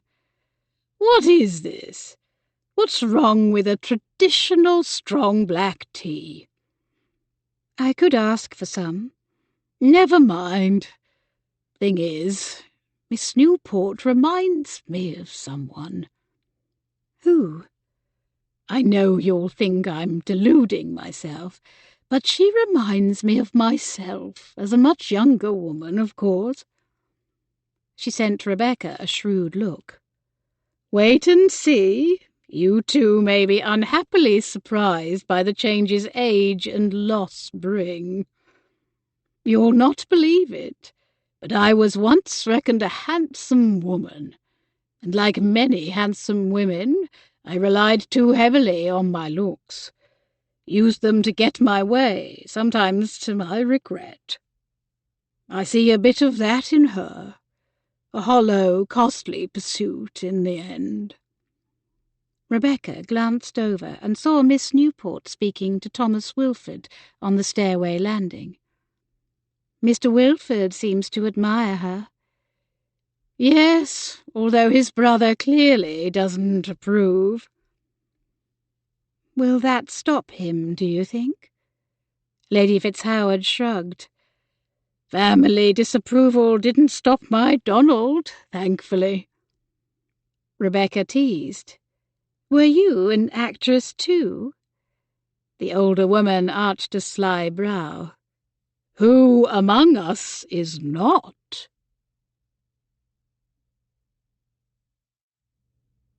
Chapter 10. Later that afternoon, Rebecca sat with Lady Fitzhoward on a bench in the Abbey garden, chatting companionably and enjoying the peaceful burble of the fountain, surrounded by daffodils, tulips, and primroses. An ancient-looking man in a flat cap worked amid the flower beds. He laboriously got to his feet, trowel in one hand, daffodil stem in the other. Rebecca recognized him as the same old man they'd encountered upon arrival. He slowly approached their bench and extended the bloom to Lady Fitzhoward, head humbly bowed. "A flower for a flower." Lady Fitzhoward frowned up at him, wincing against the sunshine and the unexpected compliment. When she made no move to accept the sweet offering, Rebecca gently nudged her. She belatedly took the stem. "Thank you." As the man ambled away, she added under her breath, "Old fool." Rebecca teased. "It appears you have an admirer here." "Yes," the lady dryly replied. "How soon can we leave?" Rebecca grinned. Then Lady Fitzhoward rose with the help of her stick and excused herself, going inside for her daily restorative or customary afternoon nap. A few minutes later, Sir Frederick appeared from around the corner of the Abbey. Anticipation thrummed through her. She reached up to touch her hair, reassuring herself it was no longer pulled back severely, nor covered by a mob cap. "Good afternoon, Miss Lane." She smiled back. Sir Frederick, did you enjoy your ride earlier? I saw you leaving. Thank you, I did. My horse and I both needed the exercise. I wonder, might you have any interest in visiting Wickworth with me? I've been putting off a decision about the refurbishments and would appreciate your opinion. Of course, happily. His lower lip protruded. Her acceptance had apparently surprised him. Excellent. Shall we ride or walk? Or I could hire the fly. No need for that, she quickly replied, preferring not to involve Rob Tarvin. A ride would be enjoyable, but I haven't a riding habit here, nor a horse. I don't mind the walk if you don't. Not at all. It's not far. He offered his hand and helped her to her feet, standing before him, her hand still in his, their faces close. His eyes seemed to grow large, kindled with warmth and, dare she hope, attraction? Miss Lane, he breathed. You're... He broke off, then faltered. Are you ready as you are? That is, you look very well as you are, but do you need anything from your room first? She shook her head. I'm ready. Together they walked from Abbey Lane to the North Road outside of Swanford. Arms at their sides, they strolled past fields and pastures, talking companionably about villages they both knew and the changes the passing years had brought. Rebecca inhaled a deep breath of fresh air and gazed out at the misty fields. She noticed sheep huddled beneath the outstretched arms of a flowering blackthorn, new lambs frolicking nearby, and father and son farmers preparing the ground for planting. They raised hands in greeting and walked on. Soon Rebecca felt her recent tensions melting away beneath the invigorating spring sunshine. She wondered why Sir Frederick wanted her to see Wickworth again. How long had it been since she'd stepped foot in the place? 4, 5 years ago? Then she remembered the last occasion. It was a few months after her father died. The Wilfords had invited her and John for dinner to gently let them know that a new clergyman and his family would be moving into the vicarage soon. And to soften the blow of losing the house, they'd offered them the use of their underkeeper's lodge as well as the services of Rose Watts, whom they already knew and liked. How Rebecca had lamented the loss of their home. If John had aspired to make the church his profession, Sir Roger might have given the living to him rather than to a stranger. But John had no interest in being ordained, nor in the military. He'd always wanted to be a great writer and nothing else. As they turned into Swanford Road and neared the Dower House, Rebecca asked, "And how is your mother? In good health, I hope?" Yes, according to Dr. Pope, she's in excellent health, though to hear her itemize her aches and pains, you'd think she was very ill indeed. Will we see her? Unlikely. She keeps to the Dower House, and has done since shortly after my marriage. The aloof woman had always intimidated her. Rebecca said, "I heard she relocated there, but I thought perhaps after—" Recalling what Kitty had told her about his wife's death, Rebecca trailed off. No. She's made the Dower House her own, with new furniture and carpets, even had a glass conservatory built to one side. He pointed it out. She likes living in her own home, queen of her own snug castle. Says she's no desire to uproot herself again when I might decide to—" He let the sentence dangle unfinished, and she stole a glance at him, noticing the red flush above his collar. She guessed at what he'd started to say. I might decide to marry again. They turned up the long gravel drive flanked by topiaries that led to the main house. "I can understand her sentiments," Rebecca said. A home of one's own sounds appealing to me as well." Head tilted, he turned to appraise her. "Have you been unhappy?" "Oh, no. Don't mistake me. I'm not complaining. The lodge is a comfortable place. We are grateful for it." "But it's nothing to the vicarage, I realise." "The vicarage wasn't ours either. Simply part of Papa's living while he served the parish."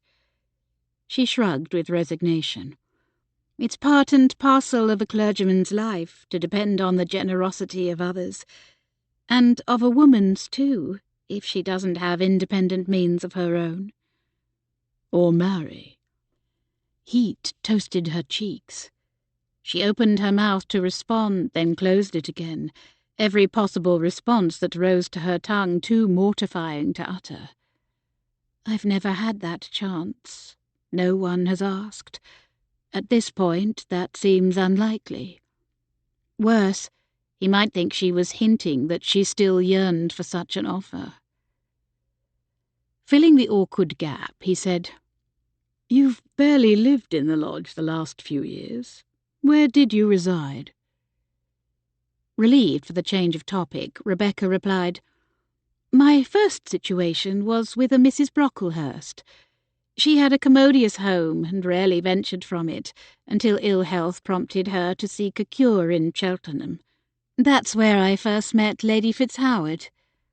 I remember she seemed interested in where I was from and asked me about Swanford. She even hinted that if I was ever in want of a new place, I should let her know. So when Mrs. Brocklehurst died, I did." "If it's not too impertinent, may I ask if you sought those positions for the financial benefit, or for the opportunity to live elsewhere?" She looked up at him, taken aback by his astute question. "Both, if I'm honest. I hoped living elsewhere would put less strain on John's limited finances. Memories of John's erratic behaviour, his shouting and recriminations, flickered through her mind. And yes, many were the days I longed to be anywhere else but here." She wished the last sentence back as soon as she'd said it, fearing he would ask why. Instead, he asked, "And I imagine Lady Fitzhoward has a commodious home as well?" "I suppose so, though we rarely stay there. She prefers to travel, spa towns, seaside resorts, and the continent. She spends more time in fine inns than in her own home, at least for the last year or so." "I wonder why." "She's recently widowed. I take it the house holds more sad memories than present comfort." "That I do understand." She looked over at him, but he kept his face forward, his profile grim. They walked in silence for a few moments. Then he asked, "What is Lady Fitzhoward's Christian name, by the way? I've been trying to place her." "Marguerite." He frowned and slowly shook his head, the name clearly not familiar. Soon they arrived at Wickworth, a 3-story Palladian house with a pedimented portico supported by 4 columns. He led her up the stairs and into the entry hall, which was much as she remembered.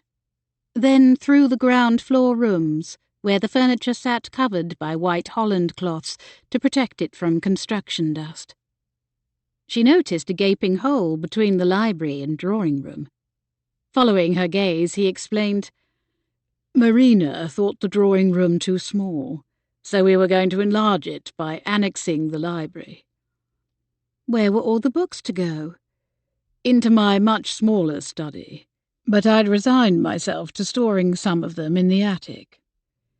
"And now?" "The workmen had already knocked through the wall when she died, and it's remained that way since. For a time, I vacillated between removing the entire wall as planned or patching the hole. Now I'm considering having an archway built between the rooms, but to otherwise leave the library as is." "That sounds a good compromise." "Do you think so?" "Yes, I like it. A clever solution." "Good, thank you. That eases my mind." Eventually, he led her up to the first floor. As they ascended the long flight, Rebecca wondered if these were the very stairs his wife had fallen down. Kitty's words whispered through her mind. A fall, and her as graceful as could be, and using those same stairs every day for years. Others say Sir Frederick pushed her. A chill crept up her neck at the thought. To dispel it, she said brightly, "I recall a remarkably pretty sitting-room up here. Your mother's favourite, I believe." "Yes, it's much as it ever was." He led her to it. The corner room was a snug, cosy size for family use, with windows on two sides. She walked to one, then the other. One 3-light window overlooked the bowling green where she'd learned to play, and beyond it, a patchwork of pastures and fields backed by rolling hills. A lovely, bucolic view she'd often admired. The other looked toward the church and graveyard, with Fowler's Wood beyond. "My wife didn't like this room," he said. "The view of the churchyard was distasteful to her, and she judged the furnishings too old-fashioned. She had plans to alter it as well, but that never happened." "Again, I'm sorry for your loss. I hope it's not disrespectful to disagree with her. I think this room delightful as it is, but then I always have." She didn't say it to contradict his departed wife, nor to place herself in a more favourable light. It was simply the truth. She looked up to find him watching her, his expression curiously intent. He crossed the room, stopping just in front of her and taking her hand. She inhaled sharply and held her breath.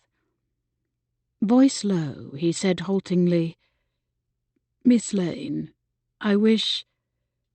that is, I don't want to make you uncomfortable, but I would like to say that being with you again..." A loud bang shattered the air and the tension between them. "What the deuce?" Frowning, he dropped her hand and turned, striding from the room. She followed to search for the source of the unwelcome and untimely noise, her hand still tingling from his touch. They found a workman crouched in the passage, picking up a large brass wall plate. "Sorry, sir." He inspected the engraved surface. "No harm done." "Good, good." Frederick glanced at her. "Well, as we are here..." He showed her an opulent guest room and his wife's bedchamber and adjoining boudoir, all fitted up in a lavish Oriental style popular with the recently ascended King George IV.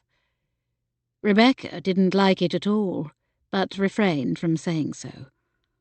Then again, she doubted she would like anything that changed the Wickworth of her youth.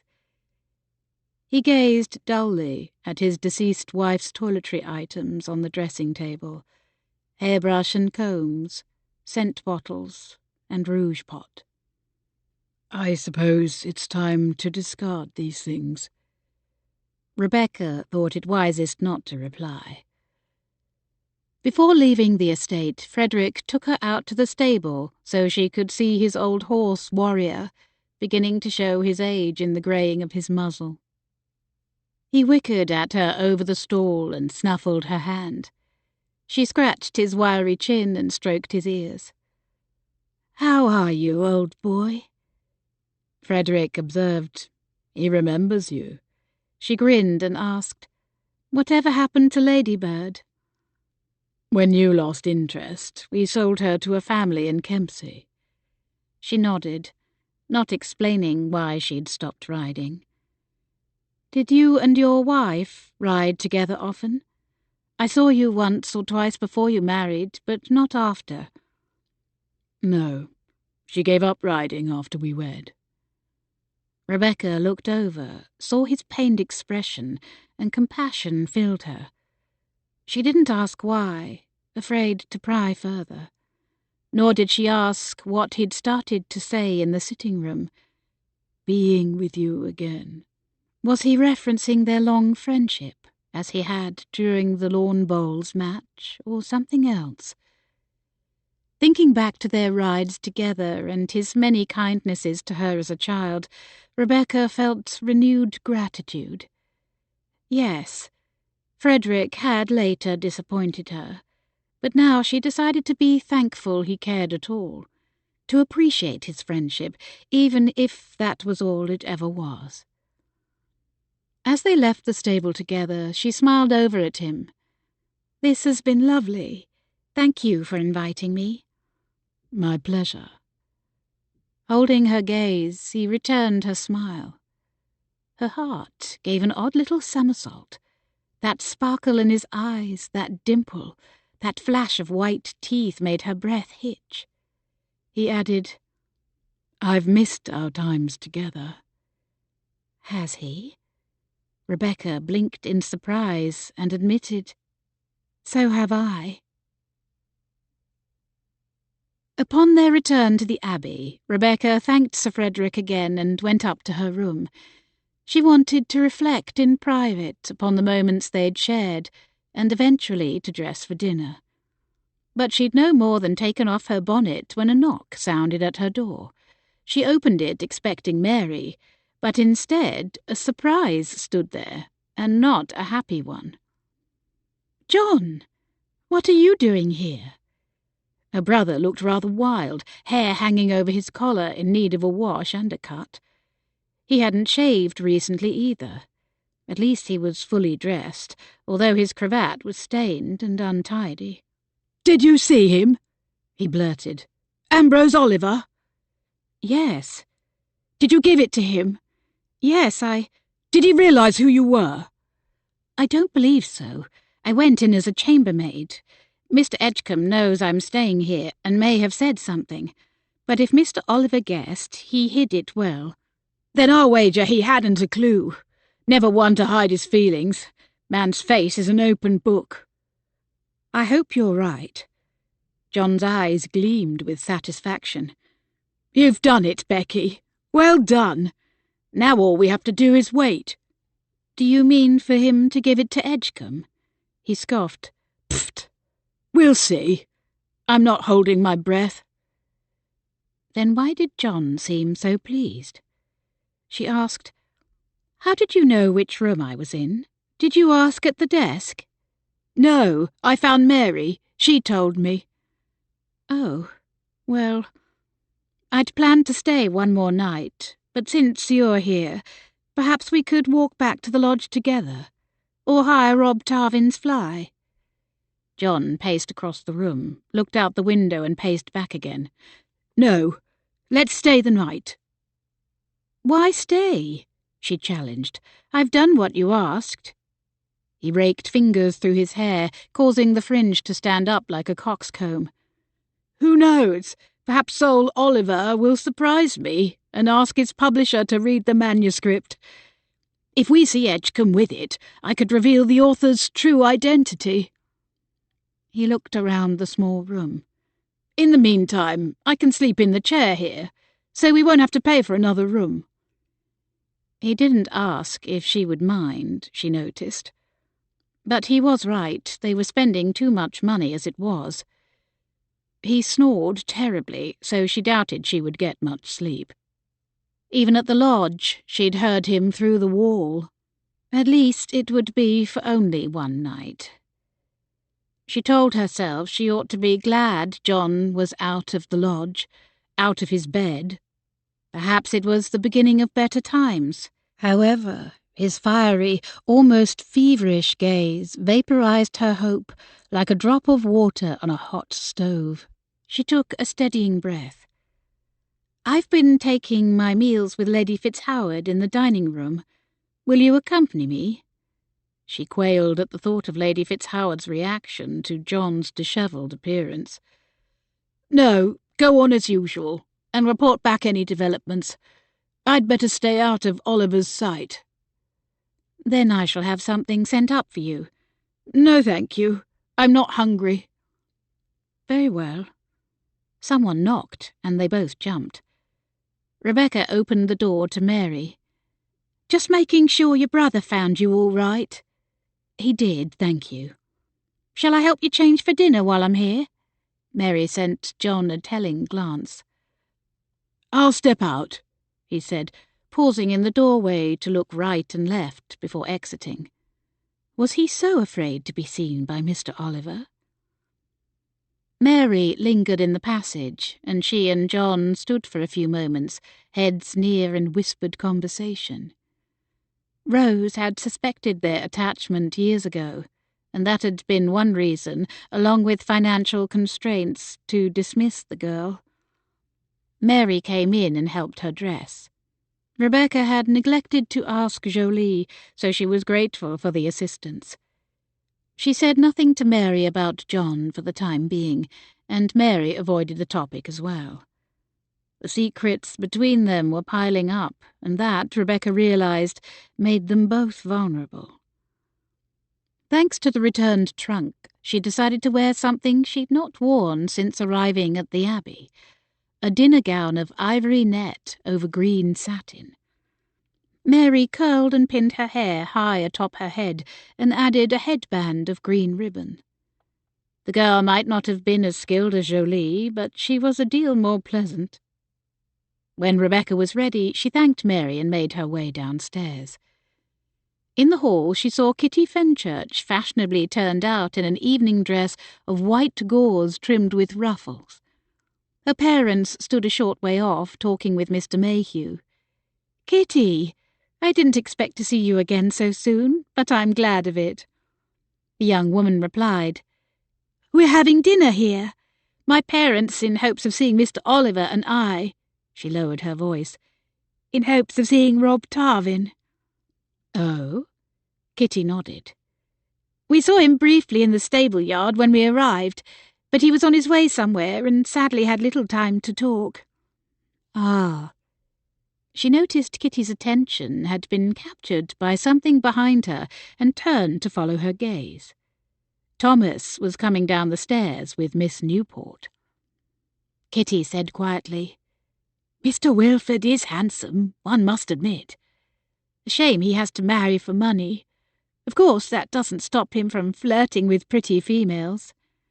"No, it does not," Rebecca silently agreed. Then she looked back at her old friend and said, "By the way, I hope I do see you again, whether here or in Bath or Brighton, and if I do, I shall definitely stop to talk."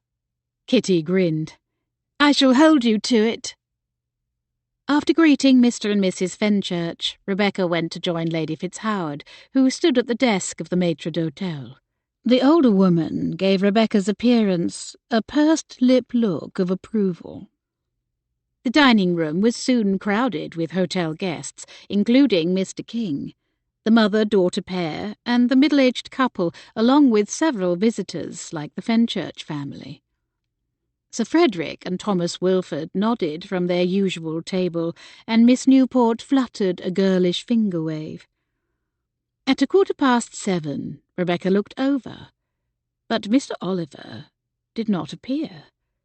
Several others watched as well, likely having come to Swanford Abbey to see the famous author.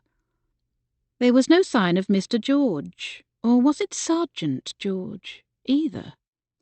A few minutes later, Mr. Edgecombe entered alone, smiling around the room at the other diners with uncharacteristic cheerfulness, before sitting down and ordering, Rebecca noticed, a bottle of champagne. "Someone's pleased with himself," Lady Fitzhoward observed. "Yes," Rebecca murmured in agreement. But for some reason, the sight of the cheerful publisher filled Rebecca with misgivings. When Mr. Mayhew made his nightly round, making sure all his guests were well satisfied, Lady Fitzhoward asked, "And where is our illustrious author tonight?" "Ah!" Mr. Mayhew stepped closer and said in conspiratorial tones, "I have it on good authority that Mr. Oliver has hit upon a new book idea at last. According to his publisher over there, he's in his room working away feverishly. He asked for a tray to be sent up instead of coming down for dinner. Mr. Edgecombe, as you see, is a happy man. He even decided to take a room here." Rebecca looked over as Mr. Edgecombe took a long sip of champagne, and her stomach soured at the sight. "Jolly good for him," Lady Fitzhoward observed. "But some of your other guests do not look as pleased. No doubt hoping for a glimpse of the celebrated scribe." The three of them glanced around and saw a few disgruntled-looking diners. He said, "True. Alas, I cannot control the great man any more than his publisher can. Enjoy your dinner, ladies." Later that night, after Mary helped her undress for bed, the young maid again lingered in the passage with John, giving Rebecca time to wash her face and clean her teeth before climbing into bed. After a few minutes, John knocked softly and let himself in, closing the door quietly behind him. "It's all right," Rebecca whispered. "I'm awake." "Don't stay up on my account. Get some sleep, Becky." "Are you sure you'll be all right on the chair?" "Yes, as I showed you earlier." "Will you not take off your coat, at least? If you're cold, you may have my counterpane." "Don't fuss so, big sister," he said lightly. He slouched in the armchair and spread the blanket Mary had given him over himself. "Good night." "Good night, R.J.," she said, using his pen name. She heard his low chuckle and closed her eyes, expecting him to begin snoring any minute. The room remained quiet, and soon drowsiness lured her gently away. Rebecca was already dreaming when someone knocked on the door, startling her awake. Her room was dark, except for the faint glow of embers from her fire. Who would be coming to her door so late? She looked across the room, trying to see John. Had he gone out to use the water closet? As her eyes adjusted, the chair across the room became more visible, empty except for a heaped blanket. She was about to whisper, "Who is it?" when a deep male voice breathed, "Hello? Anyone home?" The voice sent uneasiness washing over her. Faintly familiar, but not John's, nor Sir Frederick's either. Confusion puckered her brow. An unknown man at her room at night. Should she answer? She wasn't dressed for a caller, especially a male one. Quietly climbing from bed, Rebecca reached for her dressing gown, just in case. It might be a page with a message, she reasoned, but if so, would he not identify himself? Whoever it was rapped again. "Are you in there?" he hissed. "Look, it's Ambrose Oliver, the author. I just want to speak with you a moment. Actually, just see you a moment and satisfy my curiosity." Rebecca froze, heart pounding. Please, God, don't let John return while that man is at the door. Oliver continued. "Mr. Edgecombe came to my room tonight and told me a young lady had sought him out. Wanted to talk to him about her brother, John Lane." The author's voice, Rebecca noticed, was a bit sloppy, as though he'd been drinking. "It made me wonder if you and I'd met quite recently. You see, a certain young woman, perhaps a chambermaid, perhaps only dressed like one, came to my room earlier, asked me to read a manuscript, or at least to pass it on to my publisher. You wouldn't know anything about that, would you?" Rebecca cowered there near the closet, glad now she'd not answered his knock. Surely he would give up soon and go away. He wouldn't try to force his way in, would he? Just in case, she tiptoed over and quietly turned the key in the lock. As if in response, the door latch shook. Rebecca pressed a hand to her mouth to stifle a gasp. The nerve of the man! Could Mr. Oliver somehow see her? Sense her presence? At the thought, her pulse pounded all the faster, and she backed toward the balcony door and into the folds of its velvety draperies to hide. Another rap, louder this time. "I know you're in there," he goaded. Then he added, "At least, I think you must be." A second male voice joined the first. "May I ask what you're doing?" Sir Frederick. Relief flooded her. "Oh, good evening. I simply want to speak to the guest in this room, if that's any of your business." "I think it is. The occupant of that room is a friend of the family, a lady." "I just need to see her. See if she's who I think she is." "And I think you'd better return to your own room," Oliver challenged testily. "Don't you know who I am?" Sir Frederick's voice grew closer and chillier. "Yes, I know who you are and what you are. And I repeat, go back to your own room." "Ah, now I recognize that stern face of yours," the author slurred. "Sir Frederick Wilford. And is your friendly wife with you? Oh, wait, that's right. I heard she died. Do forgive me." Frederick's voice dropped to a dangerous, grating tone. "I realize you've been drinking, so I'll endeavour not to lose my temper. But I warn you, another word and I shall—" Now, no need for pistols at dawn. I'm going." Rebecca could almost hear, and could certainly imagine, the large man stumbling and grumbling back through the long gallery to his room. After a quiet moment, a soft knock sounded. "Miss Lane, it's Frederick. Are you all right?"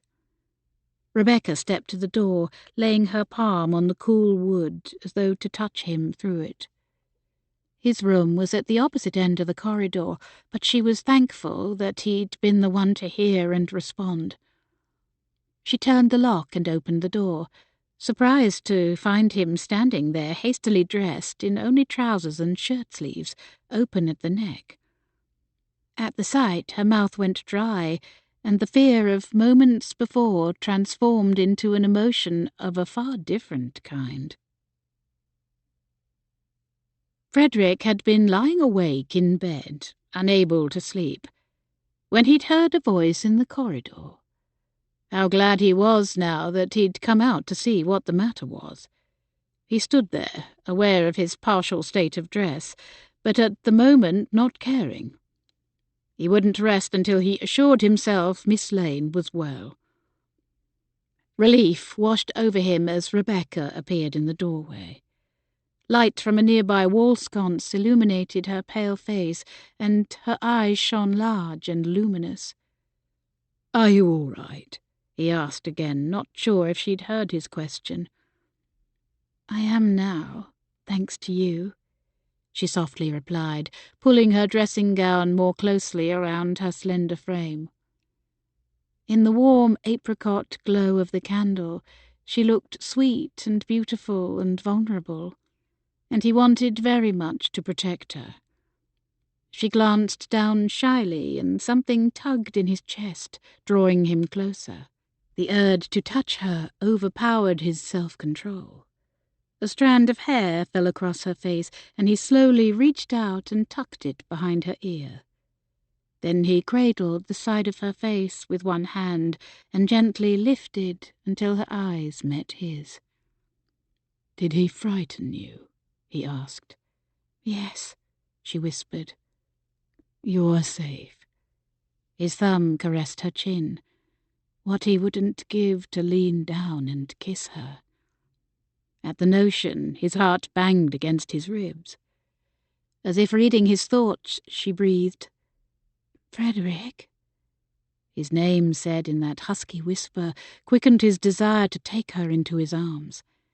His gaze dropped to her lips, and the space between them dwindled. Footsteps sounded in the corridor. Thomas appeared from around the corner, humming a tune as he came. Dash it. Frederick blinked and stepped reluctantly away. If you need me, send for me directly. I shall, she said. Thank you again for dispatching him. Good night. He nodded. Sleep well, Miss Lane. And with a slight bow, he turned and retreated to his own cold and lonely room. There, he closed and latched the door with a sigh.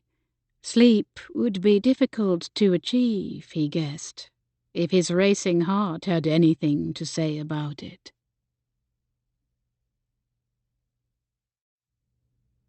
Chapter 11. Rebecca had planned to wait up until John returned and tell him about Mr. Oliver, but the chill of the room had forced her back under the blankets. As she lay there, the sweet tension of her encounter with Sir Frederick slowly dissipated, and her eyelids grew heavy. But John still hadn't returned. Eventually, she fell back to sleep.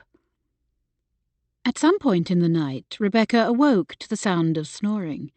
She glanced over and, by the faint glow of the moon, saw John slouched in the chair, leg over its arm, blanket under his chin, fast asleep. He looked like a sweet little boy, although the manly rattling snore ruined that image. Either way, she hadn't the heart to wake him, and decided she would wait until morning to tell him about Ambrose Oliver's visit. When she next awoke, dawn was just beginning to seep through the window. By its dim light, she looked over at the chair, but found it empty, save a tossed-aside blanket. Had John gone out to the water closet again? Or perhaps he'd simply wanted to give her privacy to dress.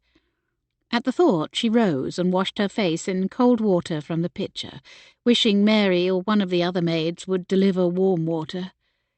Eventually, she rang the bell-pull to summon a chambermaid to help her dress. No one came. Odd. It was early, but not unreasonably so. Rebecca dressed herself as best she could and wrapped a shawl around her shoulders to cover a few unfastened buttons at the back of her frock. She let herself from her room, hoping to find Mary or another maid coming up from the kitchen. Miss Jolie, she knew, would be busy dressing Lady Fitzhoward. She tiptoed down the night stair and through the cloisters, where the chill March air nipped at her. She shivered and pulled the shawl more tightly around herself. Ahead of her, she saw a man slip through the door into the main hall. John? She wasn't sure, but hurried her pace and followed, eager for the warmth of the hall's large fire. Entering the reception hall, quiet at this time of day, she saw no one, but heard the front door close. Striding to one of the tall windows, she glimpsed the top of a man's head as he trotted down the stairs and out of view. Curious, she hurried into the adjacent blue parlour and to its window, pushing aside the heavy drapery. A man rapidly crossed the hotel lawn and climbed the stile into Mr. Dodge's field, bypassing the village instead of taking the lane into Swanford. Was it John? Whoever it was walked through the cold morning dew with neither hat nor greatcoat. Very much something her brother would do. Foolish creature, she muttered. Miss Lane, is something the matter? She turned in surprise and clutched the edges of her shawl, hoping Sir Frederick would notice nothing untoward in her attire, or in finding her watching a man from the window. "Oh, you startled me. Good morning." He stepped to the window beside her. "What are we looking at? See something interesting?" "Oh, nothing. I thought I saw someone I knew, but I can't be certain." He squinted out into the grey fog. "I don't see anyone." A scream and a crash rang out from above. Rebecca jumped. "What the devil?" Sir Frederick bolted out of the parlour and loped up the stairs by twos. Rebecca followed more slowly, palms sweating, fearful of what they might find. At the top of the stairs, Sir Frederick turned toward room 3. As she reached the landing after him, movement to the left caught her eye, a black-gowned figure disappearing around the corner. Turning to the right, she saw something worse.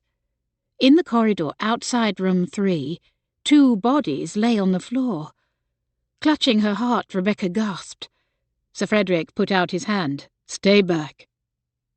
Jack George lay on his belly on the floor, legs sprawled, bloody wound on the back of his head, eyes closed. A few yards away lay Mary, surrounded by shattered dishes and strewn food. Bile climbed Rebecca's throat and her pulse beat a drum inside her skull. No. Concern overrode her fear. Disregarding Frederick's command, Rebecca rushed forward and knelt at Mary's side. As a vicar's daughter, she'd seen death before. Closer now, she was relieved not to see it in the girl's pale countenance. "Mary?" She patted her cheek, still warm, though ghostly white.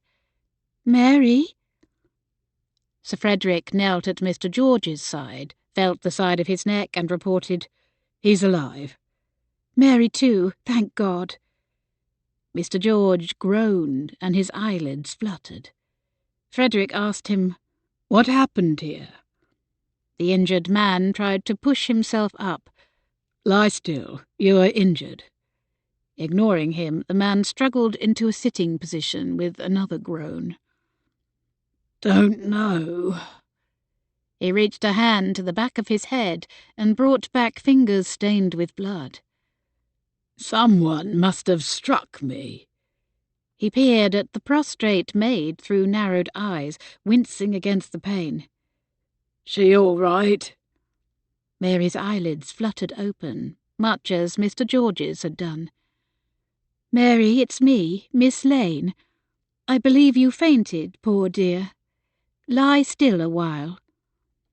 Rebecca balled up her shawl and gently placed it under Mary's head, heedless of her exposed shoulders. A more pressing thought struck her. Why would anyone attack Mr. George unless it was to get at Ambrose Oliver? "Oh, John, tell me you didn't. Oh, God, please, no." She rose, went to the door and knocked. No answer. She tried the latch, but found it locked. Returning to Mary's side, she fished the keys from the maid's apron pocket. Then she straightened and hesitated, looking inquiringly at Sir Frederick. He grimly met her gaze. "I'll go in." He accepted the keys from her and inserted the one marked 3 into the lock. Rebecca stepped near, afraid to go in, afraid not to. Gently guiding her behind his back, he inched the door open. She followed him across the threshold. To steel her nerves, she drew a fortifying breath, and the faint smell of garlic met her nose. Inside the room, the fire had burned to embers, but morning light shone through a stained-glass window high on the wall, a reminder that the room had once been part of a religious house. Its muted green and gold light revealed a tableau more horrid than the one they'd come upon in the corridor. For there, on the chaise longue, lay Ambrose Oliver, eyes open and unseeing, his ink-stained mouth ajar. Sir Frederick walked over and pressed fingers to the man's neck. Nothing. Ambrose Oliver was dead. Frederick and Miss Lane stepped back into the corridor. Mr. Mayhew and the head housekeeper appeared, roused by the commotion. "What is it? What's happened?" the proprietor asked, expression harried. Frederick replied, "Mr. Oliver is dead, I'm afraid." "What?" The man's face elongated in horror. "How? It can't be." "And yet it is so," Frederick said. "We shall have to summon the constable." Mayhew nodded vaguely. "I can send a groom for Mr. Brixton." Frederick pointed to the man now seated in the chair, bloody handkerchief pressed to his head, and to the pale young woman on the floor. First, please send someone to fetch Dr. Fox, who's a guest here. Room 6, I believe. These two have been injured." The doctor and his wife had stayed on after the investors' meeting, enjoying some time away together. Miss Lane spoke up. "Mary just fainted, I think." "I must have," the maid said, struggling to sit up. Rebecca hurried to assist her. "I saw Mr. George lying there dead, or so I thought, and then I felt sick and everything went black." The housekeeper, Mrs. Somerton, shook her head in understanding. "And no wonder! What a shock!" What a shock indeed. A few minutes later, his old friend Dr. Fox arrived, Mr. Mayhew trotting behind. "Hope you don't mind, Charles. I know this isn't your specialty, but—" "Not at all. Happy to help." He started toward the man with the head wound, but Mr. George gestured toward the chambermaid. "See to Mary first." Frederick agreed and gave Ambrose Oliver a cursory examination, careful not to disrupt the scene. "There's a head wound here. Looks like he was struck from behind, much as befell Mr. George, but with enough force to kill him." Dr. Fox stepped around to look at Mr. Oliver's face, and then pointed to one of his hands. "Black smudges on his lips and fingers." "I saw that too. Assumed it was ink." "Probably right. Arsenic poisoning can cause blackening of the tongue and lips in some cases, but with all the ink on his hands and shirt cuffs, I agree ink stains seem far more likely." He grimaced. "Either way, I'm afraid there'll need to be a coroner's inquest and perhaps an autopsy as well." Frederick nodded his agreement. He was thankful for the older man's presence and experience, as he'd never dealt with such a crime before. When his father died a few years ago, Frederick had assumed his title as baronet along with his duties as magistrate. During his brief tenure, he'd handled a few property squabbles, a poaching charge, and a drunken brawl. Nothing of this magnitude. Even in his father's time, Frederick didn't recall anything as dire as murder in their sleepy little parish. He hoped he wouldn't make a muddle of it. Frederick asked his brother to notify Mr. Smith, the nearest of the county's elected coroners, and ask him to come as soon as possible. Thomas begrudgingly agreed and set off on horseback for the county town of Worcester, 5 or 6 miles away. Frederick returned to room 3, again surveying the scene. He noticed Oliver's room key on the side table and no sign of forced entry, nor any sign of a struggle. Mr. Mayhew tentatively followed him into the room, wringing his hands. His eyes flickered toward the still form on the chaise and quickly away again. "I still can't believe it," Frederick said. "I must ask you to leave everything as it is until the coroner arrives. Please see to it that this room is locked and not disturbed, even by staff. May take a few hours."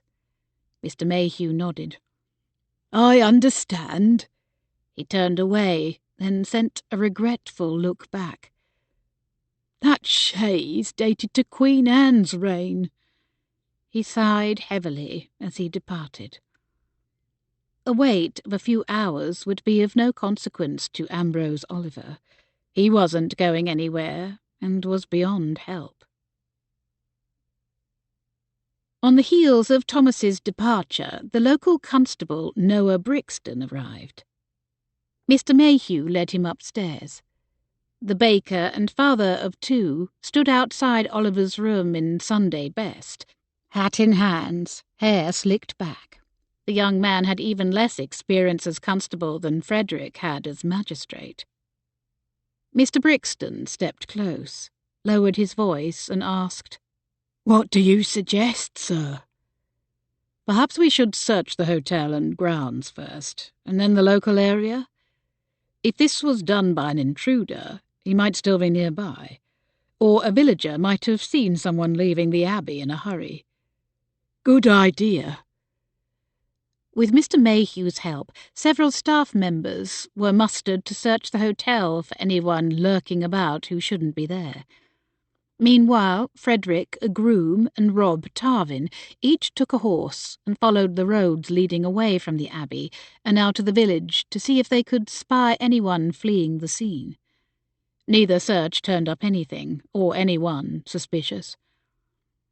An hour later, aided by the hotel's page and porters, the guests and staff were all summoned into the library and writing room, where Frederick had held the Canal investors' meeting.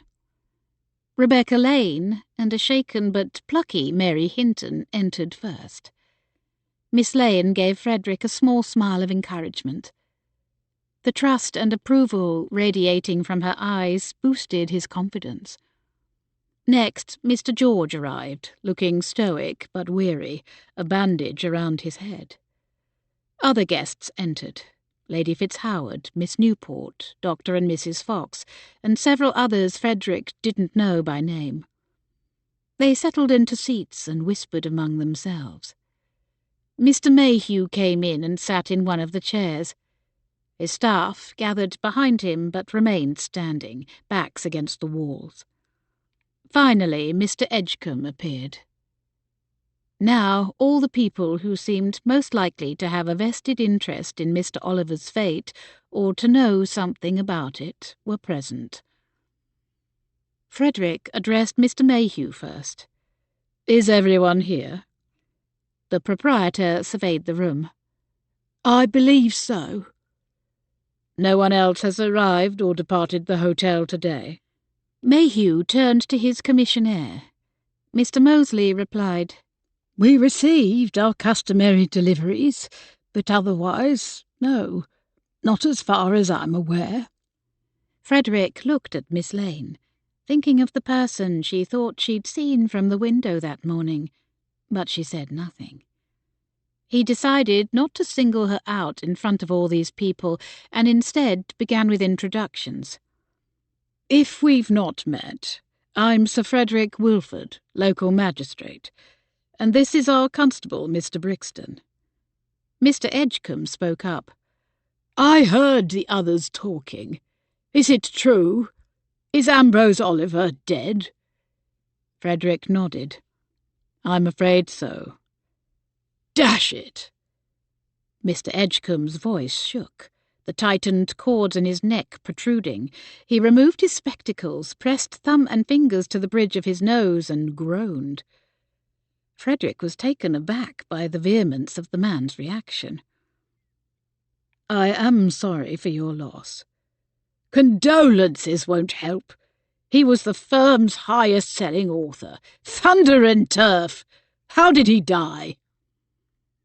Sir Frederick glanced at Dr. Fox, then said, "The coroner has been sent for, but it will be some time until we have an official verdict." Edgecombe persisted. "An apoplexy, do you think? He was overweight and drank a great deal." "Unlikely, especially as Mr. George there was knocked senseless while on watch outside his door. It appears Mr. Oliver was bludgeoned, but again, that is not yet official."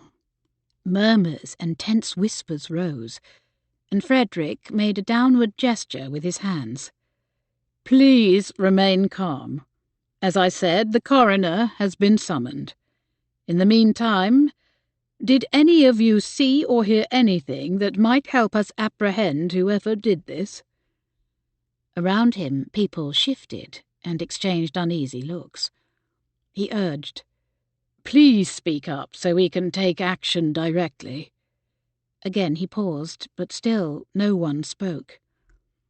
"Well, if you think of something later, don't hesitate to let me know.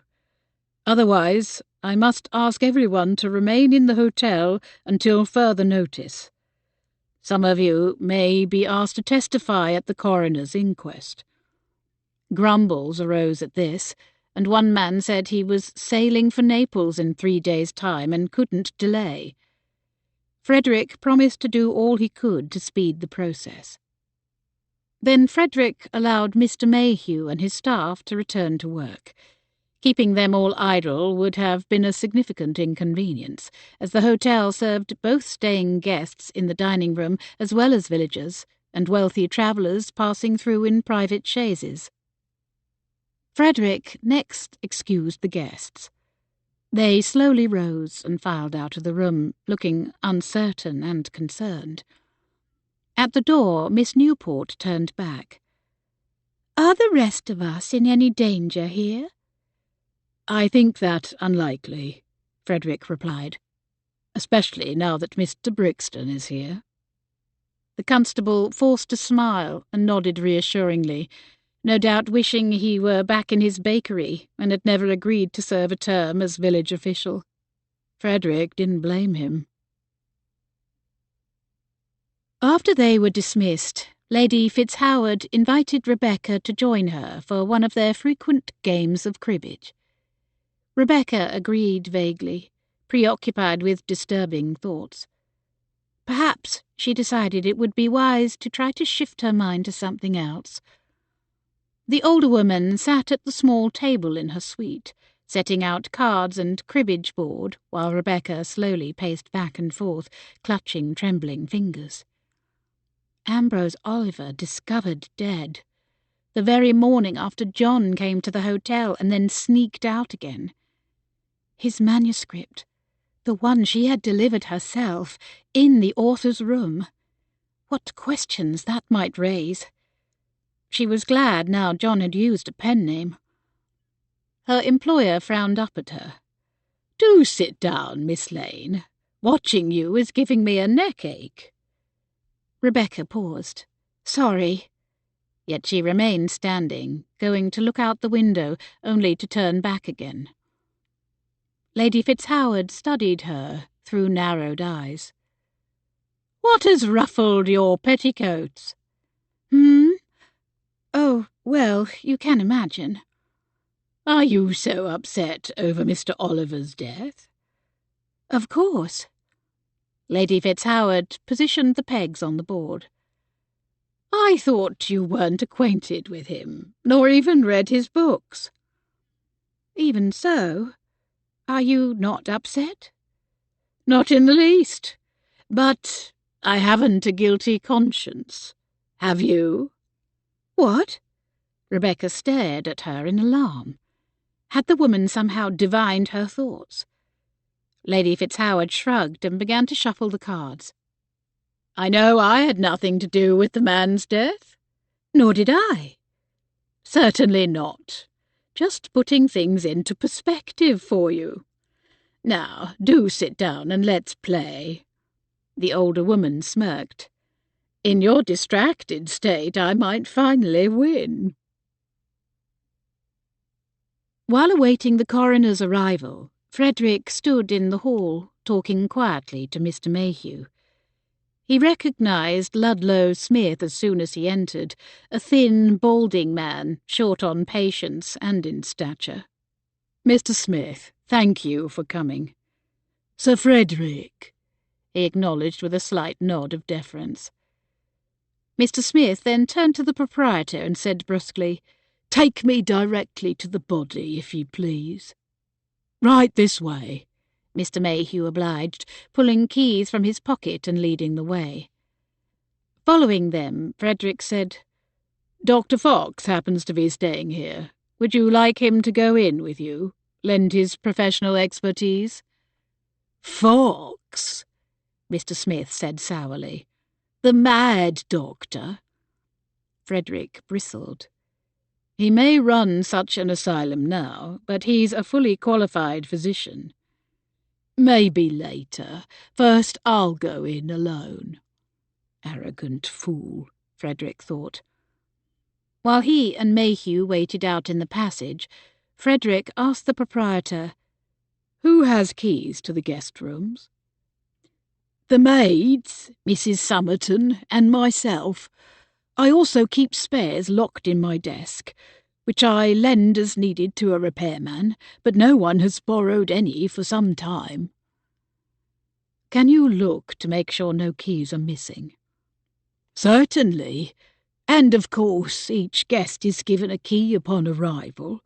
Oh, and I should clarify, our policy is for the maids to knock and wait for the guest to invite them inside. They are only to use their key if they need to clean a room while a guest is absent." "I see. And do the maids rotate or keep with the same rooms?" "In general, they remain with the guest throughout their stay. That way they learn their preferences." "And the only maid who attended Mr. Oliver's room was Mary Hinton?" "That's right." "I believe the coroner will wish to speak with her, and with Mr. George." If Smith does his duty, Frederick thought, but kept his doubts to himself. He wished he had more confidence in Mr. Smith's competence as coroner. His father never had much faith in the man. Smith had spent a great deal of time and money getting himself elected, but his qualifications were in short supply. He was neither lawyer nor doctor nor officer of any kind. Worse yet, Frederick would be called upon to approve and pay the man's fee and expenses, and the county rates were high enough already. Reluctantly agreeing that the death was indeed suspicious, the coroner issued a warrant to impanel a jury and instructed Mr. Brixton, as local parish official, to carry it out. Brixton hurried to do so, asking Frederick's help in coming up with a list of substantial householders to serve as jurors. A few hours later, men from all over the parish descended on the hotel, and if Frederick wasn't mistaken, he saw a gleam of satisfaction in Mr. Mayhew's eyes, the man no doubt thinking ahead to the meals and drinks he might sell, and perhaps a few rooms as well. The 12 selected jurors were led into room 3, and Frederick wished he could be privy to what was said.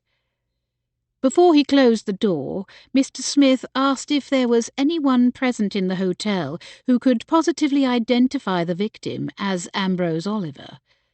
Someone who'd been well acquainted with the man even before he arrived at the Abbey. Frederick nodded. "Mr. Edgecombe, his publisher, is here." Smith nodded. "Summon him directly."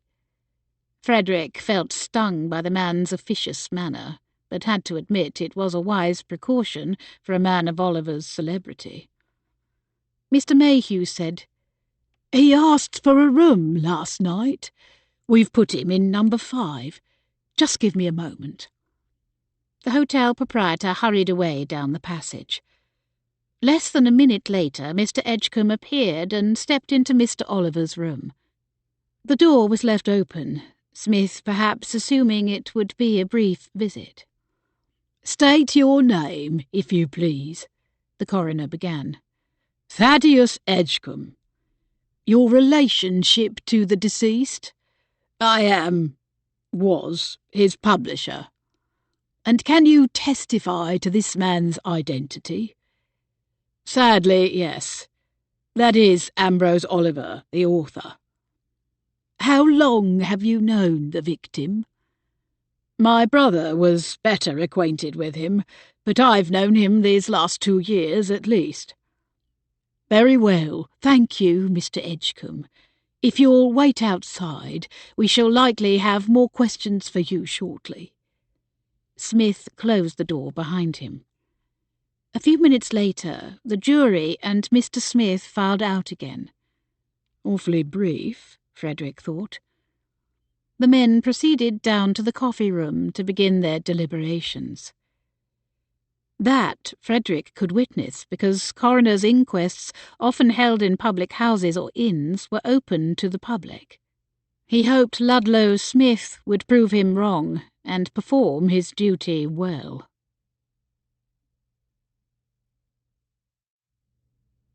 Chapter 12. Reconvening in the coffee room, Mr. Smith requested refreshments for himself and the jury, which Mr. Mayhew happily supplied. More expenses for Frederick to pay. Once settled, Mr. Smith began. "As a reminder, gentlemen, we are here to establish the identity of the victim, as well as the time, place, cause, and manner of death. whether natural, accident, suicide, unlawful killing, or willful murder. We've identified the victim, and the place is obvious. Now, to establish the time of death." Mr. Edgecombe was officially sworn in, and the coroner continued his examination. "When did you last see Mr. Oliver alive?" "Yesterday. We were supposed to have dinner together, but when I went up to his room, he said he couldn't stop. He'd come up with a book idea at last. I was so foolishly, stupidly relieved." "And the time?" Smith asked. "Oh, sorry. That was shortly after 7. He asked me to send up a tray. I agreed and went down to my dinner, sure I would learn more about this new idea soon. Perhaps even read a chapter or 2. He shook his head. "Now my hopes have been dashed, and the future of the company too." "Is your firm a large concern?" "No, just me and a clerk now my brother is gone. William was Mr. Oliver's first publisher. Sadly, he died more than a year ago." Questions spun through Frederick's mind, and he wrote them in his notebook. How had his brother died? Natural causes. He must have been fairly young. "I see. And was Mr. Oliver in good health?" The publisher shrugged. "As far as I know. He ate and drank too much, as was plain to see, but he never mentioned consulting a physician." "And what were you and he doing here at Swanford Abbey?" "His idea. Said he needed dedicated time and solitude to focus, to devise a clever plot. Promised me he would finally overcome his stagnation and write the successful novel he'd long promised me." "Did Mr. Oliver have any family?" Edgecombe shook his head. "He was an only child, and his parents are long gone. Perhaps a few distant cousins, but no close relatives as far as I know." "And his heir?" "No idea, and I don't see how it matters, as all anyone will inherit are his debts." "Had Mr. Oliver any enemies?" Edgecombe huffed. "The man was adored by strangers, and despised by those who knew him best." "Why?" "I suppose it's not the done thing to speak ill of the dead, but Oliver wasn't an easy man to get on with, vain and selfish, not to mention a philanderer. But I was only his publisher. I didn't meddle in his private affairs." "Was he meeting anyone here at the hotel?" The man looked down, then peered up through smudged spectacles. "Besides me? Not that I was aware of." Frederick noted the hesitation, even if Smith did not. "And was that the last time you saw him?" Edgecombe shook his head. "I briefly went back to his room after dinner, just to tell him something." "Tell him what?" Frederick wondered. Smith asked, "And what time was this?" "I suppose between 9 and past. I was tempted to press for more details about the book, but didn't want to interrupt him for long. I decided to wait till morning. I took a room here instead of making the trip back and retired early." "Can anyone verify that?"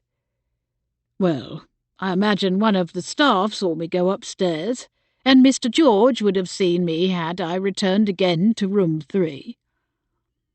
"And I suppose you engaged this Mr. George?" "It was Oliver's idea, but I was glad of his presence. He was there to keep out distractions and keep Oliver writing." "How unusual." Edgecombe's eyes glinted. "If you say that, you clearly don't know any writers, nor ever struggled to write a book yourself. Plenty of authors long for seclusion to create. away from distractions and interruptions. Ah. Well, any other questions, men? The jurors shook their heads. Mr. Smith added, "Please do stay on here, Mr. Edgecombe, in case other questions arise before the inquest concludes." "If I must." The publisher rose and took a seat midway back. Mr. Smith next deposed Mr. George. After he was sworn in, Smith said, "State your full name and place of residence, please." "Jack George, originally from London, but have resided in Birmingham for the last 10 years. "And how do you know the deceased?" "I had a shooting gallery where men could practice rifle, shooting, fencing, boxing and the like. Mr. Oliver came for a few months to train in self-defence." "I had a shooting gallery," echoed in Frederick's mind. Past tense, he noted it. "Did Mr. Edgecombe pay you to guard the author?" George shook his head. "With respect, sir, he thought it a colossal waste of time and money." "Yet he agreed to pay the bill, apparently." "The hotel bill, yes, but Oliver engaged me himself, made me promise not to let him out except for dinner, nor let anyone in." "Why, exactly?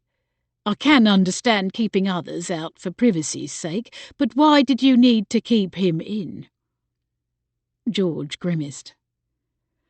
"He had a gambling problem. Always drawn to whatever club he might find or game he might join. It's how he lost all the money he made from his writing. He also trifled with women. He had the best of intentions to stay in his room and work, but he knew himself well enough to know he'd be tempted to slip out and find a friendly game or a friendly female. I was there to dissuade him. He was that desperate." "Why desperate? Was his publisher pressuring him unduly?" George shrugged. "Mr. Edgecombe needled and wheedled, bribed and threatened, but no, that's not why he was desperate." "Then why?" "He owed money to the wrong people, that's why. Impatient, dangerous people. No new novel, no more money to pay off his debts." "Are you suggesting some moneylender or bookmaker might have killed him?" "It's possible. 2 nights ago, Mr. Oliver pointed out someone as we left the dining room. He thought it might be Isaac King, a man he'd once borrowed money from. He'd heard Mr. King had moved to Italy, so he hoped he was mistaken. Told me to alert him if I saw the man anywhere near his room." "Did Mr. King approach his room?" Mr. George shook his head. "The only man I saw come to the room was Mr. Edgecombe. No others. Not while I was awake, anyway, though a fellow has to sleep sometime. I stayed at my post from 8 in the morning until midnight. It's possible someone came after I went to bed, but if Oliver had called out, I think I would have heard him. My room is just down the passage." "You saw no one else enter the room all week?" "Only a pair of chambermaids." "Together?" "No, just the one at a time. Mary came most often, and the other came up once in her stead. Don't know her name." A second maid. This was news to Frederick. "And when was the last time you saw a maid enter room 3? "Last night. When Mr. Oliver didn't go down to the dining room, Mary brought his dinner to him." "And before you were struck, did you hear nothing unusual from the room?" "Nothing." "Did you see or hear anything at all from Ambrose Oliver that morning?" "No, sir." "And was the door to his room locked or unlocked?" George shrugged again. "I assume it was locked as usual. I had no reason to try it." And did you have a key? No, I did not. And you appeared at your post as usual this morning? Yes, sir. And does the maid come at the same time every morning? He nodded. At 9. Mr. Oliver was particular about when he had his breakfast.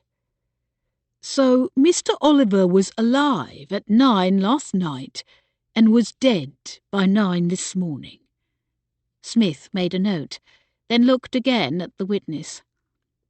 And you saw nothing of your attacker? No, sir. I was taken unawares. Jack George dipped his head. To my shame.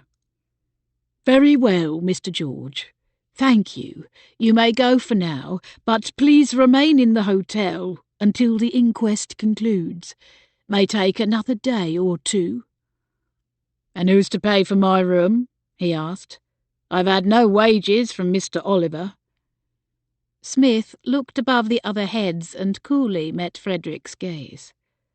Sir Frederick handles the expenses related to inquests. Apply to him. After reviewing his notes, Smith called up the next witness. The chambermaid timidly approached the front of the room and was sworn in. State your full name and place of residence, if you please. Mary Ann Hinton, and I live here in the staff quarters. And how long have you been employed here? Going on a year now. And you were the chambermaid assigned to Mr. Oliver's room? She nodded. Room 3, yes, and several other rooms besides. Please describe the last time you saw Mr. Oliver alive. I took him his dinner last night. How did he seem to you? Worried about anything? Agitated? I couldn't say, Your Honour. He doesn't really speak to me. He unlocked the door for me and sat down again, going straight away back to work. He said nothing to you? Mary winced in concentration. When I came in with the tray, he said, "Ah, it's you," but nothing else that I recall. And earlier that day? Every morning was about the same. I'd take up his breakfast at 9 sharp. Then I would gather his laundry and tidy up a bit. He didn't want me to stay long. And were you the only maid who attended that room? She blinked rapidly. Yes, for the most part. Now and again one of us fills in for the other when we're busy or running behind. At her vague answer, questions began ringing in Frederick's mind, but Smith went on. And this morning? Started out as always. I took his breakfast upstairs just before 9. Then I rounded the corner and saw Mr. George on the floor with a bloody head. I thought he was dead. I screamed and dropped the tray. I must have fainted because next thing I remember, Miss Lane was bending over me, patting my cheek and calling my name. Miss Lane? She's a guest here. I used to work for her family years ago, so we are some acquainted. And what was she doing outside room 3? The girl shrugged. Heard me scream and came running. Sir Frederick Wilford, too. Anything else you can tell us? No, Your Honour. Very well. Thank you, Miss Hinton. We'll let you know if we need to speak to you again. She bobbed a curtsy and returned to stand at the back of the room. When it was time for dinner, Rebecca found Lady Fitzhoward sitting on a padded settee outside the coffee-room, apparently listening to the proceedings. You go on, Miss Lane, she said. Tell them to put it on my bill as usual. I'm finding this too interesting to miss. But are you not hungry? Lady Fitzhoward waved a dismissive hand. I'll have something sent to my room later. So Rebecca endured an awkward dinner on her own. As it turned out, Lady Fitzhoward hadn't missed much. The courses were late in arriving and not up to usual standards, the staff no doubt put behind schedule and distracted by the day's events. All around her, diners at their tables whispered among themselves, eyeing the other guests askance, as though everyone was a possible killer. Sir Frederick wasn't at dinner either, no doubt sitting in on the inquest, interested or even duty-bound as magistrate to attend. Thomas was there, and Miss Newport dined with him, defying convention. The two smiled at one another and talked in low, intimate tones throughout the imperfect meal. Rebecca ate a few bites of lukewarm soup and fallen soufflé, her stomach rebelling. Dread filled her until there was little room for food. Had John? No, she couldn't imagine him striking anyone so violently. This was the lad who'd opposed his father's suggestion he enlist in the military because he hated the idea of bloodshed. Then again, John had been bitterly angry with the author and possessed a passionate temper. Why had John come to the hotel, really? Especially when he rarely went anywhere. She saw him again in her mind's eye, stealing across Dodge's field early that morning. Had he done what he came for? Please God, let it not be true. After some additional discussion, Mr. Smith consulted his pocket watch. The hour grows late. He turned to the hotel proprietor. Mr. Mayhew? The owner snapped to attention, clearly ready to testify. Yes, sir. At your ease, Mr. Mayhew. Smith narrowed his eyes and worked his mouth as though sucking food from his teeth. As you know, I questioned Mary Hinton, as she was directly involved, but I don't think it will be necessary to depose all of your sundry staff.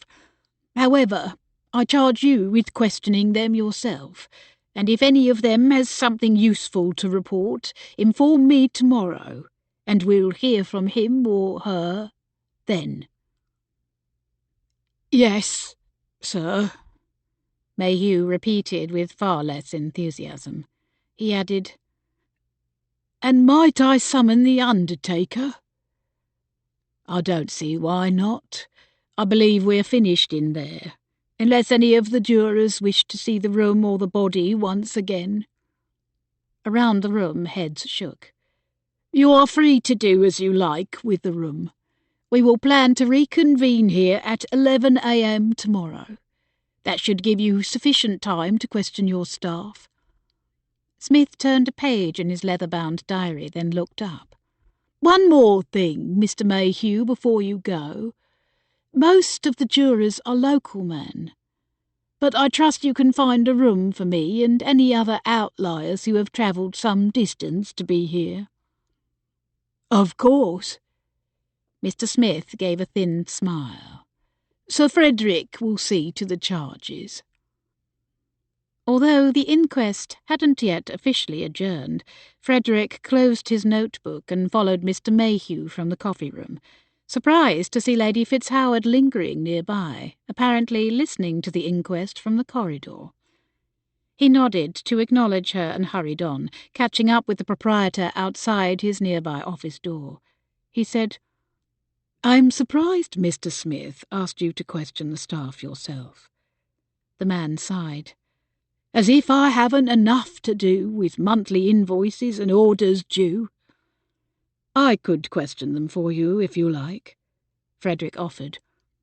As magistrate, I've some experience and would like to be useful. Really? That is kind of you. Yes, if you wouldn't mind. Lady Fitzhoward walked in their direction. Excuse me, please. They moved to one side to allow her to pass. As she did, she looked up at him. Careful, Frederick. Don't ask questions for which you don't really want to know the answers. He flashed a look into her eyes, surprised at her breach of etiquette, as well as the strange warning. But she met his gaze without contrition and walked on. Mayhew waited until she was out of earshot, then lowered his voice. I take it you two are acquainted? You would think so, would you not? Never one to criticise a guest, Mr. Mayhew said no more about the lady, and returned to the former topic. I accept your generous offer, if you are in earnest. When would you like to start? Tonight, if possible. Well, most of my staff rise early, so I hate to keep them up too late. Perhaps you could start with the night clerk and the barman now, and question the others first thing in the morning. Very well. Where would you suggest we meet? Mayhew considered. Perhaps the small office adjacent to mine. I used to employ an assistant manager, but no longer. Whatever is most convenient.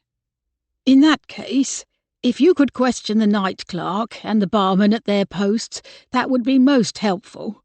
I'll ask Mrs. Somerton to set up a schedule for the others to come to the office tomorrow morning.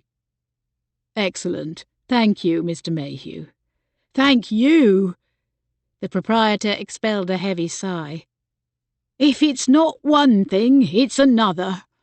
I hope a death in the hotel won't put people off coming here. Perhaps for a time, but people have short memories.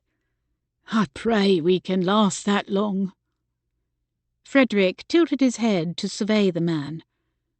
I thought things were going well. Oh, they are. Of course they are. Forgive me. I shouldn't speak my every thought aloud. No need to trouble you with my petty concerns. I shall bid you good night and get back to the pile of paperwork on my desk. Frederick nodded, then said, Since the coroner is finished with room 3, might I take another look? Matthew hesitated. I suppose that would be all right. You are welcome to supervise. I don't think that'll be necessary, you being magistrate, the man added wryly. And me being behind on everything. He quickly retrieved a key from his desk. Here's the spare. I shall ask the undertaker to come in the morning. Just remember to lock the door when you leave. Frederick thanked him and returned to the coffee room. Noah Brixton stood in the passage, leaning his head back against the wall, eyes heavy. Go home, Brixton. You'll need to rise in a few hours. Only if I want my bread to rise too. The young baker chuckled, even though weariness etched lines around his eyes. Frederick clapped his shoulder. I'll remain vigilant tonight. Get some sleep. Thank you, sir. The missus is more exhausted than I with the new babe to feed round the clock, but I'll be back in the morning, soon as I can. I know you will. Inside, the inquest adjourned and the coffee room began to empty. Frederick caught Mary Hinton, Mr. George, and Mr. Edgecombe as they were leaving. May I ask you 3 to come upstairs for a few minutes? I'd like your help in determining if anything is missing from Mr. Oliver's room. I thought between you might be able to account for the man's belongings. Theft might have been motive for a break-in that resulted in Mr. Oliver's death, Frederick reasoned, though he kept that theory to himself. Mary nodded her agreement. The men exchanged looks of surprise, but raised no objection. Frederick led the way with the key, while the others followed him upstairs. He unlocked number 3, saying, "Give me 1 moment." Entering first, he saw the room appeared the same as it had that morning, except that the smouldering embers in the grate had gone cold. He spread a sheet over Mr. Oliver's body in deference to Mary. He noticed the man's key, watch and purse lying on the side table and looked briefly inside, recording the contents in his notebook. Then he stepped back out. "We'll do this one at a time, if you don't mind." The chambermaid entered first, nervously plucking at her apron. "You mentioned you were in here just last night, is that right?" Frederick asked. "Yes, sir, when I brought up his dinner." Frederick gestured around the room. Notice anything missing? Anything not where it was?" She looked around, studiously avoiding the shrouded figure, brow puckered in concentration. "Take your time," he encouraged.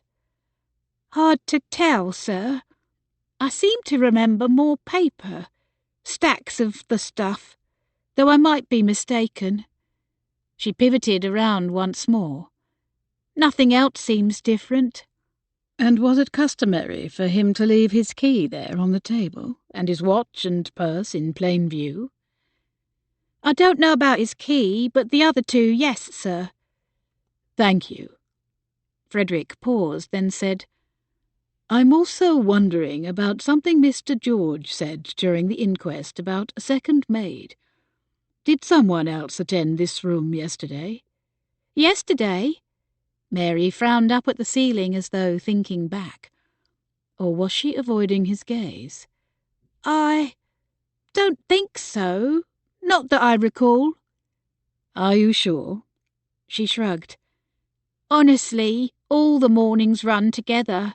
It's the same job day after day." Not thoroughly convinced, yet doubting it could have any bearing on the author's death, Frederick decided to let it pass for the present. "Very well, that's all for now." Next, he invited in Mr. Edgecombe to look at the room. "I doubt I can help," the publisher said. "I came to see him a few times, but barely got past the threshold." "The chambermaid seems to remember there being more paper in the room. Any idea why that might be?" Edgecombe shook his head. "He'd finally come up with a new idea and was busy writing. Yet I can't imagine he had time to write more than a few chapters. I hadn't yet seen them. He sent word that he needed a dictionary and more ink, but nothing about paper." Frederick said, "I looked in his purse and found only £3 coins and sixpence. Would he have had more money with him?" "You suspect robbery?" The publisher snorted. "Unlikely. Oliver was broke." "The stranger wouldn't have known that." Edgecombe shrugged. "Maybe." Finally, Mr. George stepped reluctantly into the room. He said, "I don't know that I would notice anything missing. I talked to him at the door now and again when he wanted something. Otherwise I stayed out there. He didn't exactly invite me in to chat, not when he'd hired me to stand guard outside." "I see. The chambermaid thought there had been more paper in the room. That mean anything to you?" Mr. George looked thoroughly bewildered. "More paper? No, sir, no idea. He did ask me to send a message to Mr. Edgecombe about needing a dictionary and ink, but nothing about paper." "Very well. Thank you, Mr. George." When the three had left, Frederick shut his notebook with a snap. The exercise had availed little, but he wasn't ready to give up. He still felt that the man's room, or the man himself, might hold more evidence than Mr. Smith had bothered to seek.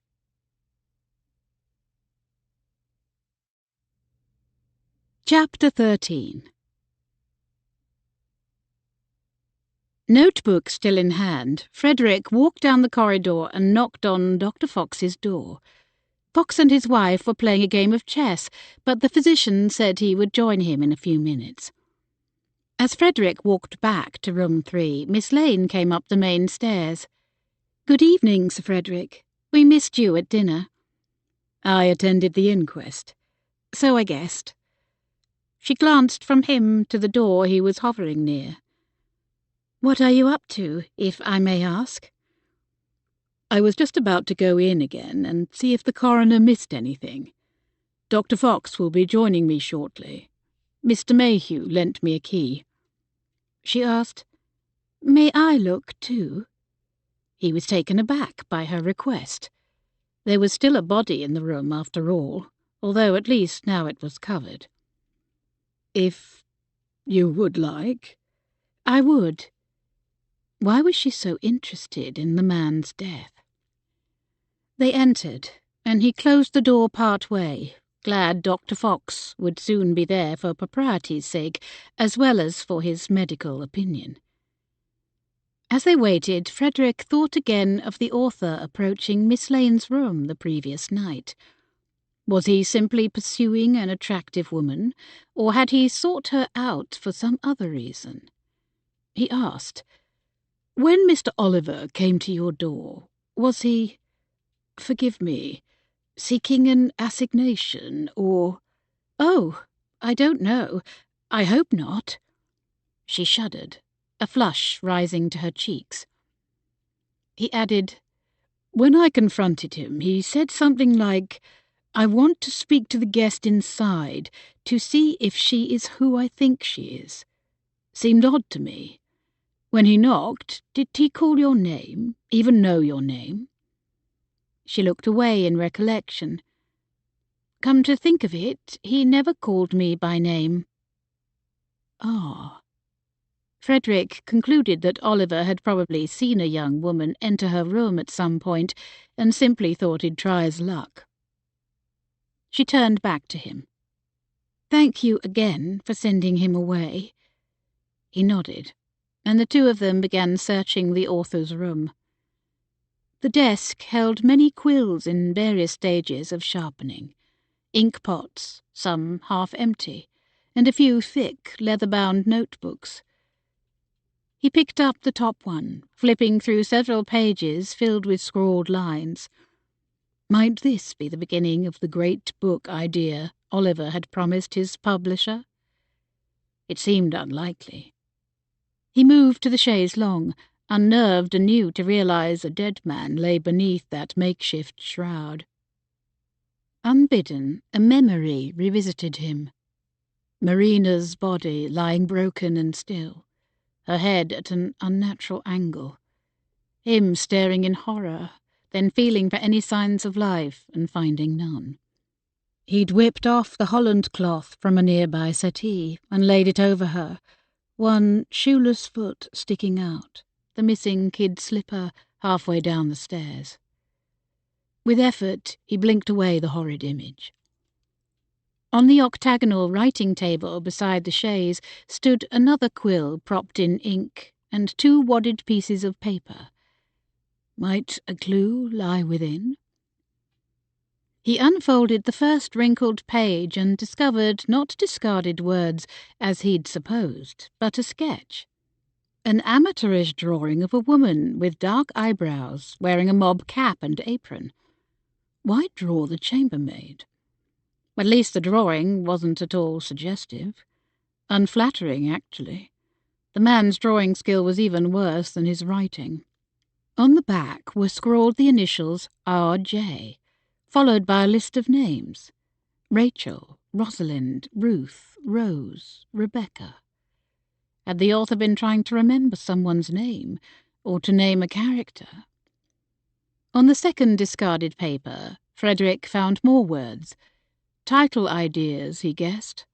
The Last Temptress, Ancient Deeds, The Wronged Widow, Valley of Ashes, and The Doom of Drugger's End.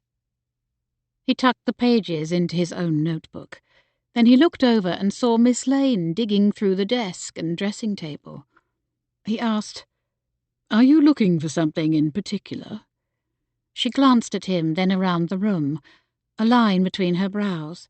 When had she grown old enough to have such a line, even a charming one like that? "I'm surprised not to find more paper. His publisher told us Mr. Oliver was writing away feverishly, so I assumed we would find a manuscript in here, or at least the pages he'd written so far." He recalled Mary Hinton mentioning missing paper as well. "There is some writing in these notebooks, if you'd like to take a look." She walked over to join him and flipped through the first notebook he'd indicated. "No, this isn't it," she murmured. "How would you know that?" he asked, his uncertainty now tinged with suspicion. "I mean, these are not the first pages of a novel. These are just quick descriptions of several different ideas, and I'd wager not the one he'd missed dinner to write. She read aloud. The ghost of the abbess of a long-destroyed nunnery haunts a modern-day lady abbess, the mistress of a brothel. Ugh! She shuddered. I'm glad he didn't live long enough to write that. Her gaze flew to his. Forgive me. I suppose it's disrespectful to speak ill of the dead. I'm the last person to judge you for that, I assure you. Rebecca glimpsed a corner of paper sticking out from beneath the chaise and bent to retrieve it. She held up the page and saw written there, Ashes from the Fire, by Ambrose Oliver.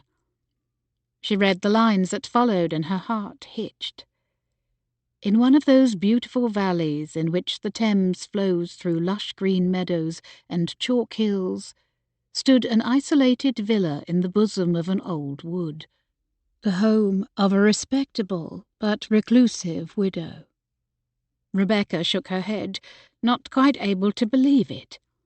Here were her brother's words in another hand, not Rose's, but a man's handwriting, although the title had been changed slightly and the author's name completely. How could he? How dare he? Did you find something? Sir Frederick asked. I did. I believe this is what he'd been writing. Unless there are more pages somewhere, he didn't get very far. She looked around the room again. Where was John's manuscript? Sir Frederick squatted near the hearth. She walked over and lowered herself beside him. She saw the curled remnants of several pieces of paper among the ashes. An inferior draught used for kindling, or destroyed evidence of plagiarism. With careful fingers he extracted a charred corner. It crumbled into dust. He tried again, retrieving another fragment, and this time managed to lay the curled piece onto his palm. She peered over his shoulder. A few words were still discernible. After the Fire, by R.J. Stevens. The words were written in a hand she did recognize. Rose's. After the Fire, Sir Frederick read aloud. Beyond the irony, the words mean nothing to me. Perhaps they would mean something to Mr. Edgecombe. And why would Mr. Oliver be using a pen name? How many more pages are in there? Rebecca asked, ignoring his question. A whole book's worth? He frowned into the rubble. I don't think so. Only a dozen or so, if I had to guess. Sir Frederick carefully tucked the remnant between 2 pages of his notebook, and took the full page from her as well. Had Ambrose Oliver been burning John's pages as he rewrote them? It certainly appeared that way. Then where were the rest of them? Again she thought of John. Had he come to reclaim what was his? Knuckles rapped and the door opened wider. Dr. Fox appeared in its threshold. Sir Frederick said, "Thank you for coming." "Glad to." The physician added wryly, "Jane won again, and I wasn't eager to start another match and suffer another defeat." Sir Frederick said, "You remember Miss Lane, I trust?" "Indeed. Good evening." The doctor bowed, and Rebecca curtsied in reply. Sir Frederick gestured to the shrouded figure. "Just wanted you to take one more look. Make sure we didn't miss anything. The undertaker will be here in the morning." Dr. Fox nodded. He flipped back the sheet and studied the victim once more, starting with the back of his head. Rebecca was glad she wouldn't be able to see the wound from where she stood. "It's clear Mr. Oliver was struck with enough force to cause a serious contusion. Enough to kill him? Apparently." Sir Frederick frowned and looked from the victim to the door and back again. "What I don't understand is this. If Mr. Oliver was sitting there on the chaise, across the room from the door, How did his assailant sneak up on him to deliver the blow? Assuming whoever it was stole a key or picked a lock and let himself in. Oliver would have heard the door open and seen the person approach, likely with weapon in hand. Why sit there so complacently, so vulnerably? Why not rise to his full height and face his foe? Much harder to deliver a blow to the top of a man's head when he is well over 6 feet tall. The older man nodded.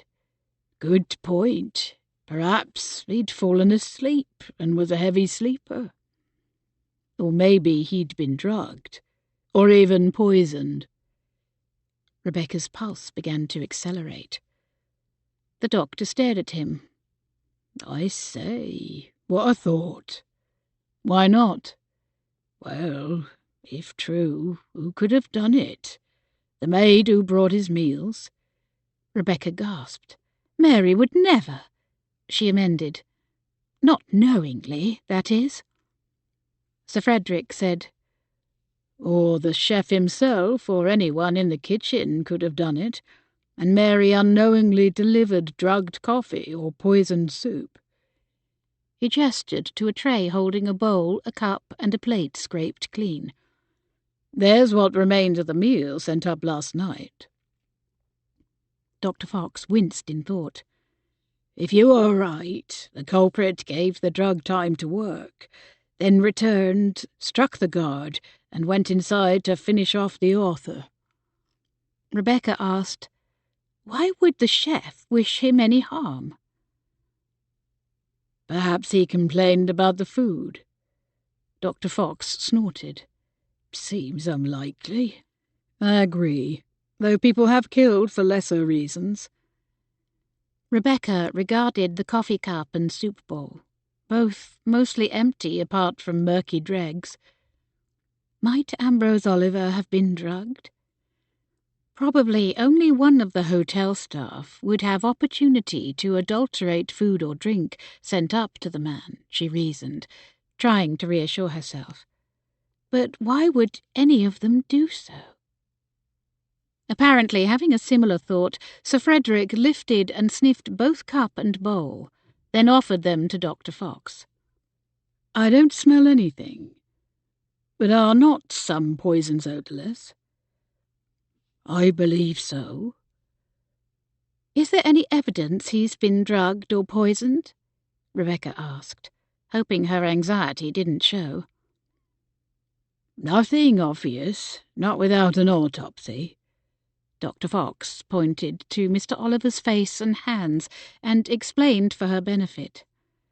We noticed these black smudges before, here on his lips and fingers, and assumed it was ink. Probably is.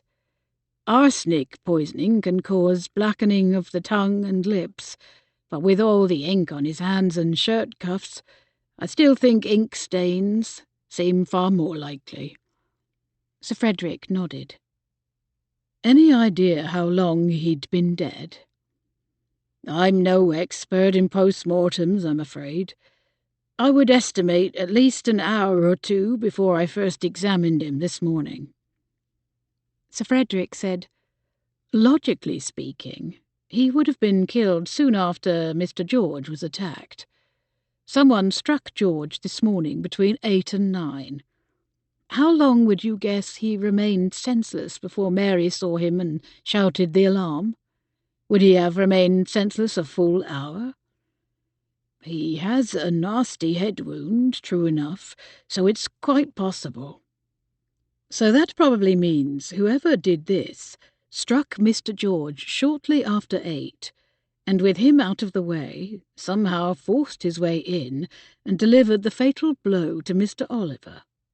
Rebecca thought of an alternate solution. She hesitated to suggest it, but decided Mr. Oliver would probably not have invited her brother into his room. She said, There's another option that requires neither drugs nor poison nor lock-picking.